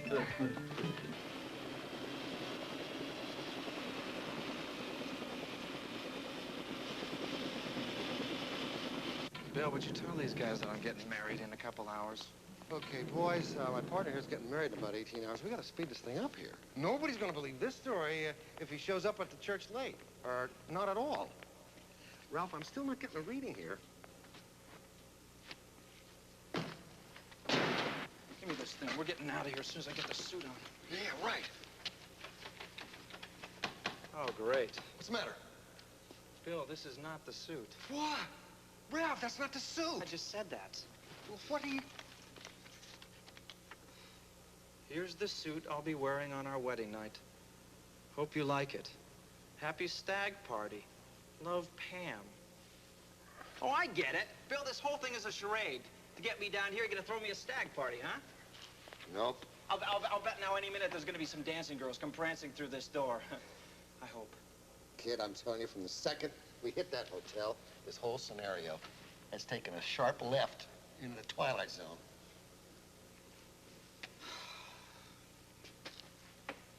Here I am in the middle of nowhere, the night before my wedding.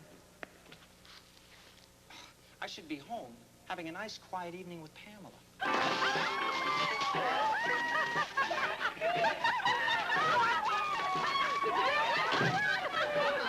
I'm Richard. You want to dance?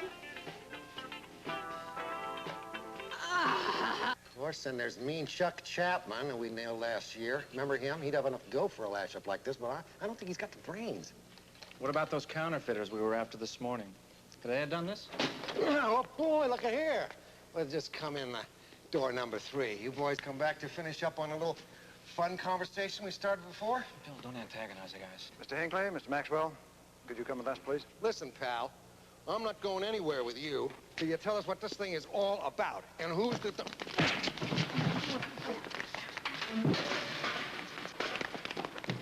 Whoa. U.S. Marines? What is this? Gentlemen, please come in.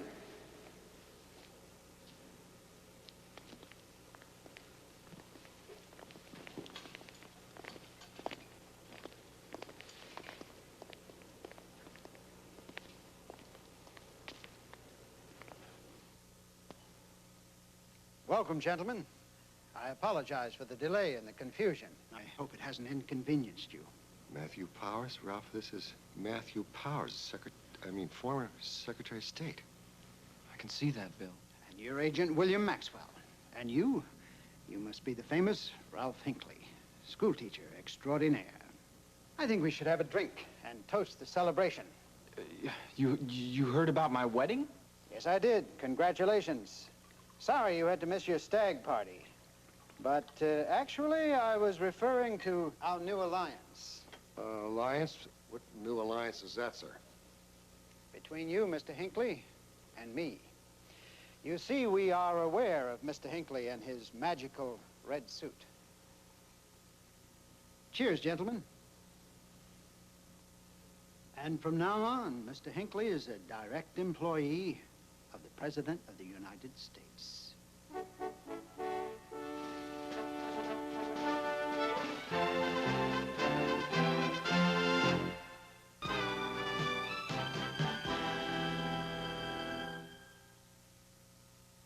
First of all, I should welcome you to the presidential bunker, the place where the White House staff will come in case of nuclear attack. Oh, we're in Utah, huh? Well, well, Mr. Maxwell, I guess Washington's best-kept secret isn't a secret anymore. Oh, well, sir, I don't think there's necessarily anybody else knows about it. I just stumbled across it last year when we were, When Mr. Hinckley graciously lent his services in order to prevent World War III. A belated thank you, Mr. Hinckley. You know about the missiles and everything? It was when I first got the idea that perhaps we were experiencing something more than just good luck. The president and I decided that I should retire from the administration and dedicate my time to proving the theory. The report of my failing health was just a ruse. And ever since last year, I've been studying this remarkable phenomenon. After this morning's experiment at the farmhouse, I decided it was time to bring you in. I get it now. It was your guys that gave me the anonymous phone tip. It's starting to make sense. From now on, all of your assignments will come directly from the White House. You'll no longer be wasting your time with routine drug bust, bank robbers, or kidnappers. Good. Well, that stuff's important, too. Because I think I could do a lot of good for the Department of Interior. I mean, we could work on a smog solution. Ralph, I think I could come on, take it easy. be We'll good get to there. all that And stuff. ecology. He's a real and- nice kid, sir. You're going to like him a lot. But he's got funny ideas. He wants to save trees and whales and junk like that. I have to move out of the Fed office and get an office in Washington, D.C. Is that it? Well, that really won't be necessary, Mr. Maxwell. You can go back to doing whatever you were doing before you met Mr. Hinckley. Oh, well, well, what do you mean? I'm not in this? Correct me if I'm wrong, but the suit only works on Mr. Hinckley, does it not? That's true, yes. But, see, we were there, and we got the suit together. And, well, Bill helps me iron out a lot of problems. He's like a coach. Yeah. We're a team. Yeah, that's it. See, we are. Well, now, wouldn't want to split up a team that works, now, would we? So, with that out of the way, why don't we get on with our first assignment? Where is the suit, Mr. Hinckley? Could we use a phone?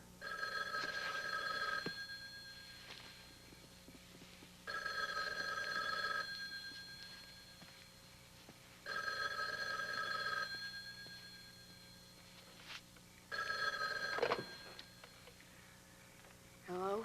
Pamela? Is that you? Uh-huh. Oh, you sound kind of funny. Are you all right? Who is this? It's Ralph.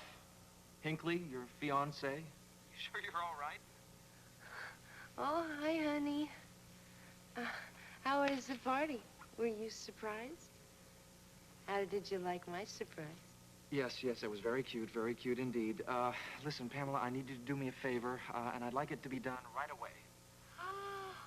They sent you to Hawaii, didn't they? Hawaii? No, I'm in Utah. Utah? I am gonna kill Bill. Pamela, I want you to take the suit and bring it to the corner of Wilshire and La Cienega, and two guys in a black limousine will take it from you. You got that? Wilshire and La Cienega. 10-4, good buddy. I am so drunk. Shall I introduce you to your first assignment? Here we have the Arctic. The United States has reason to believe that the Soviet Union has started, if not already completed, building missile silos at the North Pole. If that's true, we're talking about missile silos practically over our heads. What we want you to do, Mr. Hinckley, is fly a reconnaissance mission for us, wearing this. What is that? A special helmet-mounted camera, much like the one skydivers use, but with a much more advanced camera. With you flying right over these silos, you'll be able to get pictures that'll provide us with pinpoint accuracy. Our latest surveillance reports indicate that the Russians are getting restless, possibly an attack. It's why we need these pictures right away. Well, what do you want me to do? Go along and talk them through it? I mean, that's the way we usually do it on most missions. We have a special way of communicating. It's all set. It really won't be necessary, Mr. Maxwell. We'll give Mr. Hinckley a homing device that'll get him back to base. The rest is up to him. Well, okay. Now all that we need is the suit.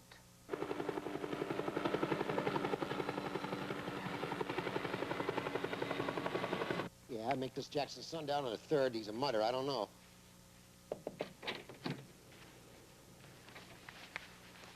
Pamela. You all right?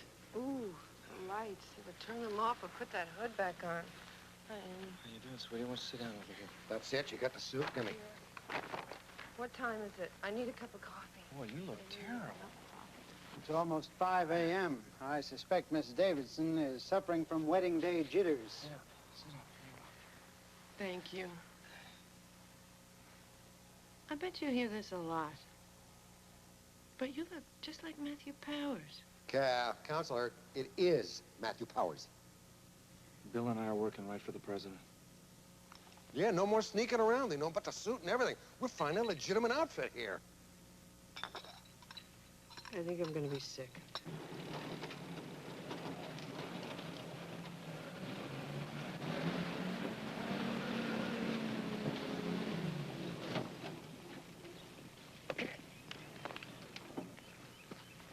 Okay, this is your takeoff and landing spot. Put this on. Okay. There's your eyepiece. Button. And here's your homing device. Okay. We'll be waiting for you when you get back. Good luck.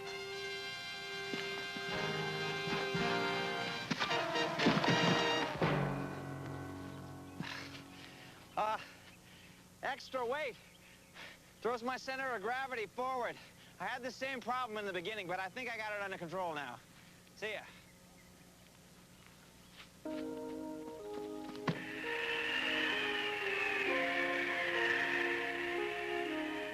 This world of ours is one in a million. Stars above us shine like a billion candles burning just for you and I. I'll make a wish to last forever. Just one wish will do. That everything you dream comes true.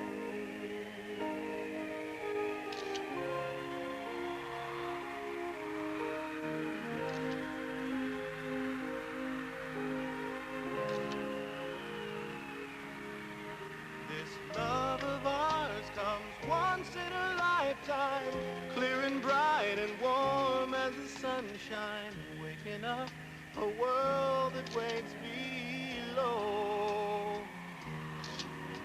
And morning breaks, the day begins, and all the world seems new. And everything you dream comes true. Yes, everything you dream comes true.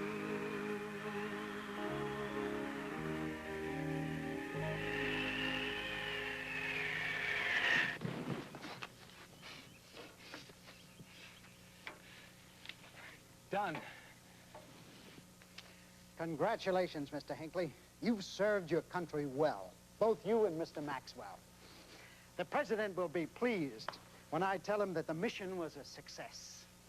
Do you think that there's ever a chance we could get to say hi to Ronnie? I'm afraid he's not here at the bunker.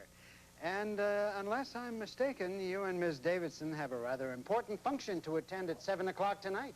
Well, you mean we just march out of here? That's all there is to it? I mean, aren't you gonna relocate us or give us funny new names or anything? Why would we do that, Mr. Maxwell? It'd only create unnecessary suspicion and attention. When we need you and Mr. Hinckley, we'll be able to find you.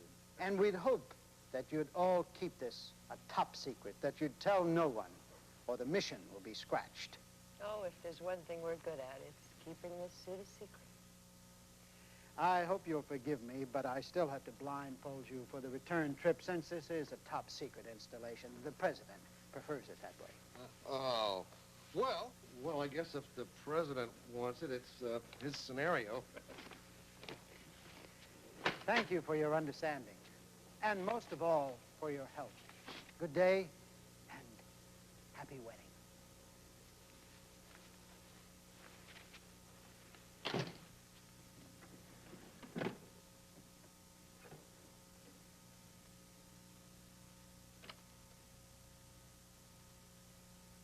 The mission was a success. We'll begin developing the pictures immediately. Never mind how I got the pictures, I got them, and that was the deal. You'll receive them around 2 a.m. Moscow time, so alert the Kremlin. Goodbye.